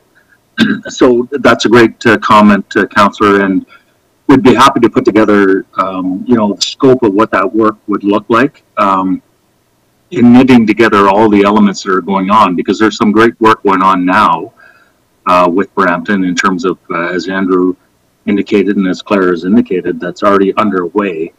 However, we can certainly knit the scope together in terms of what a master plan or a study could look like in terms of elements that council would want to see that perhaps are not being covered off in some of the various studies we're already undertaking. So, Mr. Chair, I guess just if Councillor Bowman wants to answer or wait till the rest of the speakers, I'm not sure, but maybe there's an opportunity to hold this motion to say let's look at this information, have this come back first, and then decide whether we want to go through with the full-blown master plan. Thank you, Mr. Chair. Thank you, Councillor Bowman. Can I proceed with the questions, or do you want to answer? Sure. Just a very quick question. I think people may be reading a little more into this than it is. I'm looking for economic development in conjunction with the CAO's office to do exactly what Richard just said. Come back with the pieces that we have, the proposed area that we might want to go down, anything we're missing. That's what I'm looking for. A report back to council on the creation, not the actual plan. I just want to see what we've got, where we're going, how long it'll take. And I understand it's a big undertaking, but I also know the pieces are there. So to Councillor Peleshi's point, yeah, I'm just looking for information to come back to us to say, can we do this or can we not do this? Can we include it in this plan? Can we not include it in that plan? And that's the whole point of this of the motion. Thanks. Thank you, Councillor Williams. Thank you, through you, Chair. And Councillor Bowman, thanks for kind of clarifying that. I think it's the thing that I find is whenever we have a post-secondary institution coming to us to give a proposal or some kind of suggestion, we're kind of doing the same dance, trying to figure out, is this the direction we want to go? Has all of the moving parts communicated with each other? We have a number of these questions that seem to come up, and then we end up talking about some kind of master plan.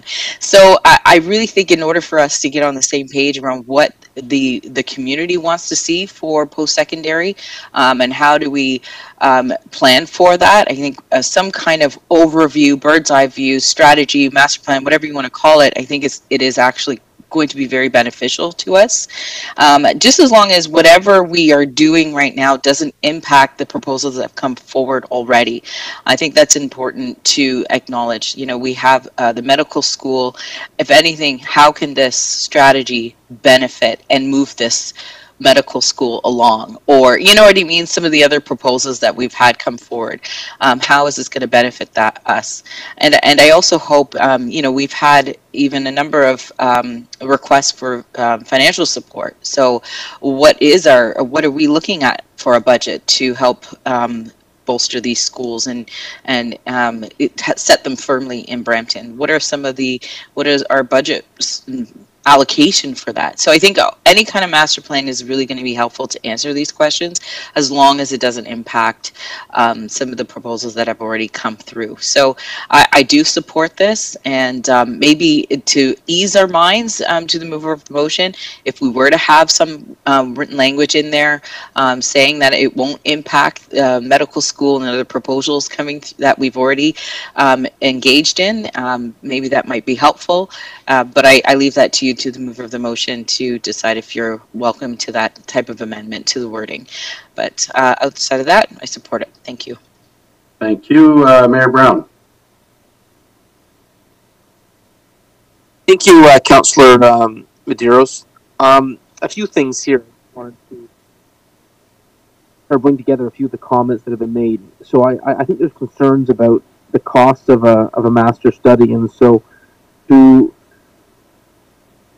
Councillor Bowman, would you be willing to add an amendment to the motion that said that consultants would not be used for this master study, and that we'd look at using resources internally? And then secondly, if that's the case, to the CEO, is that something that could be achieved internally? Sure, if I can just comment to the mayor on that. Yeah, that's fine. And again, that's something I would be looking for to come back in the report. You know, do we need to hire a consultant? Do we not need to hire a consultant? Again, I'm just looking for a report to come back. Can we create, with what we have, an education and employment master plan? Are we missing things? What do we want to see as counselors? And this is, you know, we're looking 5-10 years into the future on this. And if we don't have a plan now, we're just going to be going here and there and everywhere and trying to match everything we've got to everything we need. And, you know, we do this with everything else. We have a plan. We know where we are today. We know where we want to get to. And we have a plan that says how we're going to get there. So, yeah, again, I'm not looking to hire a consultant on this. I'm just looking for a report back to us. What do we have now? Where can we go with it? And do we need anything else to create some sort of a plan or strategy for ourselves? Yeah.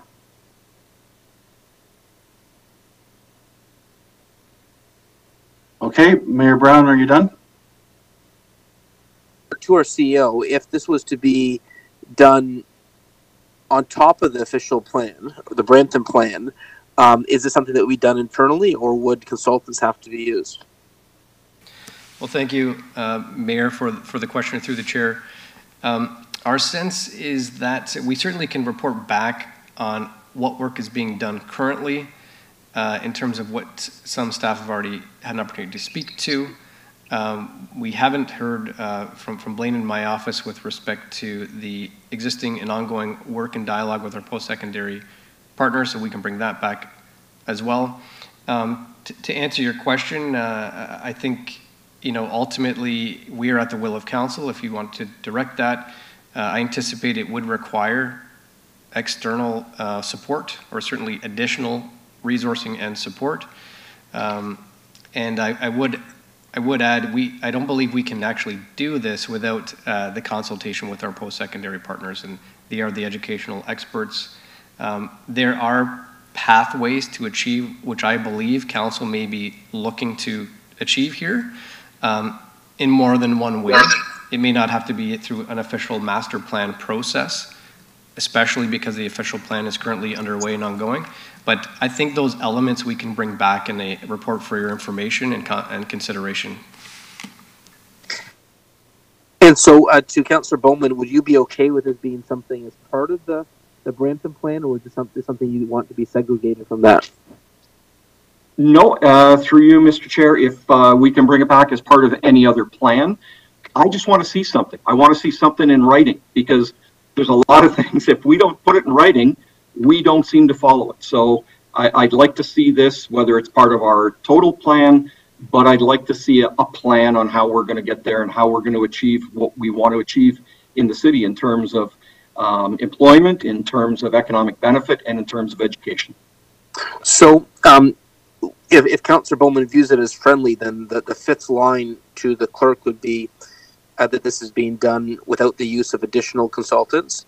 If it happens to be incorporated into the existing consultants that are doing work on the Brampton plan, that's separate, and maybe we can use their skill there. But I think it'd be important to clarify this would be using the existing mechanisms and not putting new costs on the city. And so maybe just the last line of this would be done through without the use of additional consulting services. And then the second thing that I wanted to say is I have had apprehension raised from our existing academic partners about this motion that are concerned that it would pause existing some of the existing opportunities, and I'm sure other members of council have received those same phone calls that I have. And so I think there need to be a paragraph that says this would not be an attempt to delay engaging any of the exciting existing opportunities, because we are in a unique environment right now in Brampton where people are coming to us with exciting initiatives. Like who would have ever thought that the med school was something that the province would actually entertain?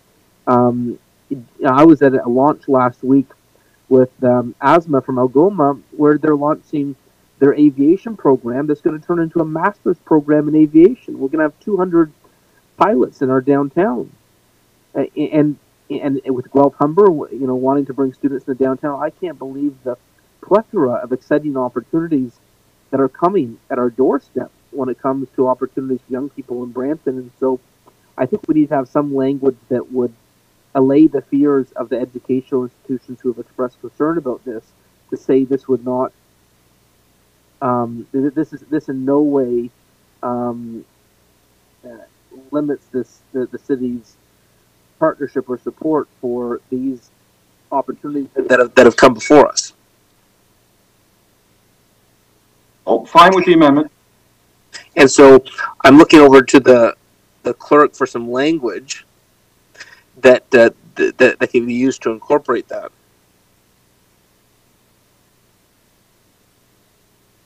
I was looking on the screen as it's typed. Impact on the existing post-secondary educational expansion opportunities. Yes, I think post-secondary is important to have that. Thank you.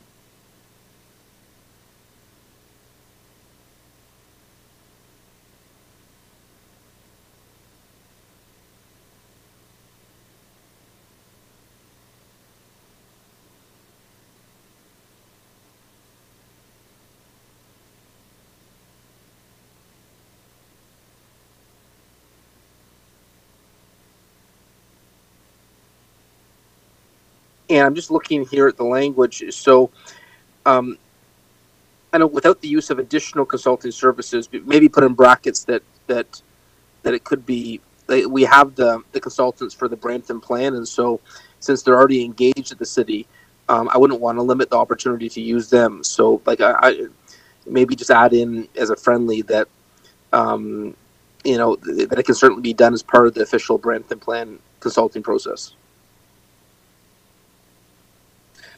I don't know how Peter manages to put eloquently all these comments together so quickly, but thank you. And those are all my comments.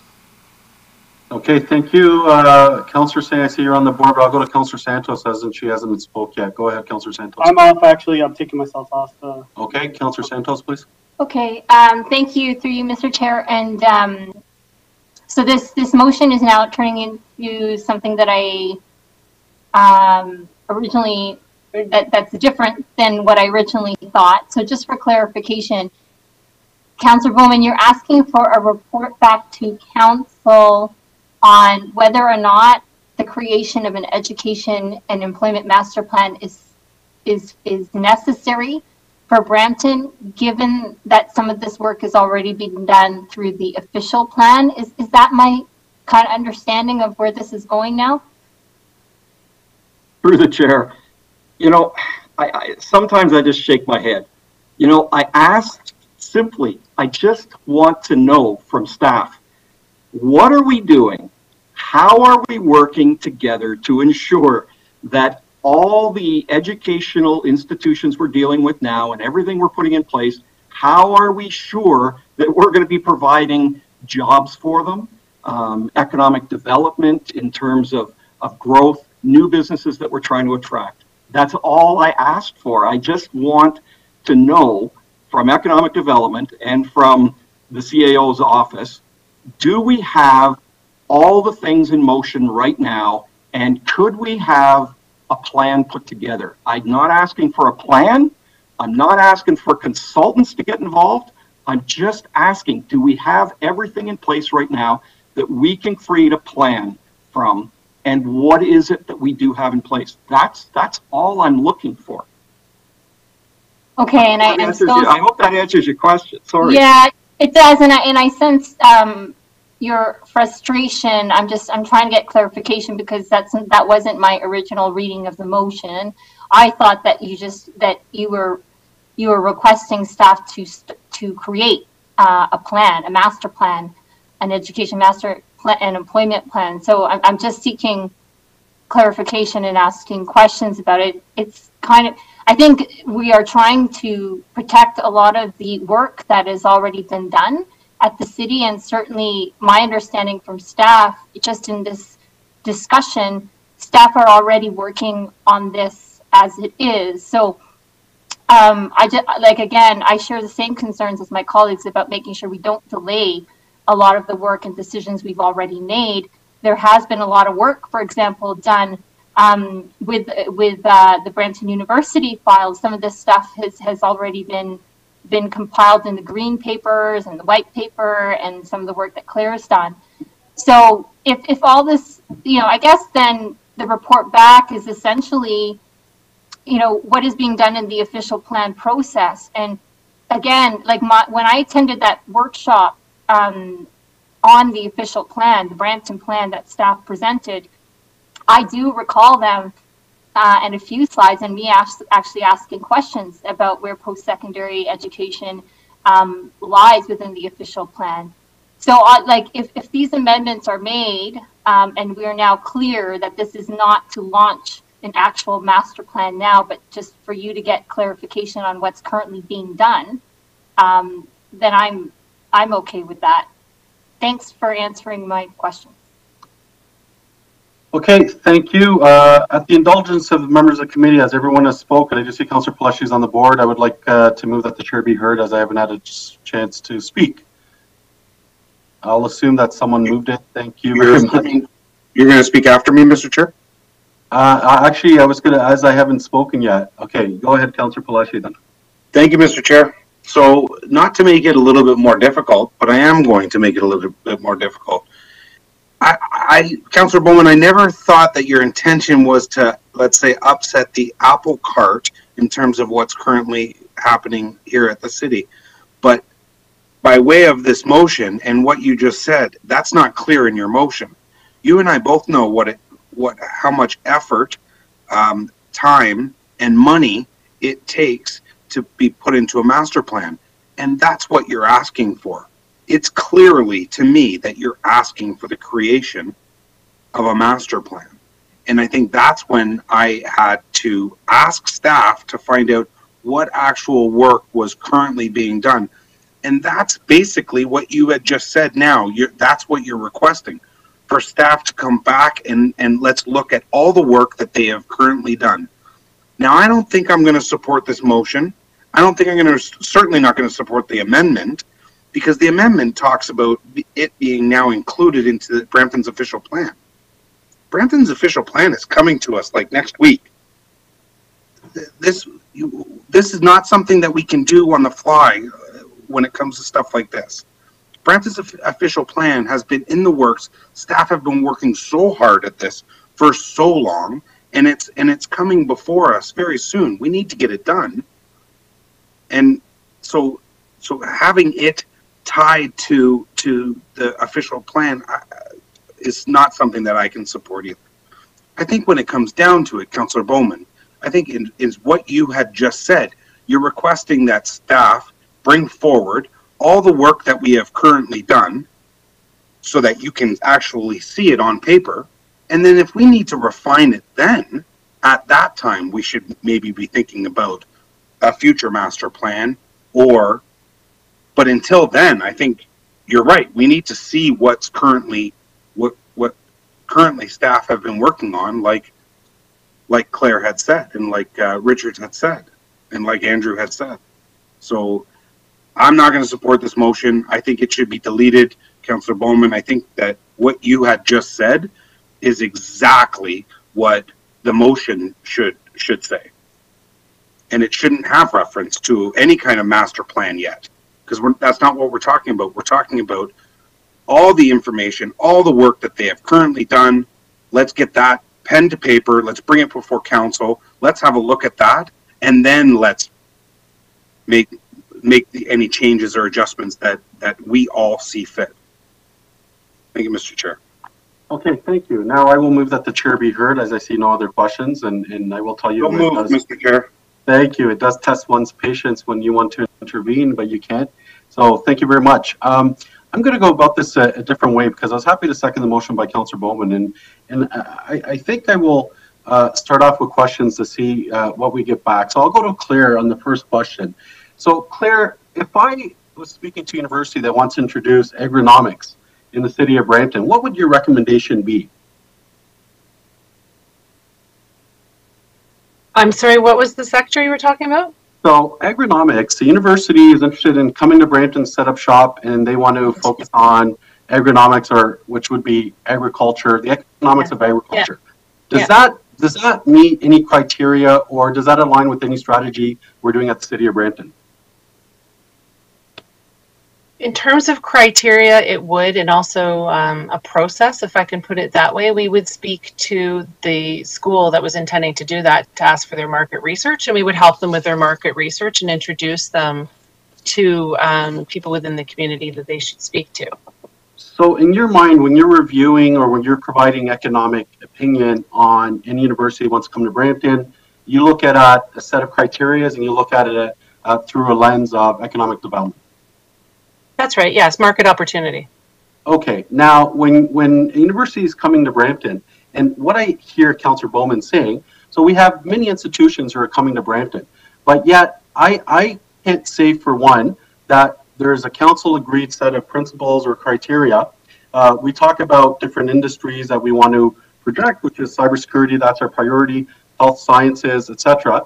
But in the eventuality, a university wants to come for, wants to do agricultural studying here in Brampton, in my mind, doesn't so much align well with what our strategy is, and the piece of the pie in which we can provide seed money would be limited. I would probably suspect that the recommendation staff would be, this would not be the best investment in comparison to the other institutions which align more with our strategies and our goals. Would that be fair to say? I would tend to agree with you, yes. Okay, thank you. Now to communications, to Jason. When you're putting out the press releases and you're communicating with residents, so if we were to list all the activities we're doing to support post-secondary education, what would your recommendation be? Would you recommend that we do a title of something like that, would it not be sort of listed as Brampton's post-secondary education strategy? Is it more powerful to communicate to the public when it's under an umbrella of a strategy or something comprehensive as a framework? Or do we just pull out bulletins and you would just list all the items that we're doing? The city that Brampton is working on, or is everything encompassed within a strategy or a comprehensive framework? And is that more powerful to communicate with the residents?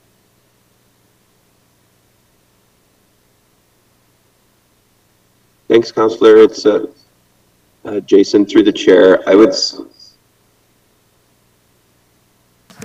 Sorry, I was just sorry. Through the chair, Councillor, I think both are good opportunities. I think with a number of different opportunities underway that from different institutions that we are generally finding it's easiest to just highlight separately because there's a lot of different facts and information about each institution. So whether that was the medical school or Brampton U or just the different projects going on, it'd be very long media releases if we're adding on top of the details of each institution or kind of bundling it all into one package. But I don't think it hurts or hinders to have it under the framework of an umbrella plan. Well, let me go at this a different way. To communicate to residents in the city of Brampton on what exactly is our post-secondary education plan. So let me put it another way. We had an announcement at an institution last council. We're gung-ho on another institution, and now we're courting with a couple of institutions. So to a resident, in my mind, they would, find it a little bit difficult to understand why we're speaking to a lot of different partners. I thought we announced this, we announced that, and I understand. But when you're communicating with, and not an all-encompassing and more powerful communication tool would be to have something that was comprehensive to say, for lack of a better term, a master plan or a strategy. So all the activity, the breadth of activity that we're doing, such as A, B, and C, would be encompassed under a strategy, which from a brand perspective, similar to how successful Brampton Vision 2040 is, because under Brampton 2040, there was a lot of activity we were doing already, a lot of stuff, but what was the success of Brampton 2040 is the branding in itself by saying, it's all encompassing all the activities dealing with how we're growing the city, et cetera, et cetera. So that becomes a powerful tool. So would you say from your experience, when you can brand something or have a coin phrase to it, that becomes more successful in communicating something which is complex, but it helps you communicate easier and more effectively with residents?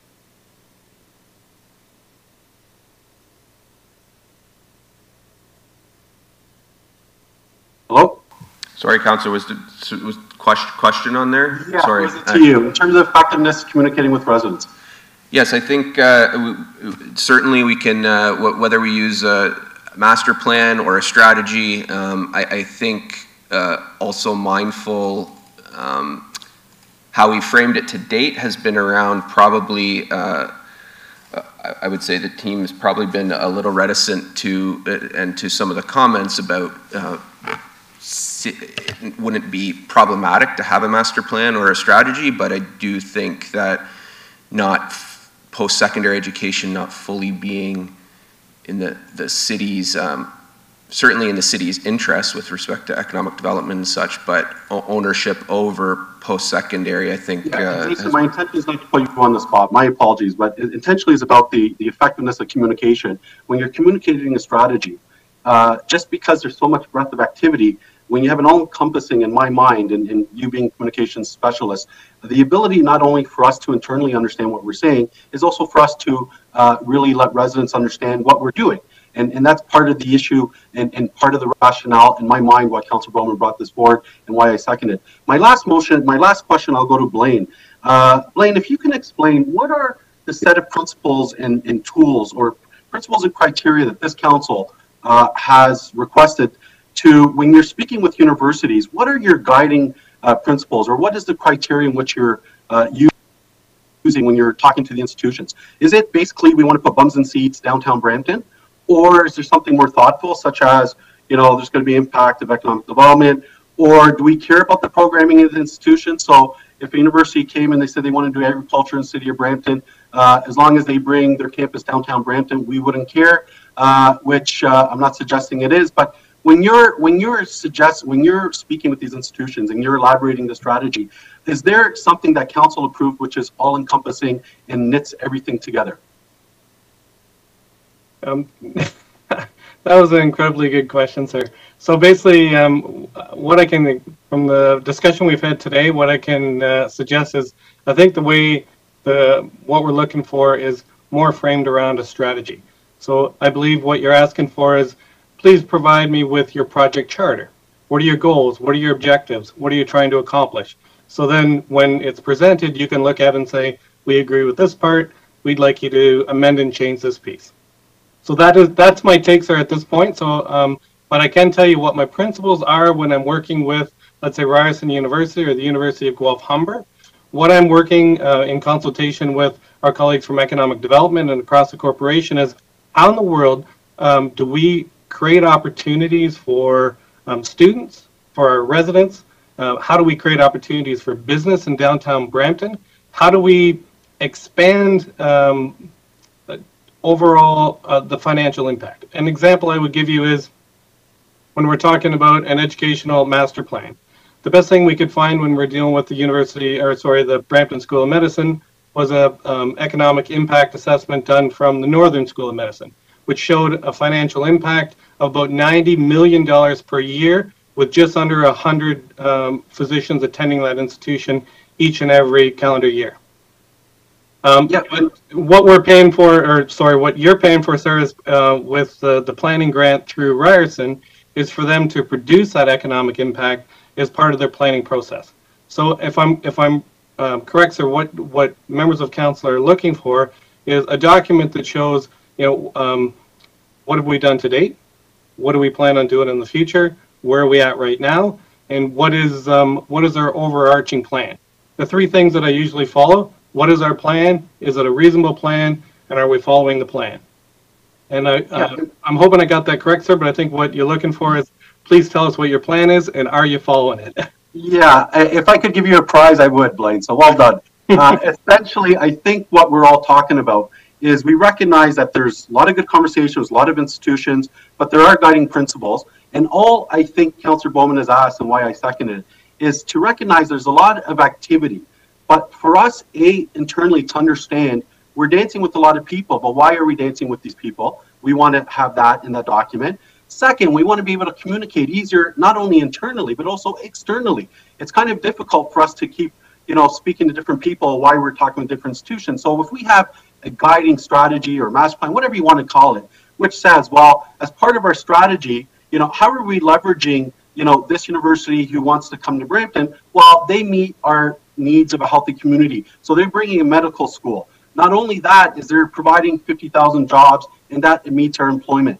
Oh, B, this university is coming, they provide a dual program, and a lot of the students come from Brampton already. So notwithstanding the economic impact, there's the environmental, impact that there's less transit, less transportation. We're having more homegrown students. So it's all this breadth of activity we're already doing, but it's just consolidating it on some form of strategy or master plan, which not only can we brand, not only can we understand, but we can understand what we're all doing here. And I think Councillor Williams touched on something too, is I'd like to understand the envelope around when we say, for example, a lot of great presentations, a lot of good institutions asking us for money, but what sort of pot do we have to work with? So when we're going and we're looking at our master plan, we have roughly approximately $20 million or $30 million that we can allocate based on these set of criteria and principles that this council has endorsed. So that's essentially, I think, what we're saying here. And I don't know, City Clerk, if that achieves it here, but I'm happy to second this motion. I think we do need a form, be it strategy, master plan, whatever you want to call it. We need a consolidated document that it's almost a call for action. All of us understand why we're doing everything that we're doing. So sorry in a long-winded way, but I think this is effectively what, Councillor Bowman was suggesting. I don't know, Councillor Bowman, do you want to maybe intervene if I misinterpreted some of the stuff that you asked for? And just one, sorry, sir, just the one point I'll add is the one thing that from the CAO's office that we have been using as our foundation in these discussions is making sure it's aligned with the term of council priorities. Yeah, fantastic. Okay. Yeah. All right, Yeah, thank that's you. perfect. Sorry, Councillor Bowman, did I misrepresent what you were trying to do? Through you, Chair, no. Again, you know, I thought this was simple enough. Maybe it's more well-defined and easier if it just says, therefore be it resolved that the Economic Development Office, in conjunction with the CAO's office, report back to Council on the potential or possible creation of an educational master plan. I am not asking them to come back with a master plan. I'm not asking them to hire consultants. I'm simply asking them to come back and say, here's the information we've got, here's the road we'd like to take, and here's what we could do. And then council can vote on it any way they want. So through the chair, it's Richard. If I could possibly, offer an opportunity here. So with respect to potential creation, maybe it's just the potential scope of a master plan. So in other words, we report back to council on what a scope would look like, because we're already doing a number of different things, and then we bake it into all the elements that we're doing, and then here's the things that maybe are gaps that we need to do. So maybe it's more about report back on the scope. To me, Richard, that would work. We don't need any of this. I'm not asking for any consultants. I'm not asking to delay anything that's already going. I'm just asking for what we've got now, and could we create a master plan out of what we have now, or are there things we're missing? That's all I'm asking for. Yes, something comprehensive. Now, thank you. Councillor Santos, you want a point of clarification? Yeah, thank you, Mr. Chair. And again, with all due respect, Councillor Bowman, that's not what the original motion, from my interpretation and other of our colleagues, interpreted this original motion. And so I appreciate your frustration, and I appreciate the clarification from Councilor Maderos, but that is not what the motion said. And so that is the reason why I again am still confused on this now with the amendments. That's why the amendments were brought forward, because clearly there are some of us on council who thought that what you wanted to do was just launch the creation of a master plan. So, like, I'm still confused. I'm not sure how I'm going to vote on this, even with the amendment of potential scope, because I'm still not clear. And I apologize if it's frustrating you, but it's all very wishy-washy to me, and we're going to be utilizing staff's time when, from my perspective, they're already doing a lot of this work. Okay, thank you. Councillor Pelushi. Thank you, Mr. Chair. Thank you, Councillor Bowman. I guess my question to Richard, with respect to what you were just saying, the addition of potential scope. So I think Councillor Bowman and myself were talking about the work that's currently been being taken on by Claire and her team, and within the official plan. So the way I'm reading this motion, at least the way I want to read this motion, is with respect that all the work that we're currently done, you're going to bring that to council. We're going to have a look at that, and then we're going to then decide what the future of either a master plan or any kind of direction with respect to education looks like in the city of Brampton, correct? That's correct. And I think what's important here for council and the community is that we're community building right now. We're building a community, right? And so we're looking at the key elements of how you build a community. One of them is obviously education is a really big important part of that. So, but it's not something that we've haven't turned our attention to. It's something that's underway now through various means. And so what I would like is an opportunity to report back to council on is, here are the things that we are doing, whether it's student housing, whether it's affordable housing, whether it's elements of education, so on. Here's what we're doing, council. Here's maybe where you want to go, and recognizing that education is it's a provincial mandate. However, as a municipality, we have to recognize and respond to the needs of our community. However, here are some of the elements that we think that perhaps if you want to go down this path, where we can go. It doesn't mean that we have to slow down any negotiation or any discussion on any element of post-secondary discussions with any institutions that the corporation is having. Nor does it mean that we have to slow down any element of policy decisions on the official plan.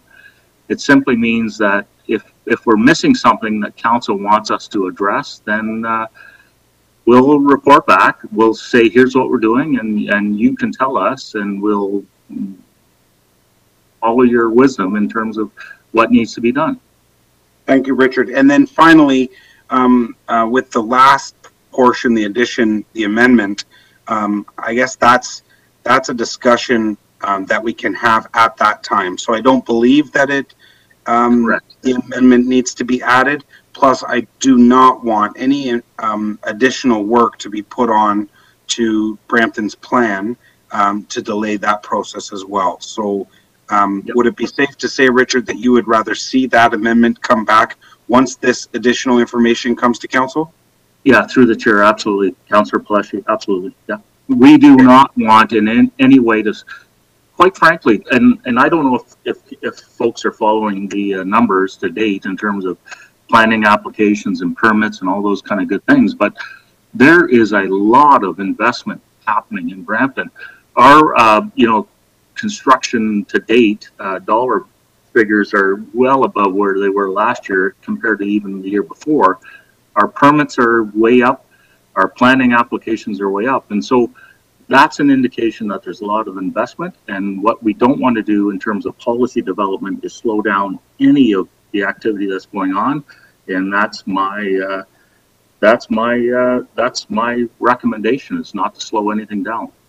Sure. Okay. So I asked that if Mayor Brown would like to walk back the amendment, that would be great. If not, I'd like to have that voted on separately. So I thank you, Councillor Bowman. I'm happy to support this now with those additions. I don't think that the amendment should be supported at this time. I think that's something that maybe. Oh, Mr. Chair, can I defer the amendment? Or sure. Refer? Mr. Chair, sorry, Mr. Clerk, can I refer the amendment to come back after the after this information comes to council? Through you, Mr. Chair, that is an option to either defer that portion, which is effectively shown in red, to a time when the report comes back that's requested in the first part of the motion, and or the mover of the motion may withdraw their amendment. We've been on a 1 hour discussion on this, so whatever is easier in terms of those amendments. I'm happy to adjust either way. Well, I'm fine to keep it alive until that information comes back. So happy to defer that amendment, and then I'm happy to support this motion currently with potential scope being in there. That's just providing staff an opportunity to provide us with the information that has been worked on to date. Thank you, Mr. Chair. Okay, thank you, Councillor Singh.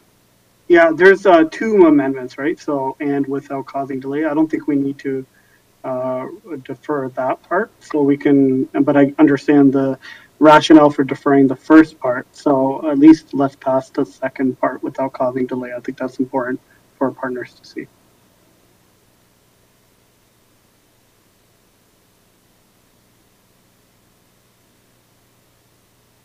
Okay. Is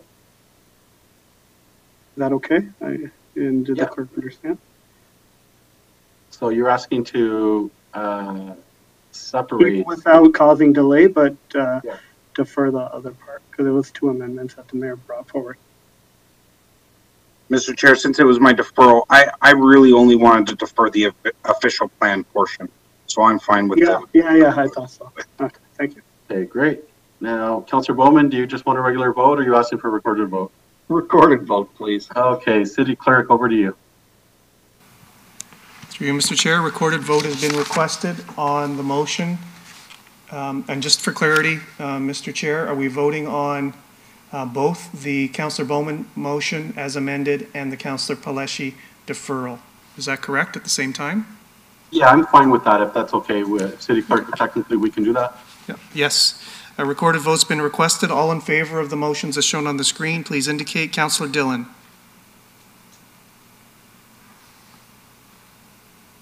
Councillor Dillon? I'll come back to you.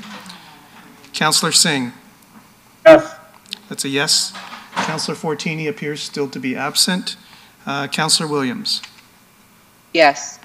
It's a yes. Councillor Bowman? Yes. Yes. Councillor Paleshi? Yes. Councillor Visante is present in the meeting. Councillor Visante, how do you vote? Yes, Mr. Clerk, thank you. Thank you all. Councillor Santos? Yes. Thank you. Councillor Dillon?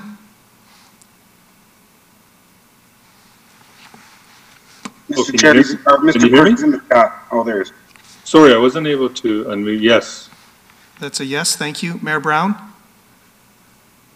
Yes. Thank you. Chair Medeiros? Yes. Mr. Chair, that motion carries unanimously, 9 to 0 with 2 absences. Okay, great. Our next item is item 8.5, Councillor Question Period. Are there any questions for this section of the agenda? I see none. Public question period. Are there any questions from members of the public, City Clerk? There are none, Mr. Chair. Excellent. And I thankfully pass over the chair to Councillor Singh to chair the corporate services section of the committee agenda. Thank you. I won't be able to chair. I have something come up. I have to leave for about 30 minutes. So I'm going to pass it on to Councillor Santos as vice chair. Thank you. Sorry, through you, Madam Chair. So Councillor Singh, are you leaving? Yes, I have to leave for 30 minutes. And what's the reason? Other municipal business, personal? I need to know for the record. Family issue, personal.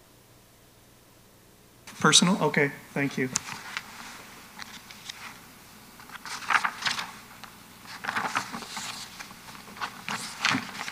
Are we okay to proceed, Mr. Clerk? Yeah, my apologies, Chair Santos, you can proceed. Okay, thank you. So in corporate services, there are no staff presentations, and with respect to reports, 9.2.1, I believe, was in consent, and all of them were in consent, and we had a hold for 9.2.5. Councillor Bowman, regarding the publication of city employee directory. Go ahead. Thank you very much through you, Madam Chair. Just a couple of questions on the staff report. It's asking for, or it's saying that it's going to take 3 months of somebody full-time to publish an employee directory. Is that, did I read that right, or did I miss something here for staff? Thanks, Councillor Bowman. I'll just start. That's in the report, and kind of coordinated with a number of different departments on their inputs. So I'll look to Kumanen to speak to the labor piece, which is largely IT based. Through you, Madam Chair, this is Kumanen.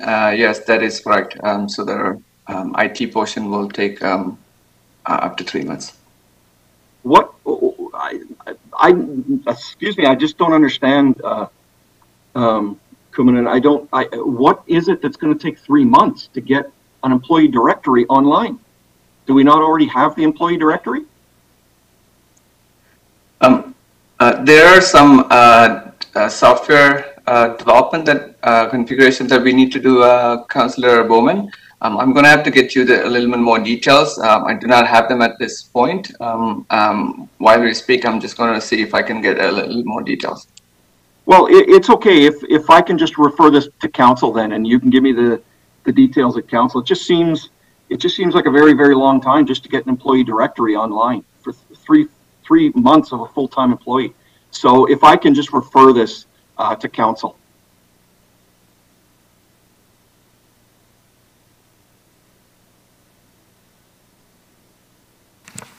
So, Madam Chair, there is a referral motion to council of this report on the floor. Members may speak to the referral or not.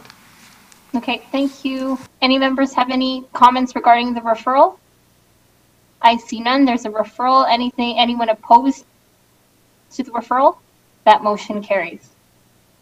Another hold was placed on 9.2.6 by Councillor Paleshi. Go ahead. Thank you, Madam Chair. Just my questions to Kumanum. First, is this this looks like is this a sole sourced contract or a sole sourced request to begin procurement?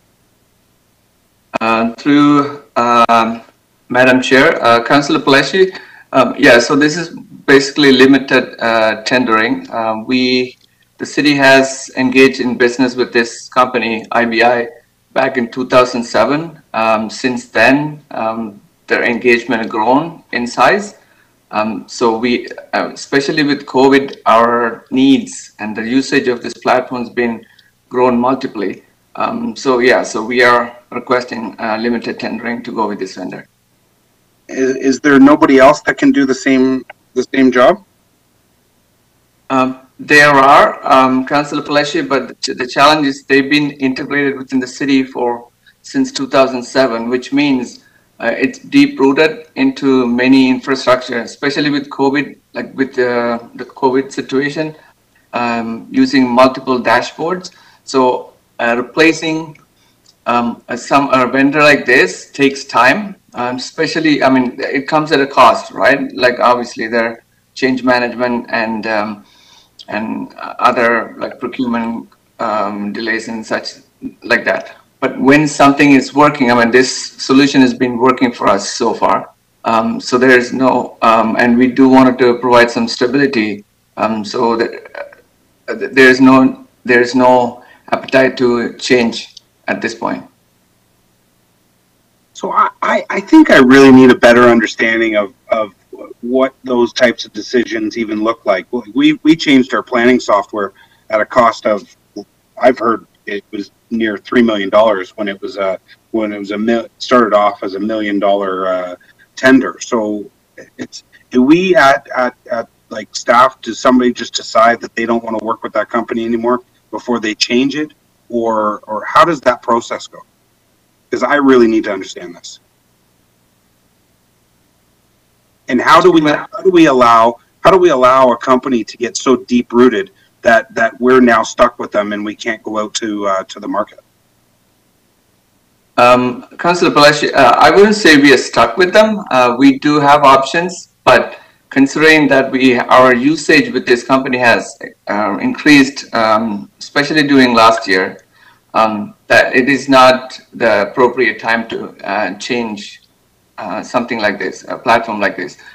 I'm going to call Dino who's on the call, to Senior Manager of IT, to see if he wants to add further details. Yeah, sure. There are other competitive products out there, but the cost-wise, they are probably or more expensive. We looked at some of them. Microsoft is one, for example. So the cost is not necessarily going to be beneficial at this time, but that's why we're going with the 3+2+2 options, so that we'll have an option to review it again 3 years' time. And if other products are available and we can do a proper change management, yeah, sure, we'll look into it. So how do we ensure that, when the 3 years comes into effect, when the 3 years is done, and that's a long time, 3 years. That's a lot of money for a 3 year deal. How do we ensure that, when the 3 year comes up, we're in a better spot to get the best system for the best money for the city of Brampton? And it's not, we're held basically, because what I feel like we're being, held with a gun to our head to say, yeah, it's COVID right now, we shouldn't change. So we're basically writing you almost like a blank check. It's not, and I understand that, but that's a lot of money for this type of system without going out to the market. And that's part of the due diligence that we do as part of our operational efficiency check year over year. We are monitoring the current landscape on the analytics side. We also have an external dashboard that you at some point you probably consolidate as well, including this internal dashboard that currently being used, as well as the open data part of it. So yes, we have that option as part of our work plan. We look at our efficiencies every year and also review the vendors' offerings, how they're doing in terms of their engagement. Is it providing the benefits For example, 2 months ago, we actually sat down with Transit and looked at their benefits realization metrics because they have been using the dashboard for a year now, or more than a year. So actually sat down and said, is it creating any benefits for you? And then they did come back with the answers yes to all the questions that you actually asked them and sat down with. So there are benefits realized by different departments, but we also continuously monitor making sure that those benefits are realized on a continuous basis. Okay. But as Gunan said, yes, we'll have that option to exercise if you have to change this. Then we can start the plan. Not at the end of the 3rd-year period. We actually start the plan 2 years before that, so that we can do it right. We can build a plan accordingly without too much of a disruption at the end. And you said that the other providers are probably more expensive, and I'm sure you're right. I'm sure they probably are. But in the end, we don't really know because we didn't go out to market. The other question that I have is the current contract is valid until September 20th, 2021. So if we don't make a decision now, then what happens? If council decides not to go ahead with this, then what happens? Yeah, then we have other options. It means will be disruption of services. You have to start looking to other options then. But it will take time. At this time, yes. Thank you, Dino. Kumanen, you've brought forward a report for us to support in procurement of service for the next 3 years, less than a month before the current contract ends. Councillor, through you, Madam Chair, Councillor Palashi, apologies for that. So the intention was to bring it a lot earlier. There were delays. Some reasons were within our control, and the rest were beyond our control. As an example, IBI, who's the initial provider of the software, has been purchased by TIPCO last year. So that transition took a little bit longer than we expected. So that caused some delay. And on our side as well, our actual in fact, even we tabled this report back in August. There was an error found last minute, so we pulled out. Again, apologies for the errors on our side, and we'll make sure that this won't happen again in the future. Thank you. We do have stopgap plans if this gets delayed. Okay. Thank you, Kumanen. Thank you, Madam Chair. Thank you, Councillor Palashi. Councillor Bowman, you have a question. Yes, thank you very much through you, Madam Chair. And Councillor Palashi touched on what I was going to ask as well. It's basically 2 weeks till this contract expires. What's the standard term for an RFP to go out that would be looking for a new supplier? How long would that normally take? Through you, Madam Chair, Councillor Bowman, we do work in different timelines. As an example, a Microsoft contract, which is one of the largest contract, going to expire next year, March. We have started a couple of months ago to work on that. So we do work well in advance, but again, in this case, some within our control and beyond our control delays contributed. So we usually try to look into around 6-month time frame. Okay, and you mentioned, Kumanen, that some of this issue was on IBI's side, TIPCO. Would they be willing to just extend this for a couple of months so council can go out to a proper tender for this? Since some of the issue was on their side, you said? I believe so. I mean, they are willing to extend the current contract, so that is our the backup plan. Yeah, okay, yes, I can verify that is on every 2 months. They are extending it until this agreement is put in place. Okay, because I don't know about anybody else, but I would like to see what an RFP process brings back, and if we decide to go with IBI again or TIPCO, that's a decision that's been made from an educated RFP perspective, for me anyways. So I just don't like the fact that, you know, here we are 2 weeks away from the end of the contract and we're being asked to support going out for another 3 years. So I don't know if anybody else has any questions for staff, but I can't support this. I think we should be going through the RFP process and doing it properly. So I would, I don't know, I would probably refer this back to staff to put a not proper RFP out. Councillor Pleshy, I see you're on the board, but. Okay, thank you. So that's a motion from Councillor Bowman to refer this motion and the recommendations back to staff to go through the proper RFP process. Did I get that right, Councillor Bowman? Through you. Yeah, I just don't think we've been given enough time on this, to be honest. Okay. Through you, Madam Chair. Yeah.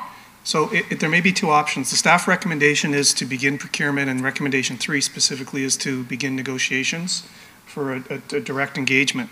So if Councillor Bowman's intent in terms of trying to be as expedient as possible may be to move recommendation 1 and recommendation 2 to begin the procurement for an RFP process, if that's the intent, and perhaps the purchasing agent can advise on that, and then strike out recommendation 3.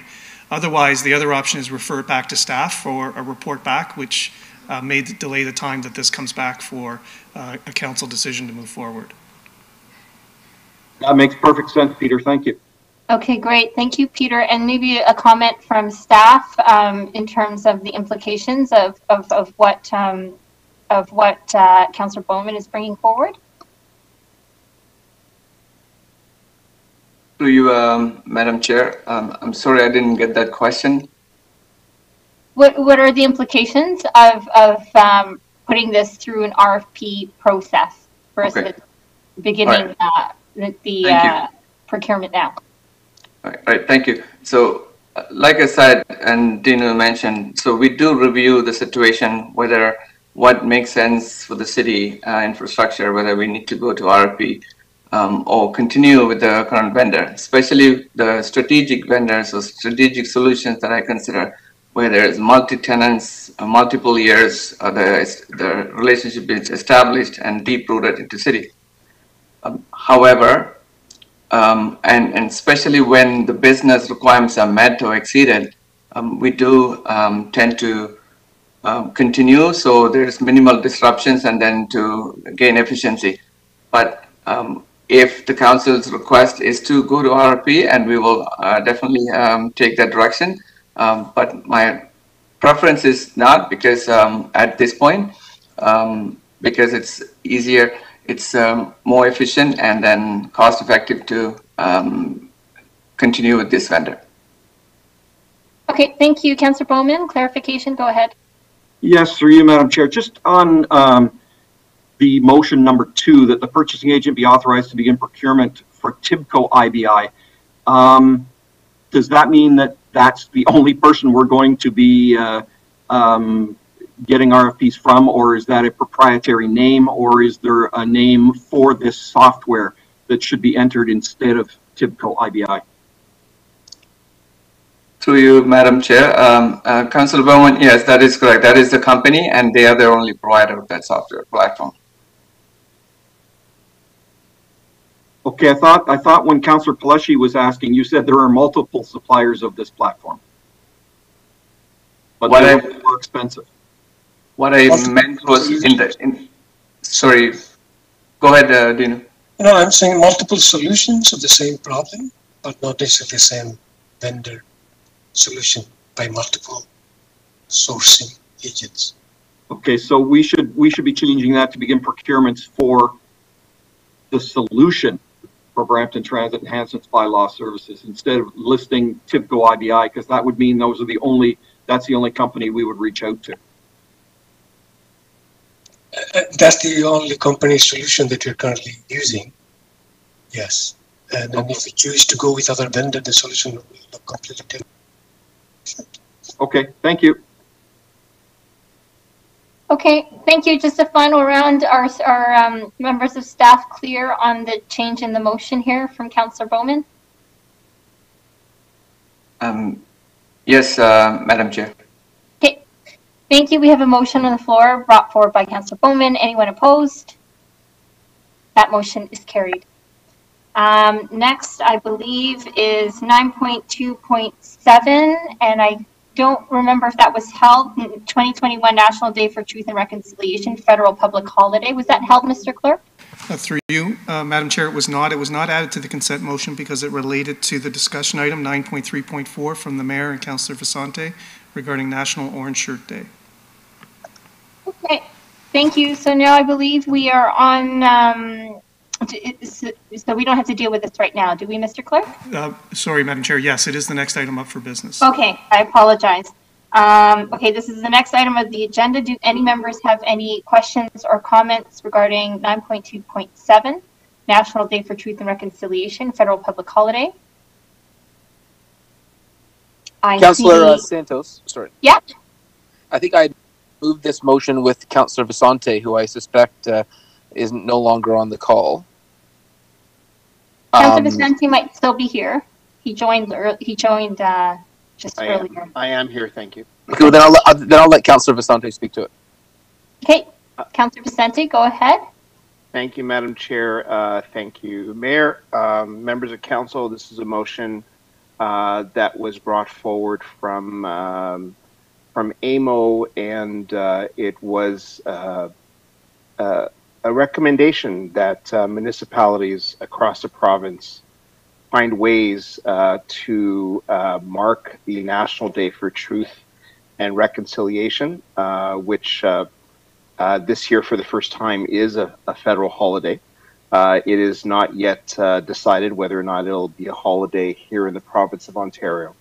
But what is really important is that we as a city recognize the events that took place as part of our history. You all know about the discovery of the burial sites for children who were at the schools, and it's really something that it's a dark part of our history here in Canada, and we want to find ways to remember and to mark this day going forward. And so this being the first day that we are marking this very important part of our history as part of the Truth and Reconciliation Commission and its recommendations for us as a country to move forward and to reconcile with our Indigenous peoples. We want to find here at the City of Brampton how we can mark this day, how we can highlight stories from the people who were there or the people who were impacted by these events. And so I know that I've had a few conversations with staff, and they have a lot of great ideas on what we can do here in the City of Brampton. And perhaps just so that as we consider this, staff, if you can comment on what some of the things are that we here at the City of Brampton can do to mark this day. Thank you, Councillor Pleshy. Councillor Vicente, that's a question for staff. If you want to summarize some of the things that Councillor Vicente has just. Thanks, Councillor. It's Jason, and through the chair. So working with the events and protocol team, we will light the clock tower orange, lower the flags to half-mast. There will be a proclamation for City Council on September 29th. And I'll just note from the report, everything, so we will also on a learning day on September 23rd will be focused, that will be internally focused to staff, and we're looking potentially for ways to make pieces of that, including the keynote public, maybe live streamed on the website. We've also consulted with a number of organizations and some of our peer municipalities in the GTHA, and they're doing generally a flag lowering and proclamation at City of Toronto, flag lowering and displaying Indigenous art at the City of Mississauga, and Peel Region is hosting a virtual keynote. So the list I've shared, I think, is beyond a lot of what other communities are doing, and so I think there's a robust plan in place. PAMA, Hope 24/7, and the Indigenous Network are all planning to do something. The Indigenous Network, the events team spoke with them directly, and they're supportive of what we've outlined. One thing I'll just mention is that they were quite clear in communicating that it's going to be a day for reflection for their community and members of their community, and did not see the need for like a large community event put on by the city to be taking place. I think so. What we've put forward aligns with that dialogue with that group. And then the other thing that we'll be looking at is potentially placing either Indigenous art or the live stream on Garden Square screen, and looking at how we can do that as well. So that's about the list, and then anything else, obviously, that would come from this motion that we could add from there. Thank you very much, Jason. And I think this being the first year, this is also an opportunity for us to begin, perhaps small, in simple ways. And then as this evolves in the future, I hope that here at the City of Brampton, far beyond just the Indigenous land acknowledgement that we conduct at the beginning of our meetings, that we can do more to reconcile with Canada's Indigenous peoples, and to remember this history, and to ponder it, think about it. You know, they always say, if you don't want to commit the mistakes of yesterday, it's important to know what happened so that you don't make the same mistake again. And so with that, Madam Chair, I'm happy to move the report, and also very pleased to second the motion. Thank you. Thank you very much, Councillor Vicente, for this important motion and the work on this.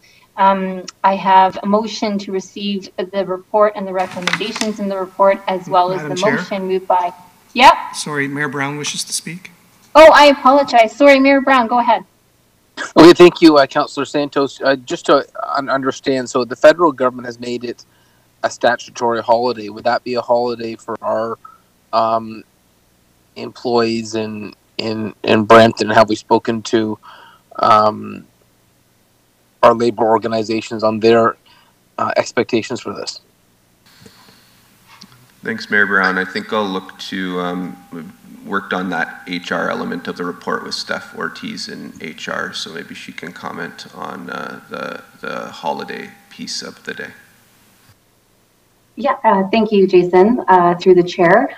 Yes, so we have reviewed all of our collective agreements, and there is no wording that would require us to provide it as a paid holiday. And additionally, because we're not governed by federal legislation and would be governed by ESA instead, it's not a mandatory holiday for from a legislative perspective either. So the recommendation is to focus more so on the events and learning portion versus making it a paid holiday at this time. Although the city does have the discretion to do so if that's council wishes. And do we know what other cities are doing? Is there are other cities making it a holiday? So through the chair, at this point, only those that are governed by federal legislation. So, for example, the city of Ottawa and city of Windsor, they are obligated to provide it, and so they will be moving forward with making it a paid holiday. We also compared with city of Mississauga, and my understanding is they are proposing that it will be a paid holiday, but that is due to certain wording that is in their collective agreement that requires them to do so. Other organizations, Region of Peel, for example, are not proposing a change at this time. And how about the city of Toronto? From the benchmarking that we conducted a couple weeks ago, they did not have any plans to move forward with that. So we can definitely keep posted, but given that we're 3 weeks away, I don't believe there's going to be any changes on that plan. So, I'm interested to see what the council thinks on this, but, if Mississauga is making it a holiday and a day of reflection, we generally do get compared to our neighbors. And so if it's a paid day of reflection in Mississauga and it's not in Brampton, does that put undue, would that leave the impression that we're not taking this day as seriously as our neighbors? Councillor Vicente, since you're the mover of this motion, what are your idea? What are your thoughts on that? Well, I know that, thank you, Mayor, and through you, Madam Chair, I think that the province really hasn't made a determination on what we would do here in the province of Ontario. I know that other provincial governments have decided not to make it a holiday, but that doesn't mean that they won't in the future. I think that this is a small step that we could take this year to offer opportunities and to provide information to, whether it's through social media or through public displays, etc., to give people an opportunity to think about, our history and how it is that we want to live with our Indigenous peoples going forward in the future. It's small steps, and that really is the spirit of the Truth and Reconciliation Committee. It's a large number of recommendations of the small things that we could do, which move us forward. And so if one day in the future it does become a national holiday that applies to everyone, that may be a step that we take, not we here at the City of Brampton, but the province takes. But for now, as staff had mentioned, it really is just a holiday that applies to federal employees. I'm not sure if we're ready at this point to go further, but I think small steps certainly we can take, and that is what this is about. Well, maybe in the interim, we could add an item 4 to this motion, just asking staff to report back on that aspect of it, in the sense that report back that Brampton be aligned with other Ontario big cities on whether it's a civic holiday as well.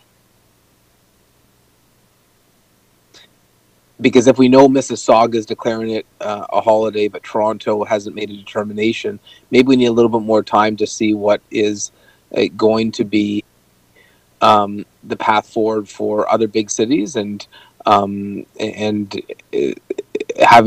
that report back will give us the advantage of time to see what what steps are being taken by our neighbors. Very good. Okay, thank you. That's a friendly amendment, Councillor Vicente. Yes, Madam Chair. Wonderful. Anything further, Mayor Brown? No. Okay, thank you so much. We have a motion moved by Councillor Vicente on the screen. Is there anyone opposed? Okay, that motion carries. And I believe there's the other motion, Mr. Clerk, that we need to vote on. That's correct. Excuse me, Madam Chair, that's correct. That'll be brought on the screen momentarily. Thank you so much.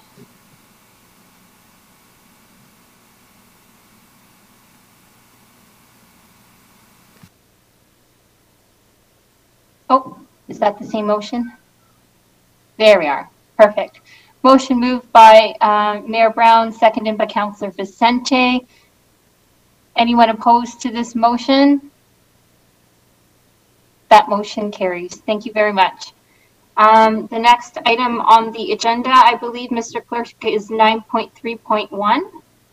That's correct, Madam Chair. Was that put into consent or no? No. It was not. This matter was the asset naming policy, and the proposed amendments was referred from the July 7th council meeting to today's committee meeting for consideration.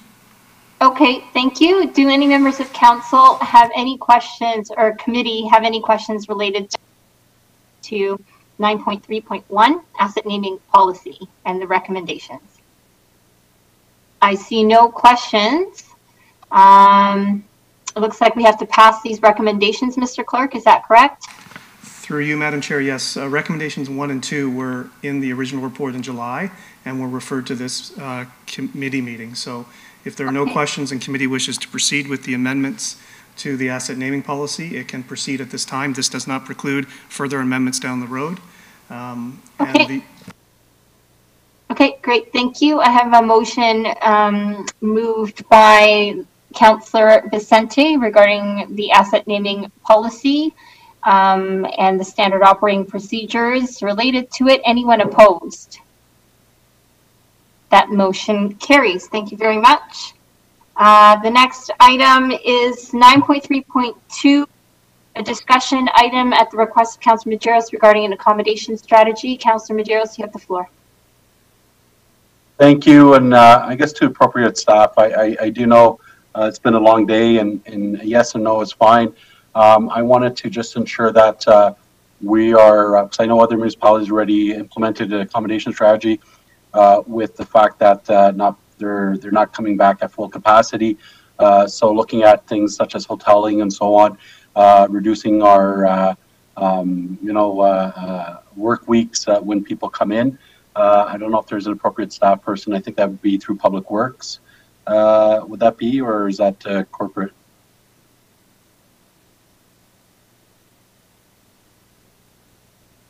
I guess that's a question to staff. That's corporate services or Public Works. So through you, Madam Chair, there is a workplace modernization policy work that's underway, and perhaps, I think it's being led by HR. Perhaps staff from HR can respond to that.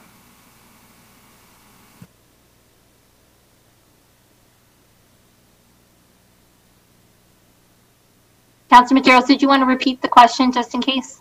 Well, okay, I guess as I'm just looking in terms of the accommodation strategy, what I guess City Clerk has articulated that we are doing a workplace modernization under HR. I don't know if HR can just provide a very quick synopsis. They're looking at the accommodations as well, in terms of when people come in, hoteling, all that other stuff.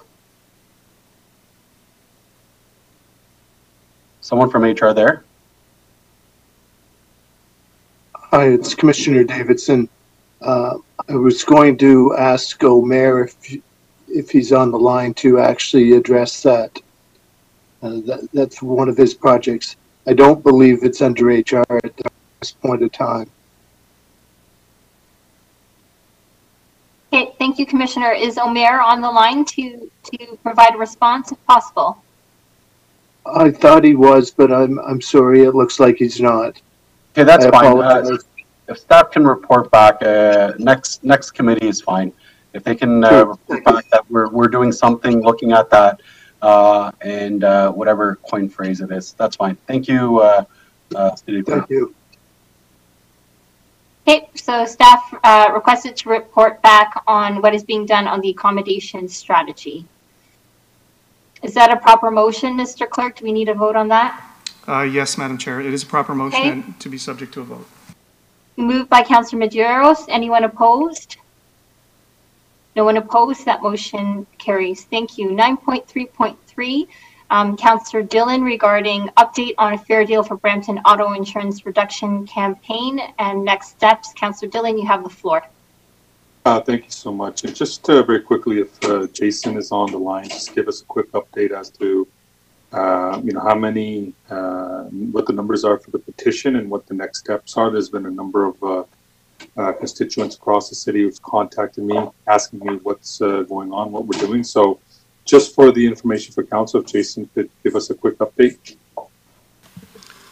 Thanks, Councillor. And we've been working with our colleagues in the government relations team on kind of formulating some proposed next steps. So we're recommending that we just continue the online campaign into the fall for a little longer. Right now, as of the 25th of August, there were 18,200 people that had signed the online petition. Following the AMO conference, the GR team, we were including the Fair Deal campaign summary update as part of that conference wrap-up.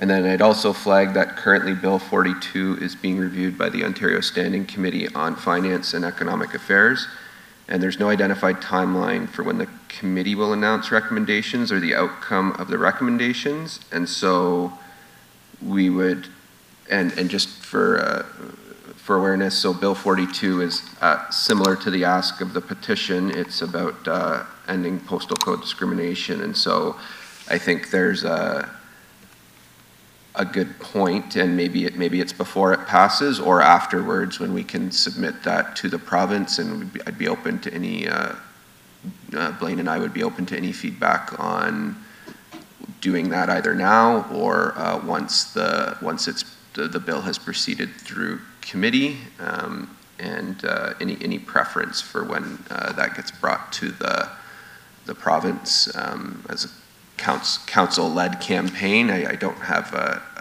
recommendation at this time, but if there's advice or suggestions, we can incorporate that into next steps. So, Madam Chair, can I have the floor? Yeah, go ahead, Councillor Dillon.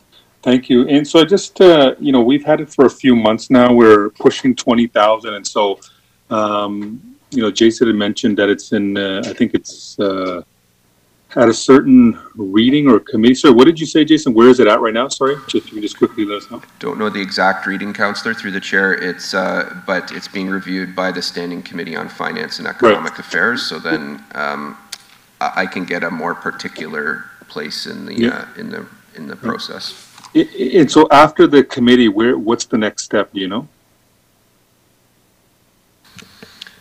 It was my third year exam question was how the bill passes. So I don't quite remember exactly, but I know there'd be a few readings. So I will perhaps I find out where it is and I can circulate that back in the process. I know it's at committee, but sometimes there's a few readings and then it come back to the House. So I don't have a particular recommendation whether we enable the committee and members to have that in advance or whether we work through local MPPs to bring that forward. It's really, there's a number of ways we could go about this. So ultimately it's to advise the provincial government on, and even if, I think that the ask is very similarly aligned with the MPP's bill as well as the petition. So I think they line up quite closely. So I think at some point we're going to have to submit it to the province, and I'm just curious, just to hear if anybody else on council has an opinion on when it should go back. Do we want it to hit 20? Do we want to 20,000 just for greater effect? Do we want to give it to as soon as possible? If not, what we can do is, I guess, even let council ponder on it and move this and defer this to next week. But I think 18,000 plus is pretty good, and so I think sooner rather than much later that we should let the province know. We do have all these signatures, and so does anybody else, just an open question through you, Madam Chair, does anybody else have an opinion on when we should give this to the province? Thank you, Councillor Dillon. I have an opinion, but I see Councillor Paleshi. So Councillor Paleshi, you go ahead. Thank you, Madam Chair. Really quickly, thanks for the question, Councillor Dillon. I'd like to see maybe one more push, one more kick to see if we can bump up that number and then get it off to them. I think you're right. We want to get it to them. But I think that if we all kind of rally and try and do one more push to get that number, up near 20, 30,000, if we can get, the more the better, right? That was my thought. Thank you, Madam Chair. Thank you, Councillor Paleshi. And I do agree with you, but just in comment to Councillor Dillon's question, I'm wondering if staff can just report back maybe to council on the timing of where the bill is at. I know that sometimes it's just like at council, it's more impactful if somebody goes and delegates in person to the committee that are considering all the information related to the bill.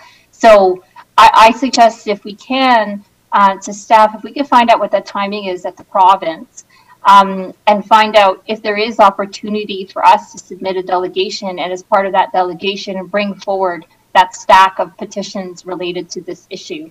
I see Jason, go ahead if you want to respond. Thanks, Councillor. Through the chair, I've just looked online. So there's knowing this, I think what we can do is, so the first reading was October 15th, 2018. March 21st of 2019 was second reading, and then it's been referred to the standing committee.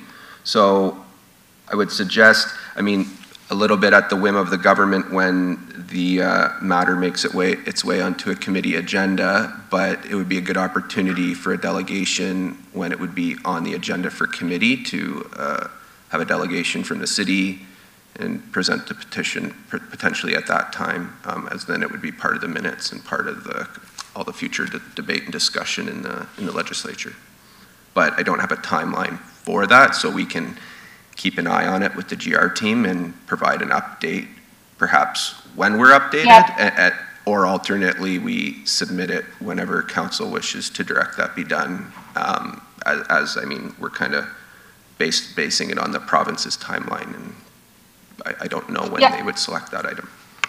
Yeah, thank you, Jason. And plus, I believe that they've prorogued for now, so there's no question period at the moment at the provincial legislature. So if staff want to come back with that timing, that would be great. And I do highly recommend that we submit a delegation to include the stack of petitions. Councillor Dillon?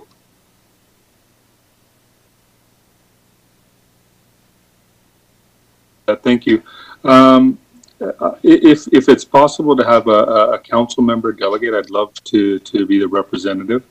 But also just to Jason through the chair, I guess this information that the Chair Santos mentioned, can we get that by next week? And also, as to Councillor Pelletier, I think maybe one final push would be great. In the meantime, we can set up that delegation, and we can kind of give maybe just till the end of the month, we kind of give that push and kind of decide on, maybe the first council meeting or the first committee meeting of October, we come back, and then at that point, we move forward in submitting it. I think, I think it was Councillor Plush who mentioned impactful, or was it Councillor Santos? I don't recall, but I think we have to take that into account. We want it to be impactful. So I guess just to kind of summarize what I said, I'd love to be that representative, but number two, I think we need to take, maybe this month and really make that final push. But at the same time, we schedule for that next meeting. And so would that require a motion, or is that something you guys can just do on your own without any type of direction?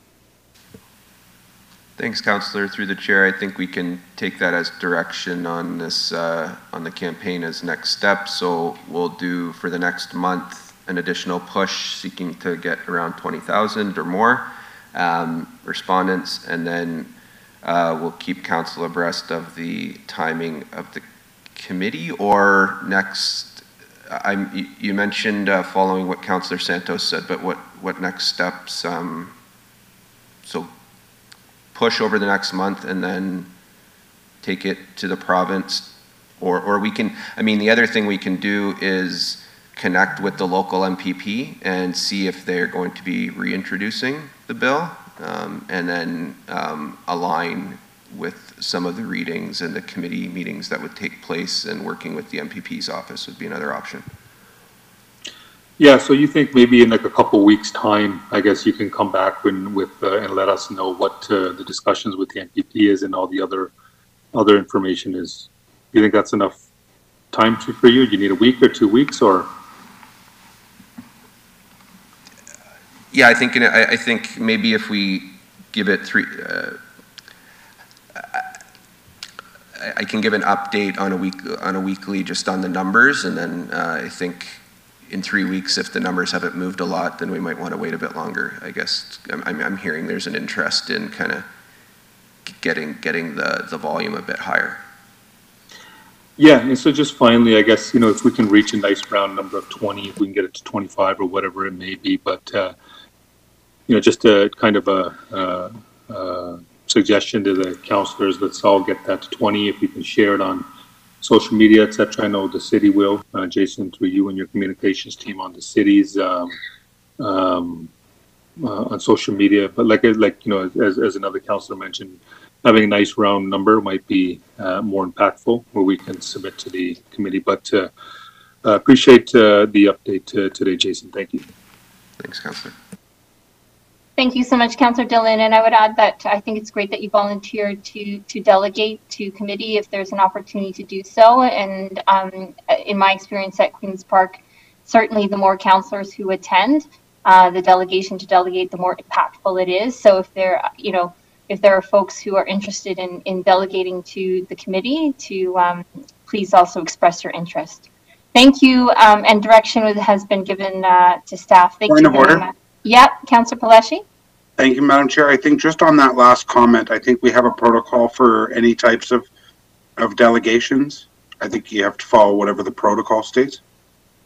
Okay, then maybe as part of the report back with the update on timing, etc., we could find out from staff what the protocol is, and the staff can share with us what that protocol is. Does that work? Through you, Madam Chair. There is no protocol I'm aware of in regards to representation, making submissions to House standing committees on prospective legislation. There is a protocol in regards to attendance and speaking order for events where the federal or provincial governments are represented. I'm not aware of any protocol specific to who will make a submission to a standing committee on a prospective bill. That would be up to council to decide. So, Madam Chair, I think I recall us making the protocol or refining the protocol, and I thought we had talked about that only because at the region there's a clear protocol that if you're chair of the committee that is dealing with that particular topic, you're the one that goes to delegate, as I have delegated to a committee before at Queen's Park once before, because I was the chair of that committee. So I think that's maybe where I was bringing that in, but I had thought that we had implemented that additionally here at the City of Brampton. Thank you, Madam Chair. Okay, thank you. Anything further from council? Committee of Council? No? Okay. Mr. Clerk, I believe the next item is correspondence, and there's no correspondence. 9.5, councillor question period. Do any members have any questions related to this section? Seeing none, I will now pass it over to Councillor Vicente, who is Chair of Public Works and will chair the next section.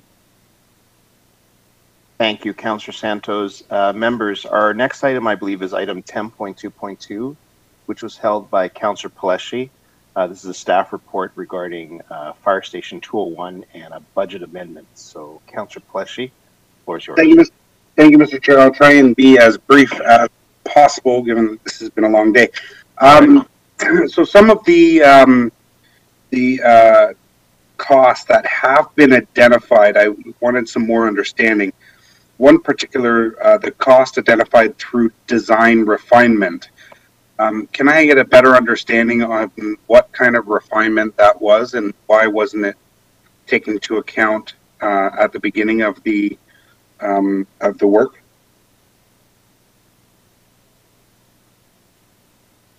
Thanks, Councillor. I'm going to pass it over to the project lead, Sonica Sewer, to answer that a technical question. I think that's more specific.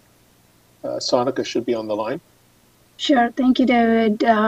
Thank you, Councillor, to Mr. Chair, to the Councillor. So regarding the design identified through refinement, so one of the items identified in the report is the change in the floor area of the apparatus bay for the new Fire Station 201. In the conceptual plan originally prepared by the city, the floor area was calculated based on 12 feet doors, and through the design exercise, it was identified to be 14 feet. So that added some area to the overall, to the final design of the fire station. And also we identified that that there are some changes that would be required to the existing intersection, Rutherford and Clark. And in talking with the transportation group at the city, some additional costs were identified and hence that request. And also in the report, it's noted that there is some higher budgeted, the higher costs for electrical and data utility connections is identified, and it's again based on the current market conditions. So that is captured as well through the design refinement cost item. Okay, and I'll get to that, but if I can go back to the doors. Mm-hmm. And, so why in the original they were scoped at 12 feet and then they were found to be too small, I'm assuming, and then sized up to 14 feet? So I have to apologize for that, but that's beyond, that was done at the initial validation stage when the preconceptual design. I believe again, I could be wrong, but I believe the older stations have 12 feet doors, but the new ones, the Brampton Fire is requesting 14 feet doors, and hence the request for this one. So they're with the new fire stations, they are requesting the 14 feet doors. Okay, I'm sure the chief's on the line. Chief, can you run me through that? Through the chair to Councillor Pleshy. Yes, so starting, I don't have the exact date, but I'll say if you're familiar with stations 209, 210, 211, 213, 212, any of our newer ones, we do have the 14-foot doors. It does allow a little bit of room, especially with our apparatus. Over the years, they've been getting bigger and wider, especially our aerials, our platform aerials, and so forth, and also just to allow that little bit of room for the mirrors. 14 feet has been sufficient, and even just from a health and safety perspective, from crashing apparatus and so forth, the 12-foot doors are very narrow and challenging. If you look at a station like 202 on Bramley Road, or I'm trying to think which other ones, 208 on Fern Forest would have 12 feet doors as well. Okay, and that's great, Chief, and I support that 100%, but why wasn't that captured in the original scope? So that's, yeah, pass it to Sonika, sorry. Yeah, thanks, Chief. Sorry. So I guess that was a calculation error, I guess, at the time when they were calculating the gross floor area required for this facility, and it was captured during the design stage. Okay. Can I get an understanding of the archaeology study and the catch basin investigation, and sure, why that needed to be added on? So archaeological study is a requirement as part of the site plan application process. So when the application made its way to the Heritage Department, they requested, and it's very typical for all the construction projects to do, to make sure that there are no that the site is not archaeologically significant. So, and hence you see a minor cost to that task. And regarding the catch basins, so we have a neighbor, a business to the property, and currently there is a catch basin that is serving their property, but well, not. Let me take a step back. So the catch basin is on our property, but it is serving their parking lot as well. So our engineering department wanted to make sure that when we are going to remove that catch basin, it's not going to impact our neighbors in any way or sense. So hence the investigation for that task. Okay, and Sonika, my questions really relate to why this then wasn't captured in the original scope of the project. So this is a due diligence item again, Councillor Palashi, through Mr. Chair. So it's a due diligence item that's that was captured again in the design stage when it was being reviewed. So I would say it was an oversight at this point. Okay. Back to the traffic signalizing. I understand that we're always trying to change and make our traffic signals better, and that goes also for any traffic signals that can support the fire or emergency vehicles as well. Yeah.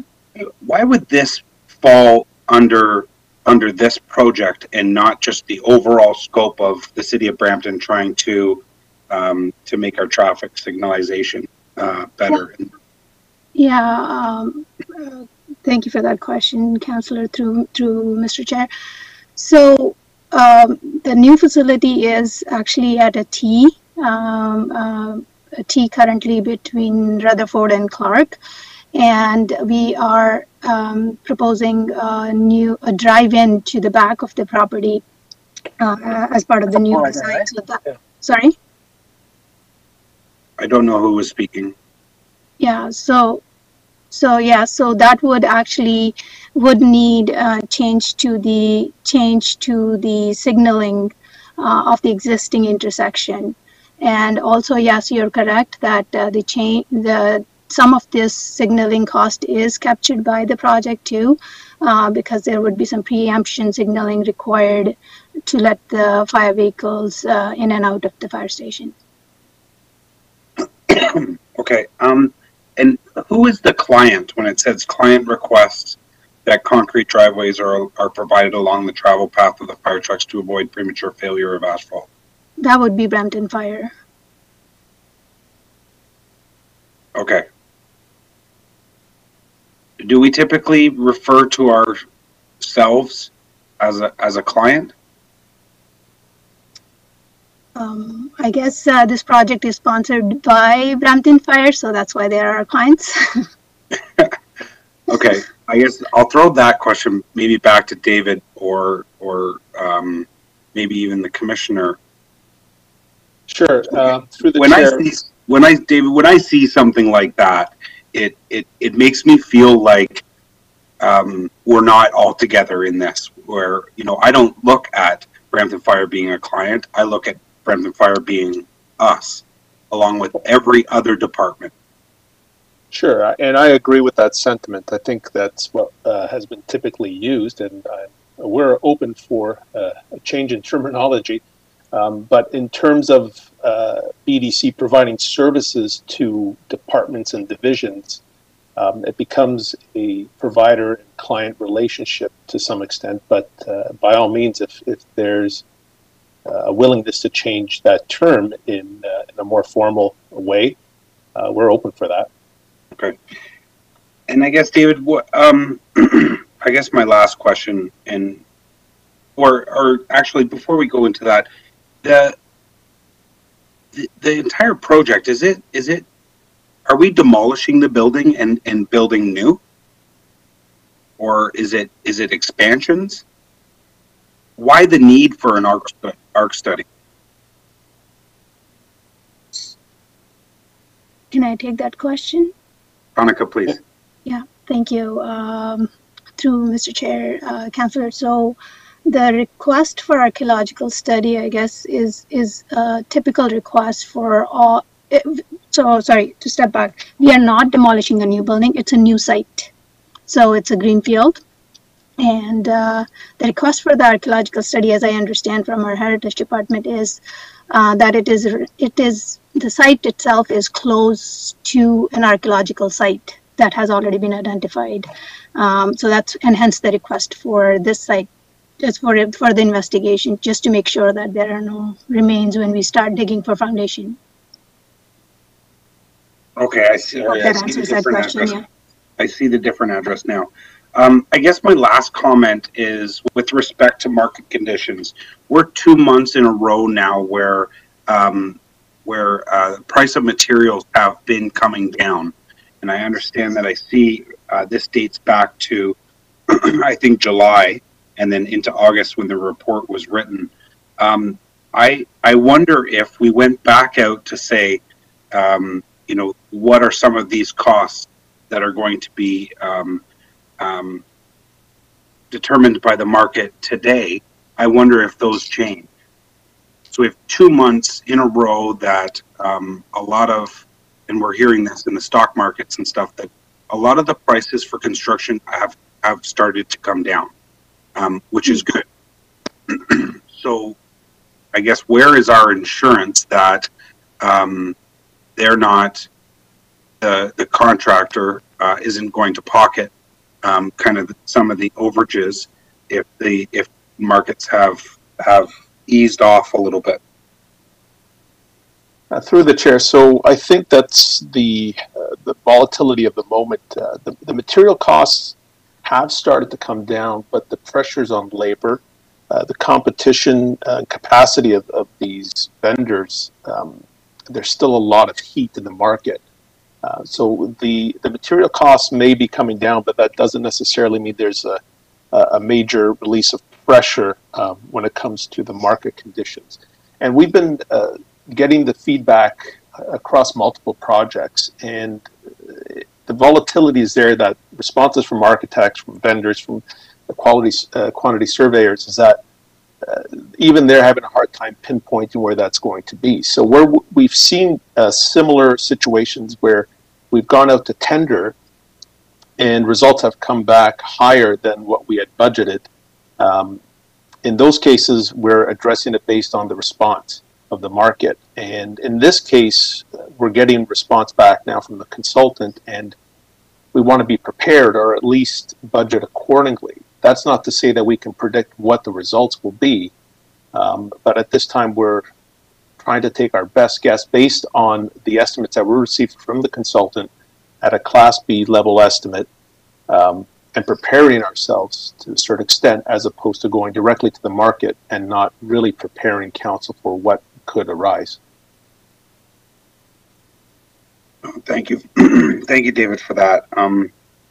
It really boggles my mind to see a dollar amount like 1.4 million on the cost of a project of originally estimated at 6.6, to see that increase.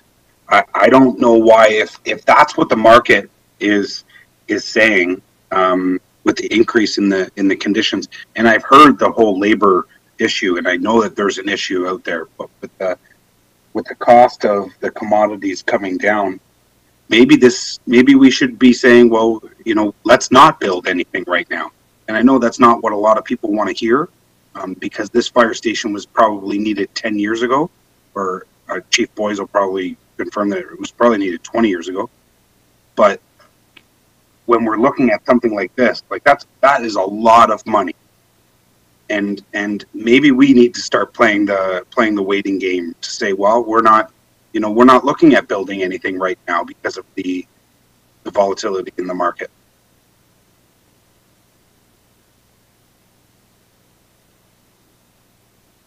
Chief, talk me through this, because as of right now, like, I would rather say, let's hold off and let's wait. Maybe if we do this again in January, go back out to the market, maybe it'll be different. Maybe it'll be higher, but maybe it'll be lower. Through the chair to Councillor Pleshy, that's certainly an option. I guess my concern would be with the age of Station 201 now, 1962 building. We're basically just holding on. We should have been out of there a long time ago. And this option is nice because it's just down the road. You know, we're moving into the fire campus, which allows us to move our administration out. But, you know, just in terms of state of good repair of Station 201, I worry that we'd be then sinking in more and more money over a duration. Now, I don't know if January is going to impact things. I'd have to let BDC speak to that, to the impact on the construction RFP process and so forth. But you know, a couple months, fire department could survive, but I'm just not sure in terms of the RFP process and some of the construction aspects, how that would impact BDC if there's such a delay.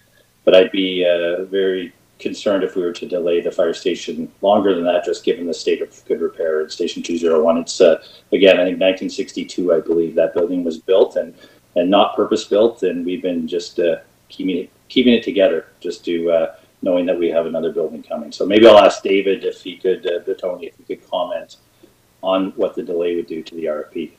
For sure, Bill, and our chief, apologize, and I agree, and I wish I was, I wish it was 4 years ago when I could say to you, hey, let's let's build a new Station 201. But we're not, we can't look back. This is where we are right now. And if the way I look at it is if I was in desperate need to move my house because it wasn't, up to spec, and I was just duct taping it together, the way the market just went, we just went through with the cost of housing, I would be hanging on. I'd be buying a little bit more duct tape and just hanging on a little bit more, because that's a huge dollar amount. 1.4 million is a lot of money. I know in the grand scheme of things, with our budgets and everything that we put into not only Brampton Fire but everything else, it's not that much. But when we're in the situation that we're in because of COVID, 1.4 million, that's a lot of money. No, thank you, Councillor. Before David goes, yeah, I do recognize that is a significant dollar value, and we do appreciate it's a big decision for council. But I will ask maybe David if he could comment on the delay aspect of the RFP. Chief, it's not just a big decision for us. It's you too, right? You're chief of the fire department. Yeah, through the chair. I mean, ultimately there will be a delay. We have to also take into account the seasonal delay. So awarding the contract, we don't want to award this in the middle of the winter. So, pushing it forward, we would have to kind of follow a schedule that fits the most ideal situation. So even if we were to release the RFP later, we would have to align it with construction schedules that would break ground during the spring. But I would have to also consult with the chief and looking at the current state of good repair of the existing building to see what factors need to be taken into account to ensure that the current building is meeting health and safety and state of good repair requirements. Sonika, could I ask you to give us a scenario if this were delayed?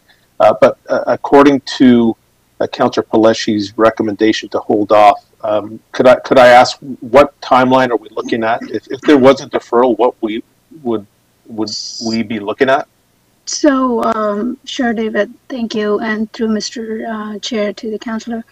So I just want to say that in addition to the schedule delay, there will be some budget implications too from the consultant side. So there will be maybe minor in the bigger scheme of things, but there will be some additional costs coming from consultant if we delay further.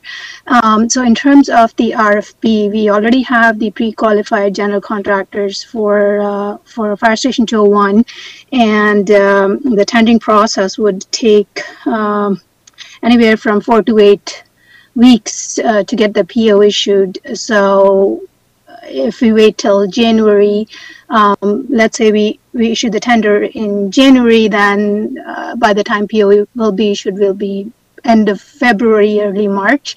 And that's when the construction can start, like early spring, or early spring, late March, and that kind of thing. So yes, so that's the and also there is also risk of losing the assigned staff from the consultant side. So there are risks associated with it, and to your point, Councillor, we may or may not see the benefits of waiting that long. So it'll add minimum. We are in September right now. It's October, November, December, at least 6 months to the overall schedule. Okay, Sonika, thank you very much. I'm going to refer this to council next week. David, Sonika, and Chief Boys, I'd like to get on a call with you prior to council next week because I have additional questions, and we're having a pretty late day, but I do have additional questions.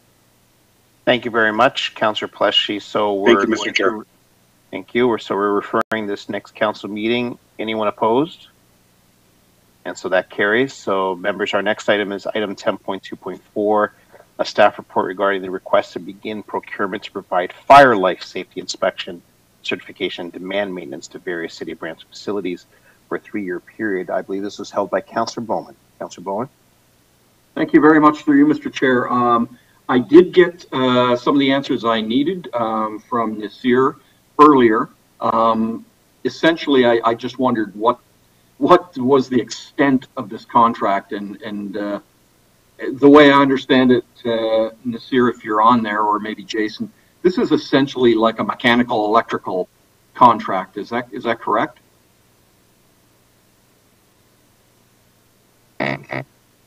Through the chair to the councillor, yes, this is a maintenance contract.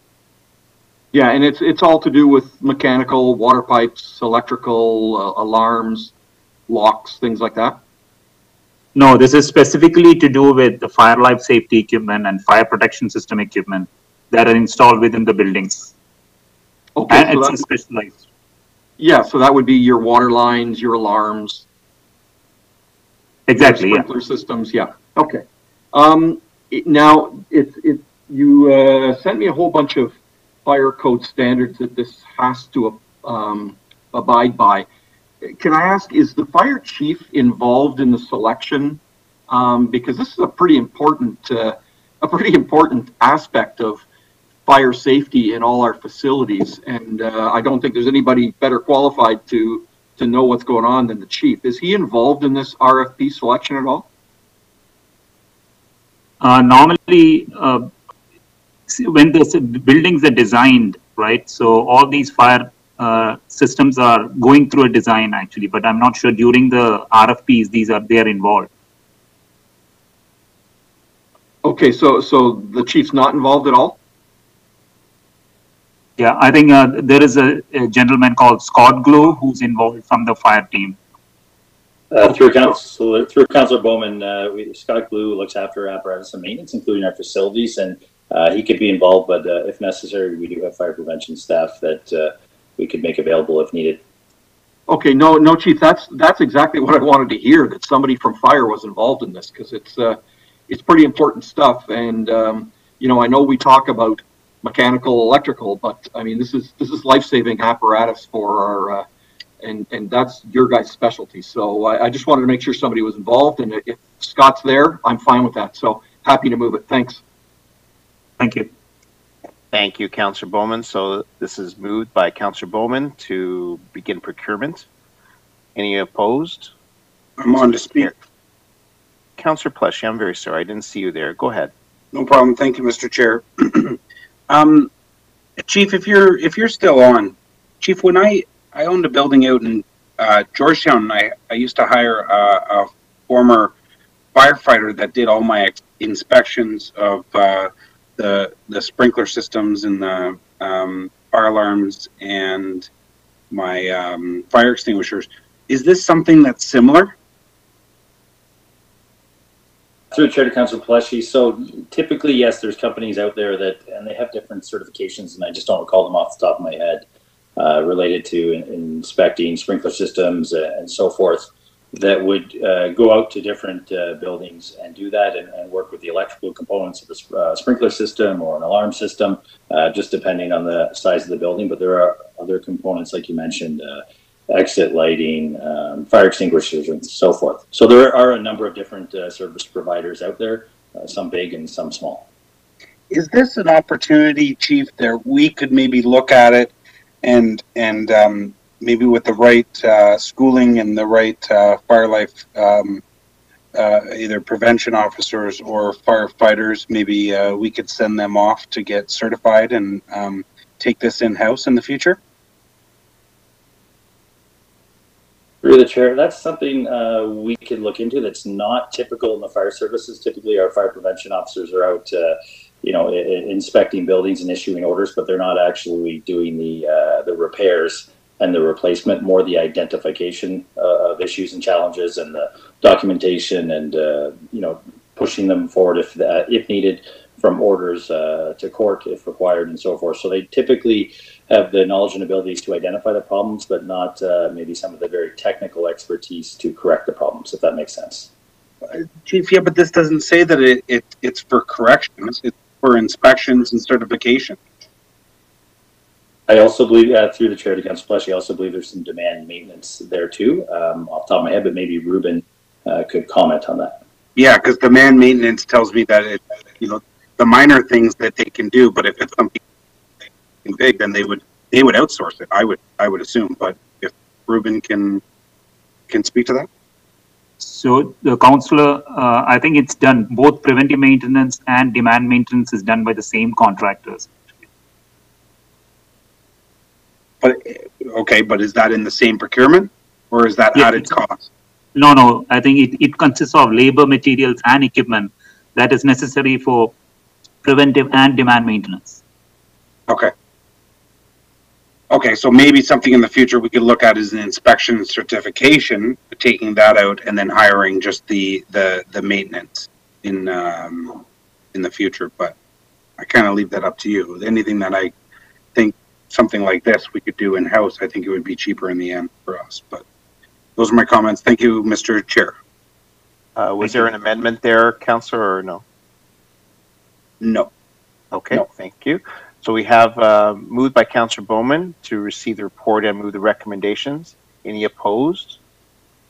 And so that carries. So next we have item 10.2.6, a staff report regarding the traffic-related issues and U-turn restrictions at Chinguacousy Road and Williams Parkway in Ward 5. This was held by you, Councillor Pleshy. The floor is yours. Thank you, Mr. Chair. And nothing to do with the area, more with the respect to U-turn restrictions. I think U-turns have been a pretty good tool for the city to use to try and keep the flow of traffic moving. Works well in some a southern country. But if maybe staff can tell me as to why this particular location and other locations like it are being, they're supporting a U-turn restriction.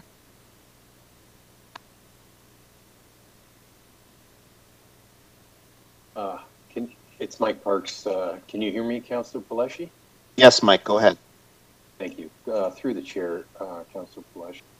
Yeah, quite often we either by observations by ourselves or noted by sometimes it's councillors, sometimes it's residents. They'll raise concerns with certain locations or intersections, and then we'll conduct a review and determine if there's a unreasonable amount of U-turns occurring, and if they are, then we'll put in a bylaw to restrict them. U-turns generally are permitted as long as you don't negatively impact the flow of traffic. So we want to keep that available to most drivers so that if they do need to make a maneuver like that safely, then they can and can do that at their will. But in certain instances, like in this case, it also can become more of a hazard, and in those cases, we will restrict them. Okay, thanks, Mike. And I assume that it was probably related to safety concerns. Have we ever looked at limiting the amount of U-turns during specific hours of the day? Instead of, because I either you can do it or you can't. I don't think that we have signs out there that it's no U-turns between these hours, but that could be a possibility, right? Through the chair, Councillor, yes, you could restrict it to specific hours. Okay, thanks, Mike. Thank you, Mr. Chair, and I apologize to you and Councillor Santos for holding this as this is in your area. That's fine. You're entitled to ask questions. Thank you. Councillor Pleshy, will you move the report? Happy to. Okay, this is moved by Councillor Pleshy. Any opposed? And so that carries. And if I may, Mr. Clerk, can I confirm that we are moving now to question period? Through you, Mr. Chair. First, we have item 10.4.1, correspondence from the Region Appeal regarding a regional appointment for endorsement to the Source Protection Committee. Very good. Thank you so much. Do any members have any questions or comments regarding the correspondence?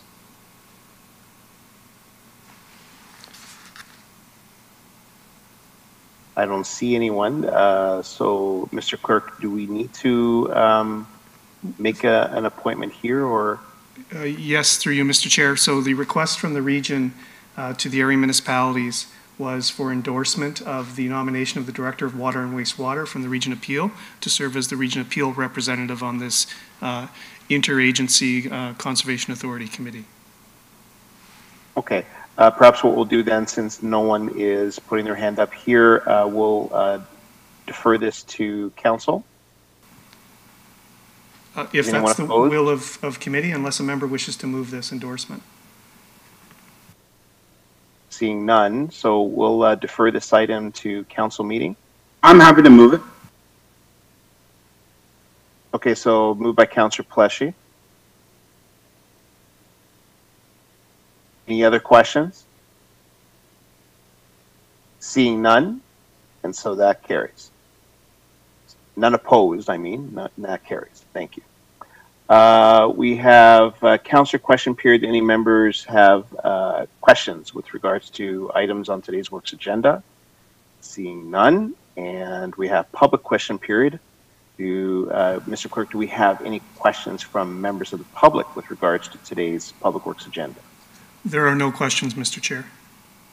Very good. Okay, thank you. So now I'll pass the chair to Councillor Santos, the Chair of Community Services. Thank you. Thank you, Councillor Vicente. The next section is Community Services, and I believe it's the added item related to the name change of the new Brampton Fire and Emergency Services facility at 425 Chrysler Drive. I brought this forward in speaking with Deputy Kim Kane, Chief Boyce, as well as David Petoni last week. Councillor Williams was there as well as the mayor. We were on site for a celebration and picture with BPFFA and their contribution of $150,000 to the memorial. And it was brought to our attention that there is some confusion related to the existing name of the facility itself. Right now, it is called the Williams Parkway Fire Campus, I believe it is. And it's actually located on Chrysler Drive and situated next to the Williams Parkway Operating Center or Operations Center. And so I think that it was explained to us that there's some confusion. It's actually not referred to based on the actual location of the street.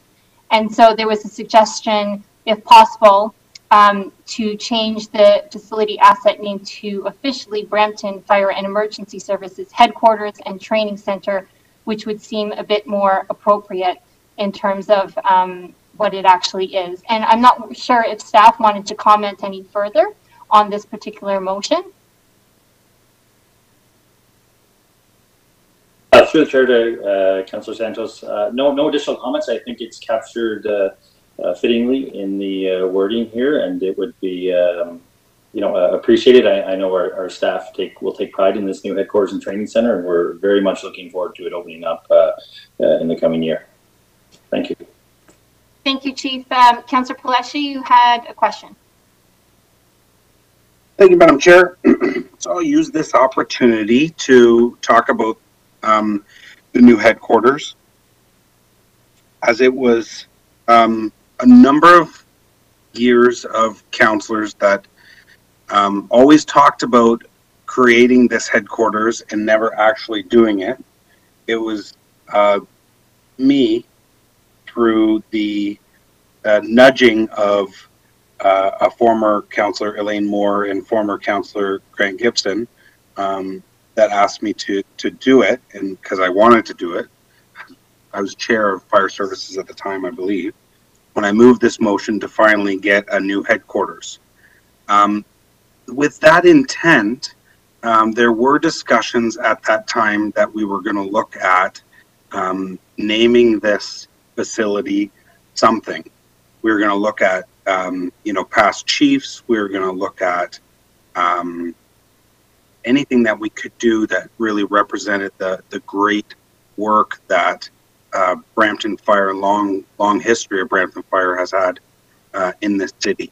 So with that being said, I was wondering if there was an opportunity just to put an interim naming to this for the Brampton Fire and Emergency Services headquarters. Doesn't change really anything. You go ahead and call it Brampton Fire and Emergency Services Headquarter and Training Center, but I just wanted that to kind of be an interim name until maybe something comes along that that we at the City of Brampton think of that could name it something a little bit better that represent the history of Brampton Fire. Thank you for the suggestion, Councillor Paleshi. Do any members of staff have anything to comment on that? I know we just passed an asset naming policy. I'm wondering if you know, just to have the new name now and in the future, does that actually, to the clerk, prohibit us from changing it in the future? So through you, Madam Chair, there is the asset naming policy guides naming of city facilities, parks, and streets. In that policy, it does speak to administrative names that may be assigned to a park based on an adjacent road or an administrative name assigned to a facility. And it allows in that policy, should council choose at some point in the future, to commemorate a facility name by naming it after somebody or something, to do that after the fact. The policy does frown upon, once a facility is permanently named, that generally it should not be renamed after the fact, just to avoid confusion to those that need to access the facility. So the name that is suggested here is would appear to be an administrative name that would stay in perpetuity unless council decides otherwise. So thank you very much, Mr. Clerk. So that addition of the term administrative name, would that serve the purpose of what Councillor Paleshi is trying to outline? Through you, Madam Chair, it may. So if at some point in the future there's an appropriate time where a council of future decides that it's appropriate to name a facility such as this one after a person or thing or something else, it has the opportunity to consider that.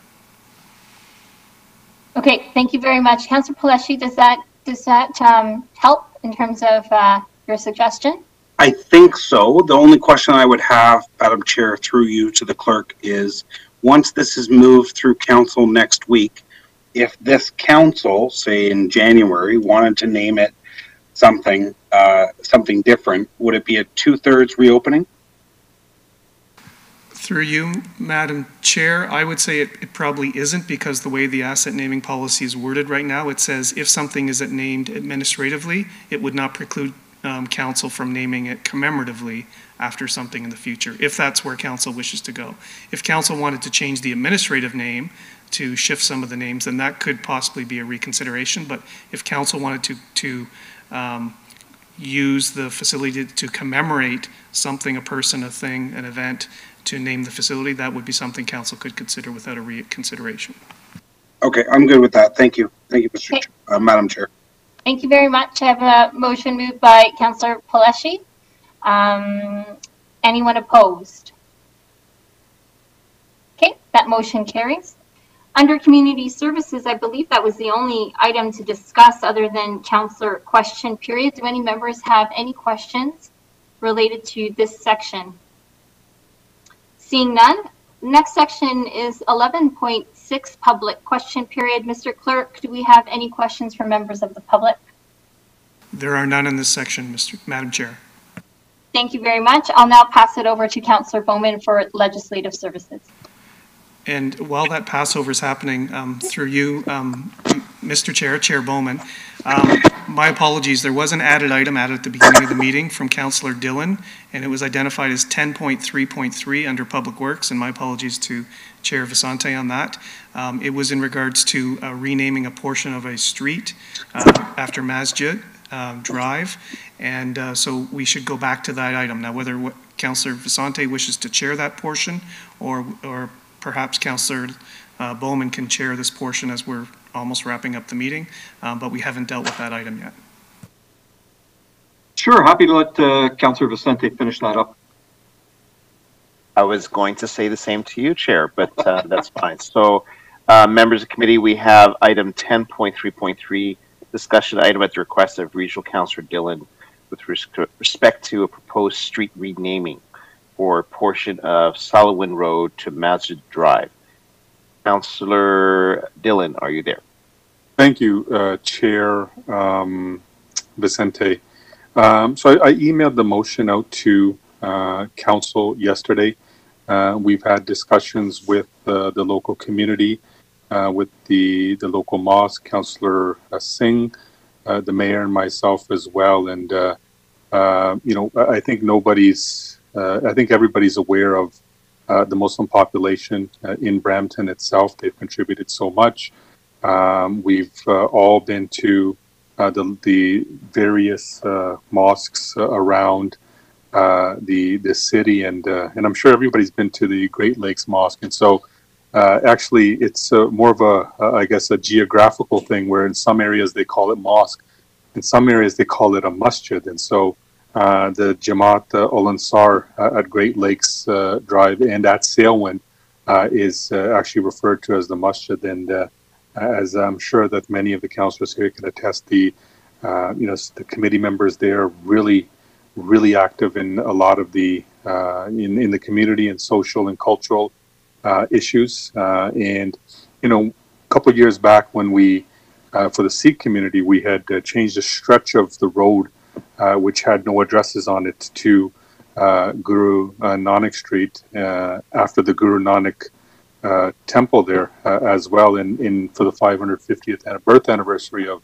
the first Guru of the Sikhs, Guru Nanak. You know, they were very supportive as well. And so you know, there's a intersection it's at. It's on Great Lakes Drive.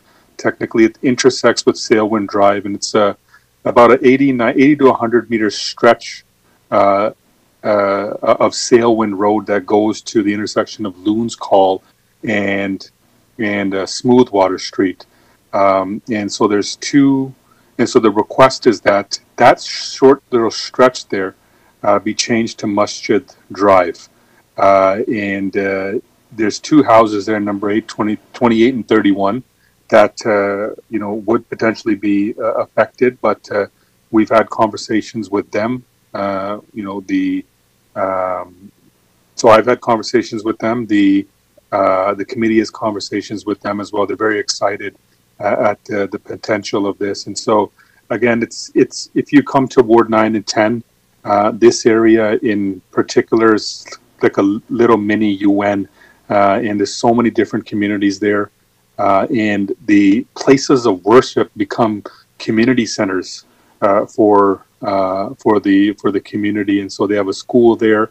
They have many events that take place that's open to all religions and all people, and it's a great way for them to really you know, show just how strongly they are part of the tight-knit community there. And so it's a great gesture, in my opinion, just to name that little stretch to Masjid Drive, and that's the request. And so the motion is before you. If anybody has any comments or questions, I'd love to hear it. But we did again mention we've had conversations with the community and the local committee there as well. They're very excited at the potential. Okay, thank you, Councillor Dillon. Sorry, just one thing as well, Councillor Chair Vicente, and I've already had a discussion with Jason as well in regards to this, and so I just wanted to add that in. Thank you. From Public Works, thank you. Thank you very much. I don't see any questions from members of the committee, so the motion is before you. Moved by Councillor Dillon. Are there any opposed to the motion? Seeing none, that carries. Thank you. And with that, back to you, Chair Bowman. Thank you very much, Chair Vicente. We'll now move on to Section 12, Legislative Services. We have no staff presentations, no reports, no new business or correspondence. which brings us to Councillor question period. Do any members have any questions regarding the Legislative Services section? Seeing none, we will move on to 12.6, public question period. This is the section where we normally invite members of the public to come forward and ask questions about any recommendations made during committee for this section. Was there any questions, Mr. Clerk? Through you, Mr. Chair, neither on this section nor section 14 in terms of general questions. There are none. Okay, thank you very much. Section 13, referred matters.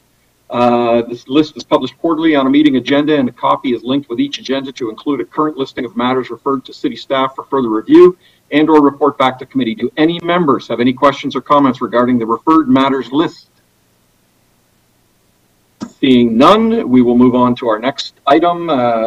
Mr. Clerk has confirmed there's no public questions, which brings us to closed session. I have a motion by Councillor Vicente to move into closed session to deal with the following item. Open meeting exception under section 239(2)K of the Municipal Act 2001. A position, plan, procedure, criteria, or instruction to be applied to any negotiations carried on or to be carried on by or on behalf of the municipality or local board.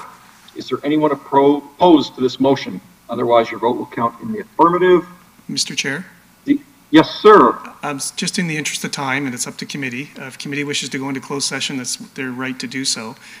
This is a recommendation that will go to council. So one option, and committee has done this in the past, is they've referred the closed session item to council next week and to be considered with the council closed session.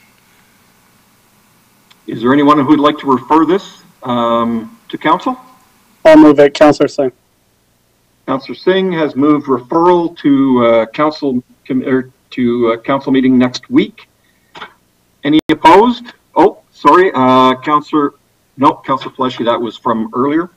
Any opposed?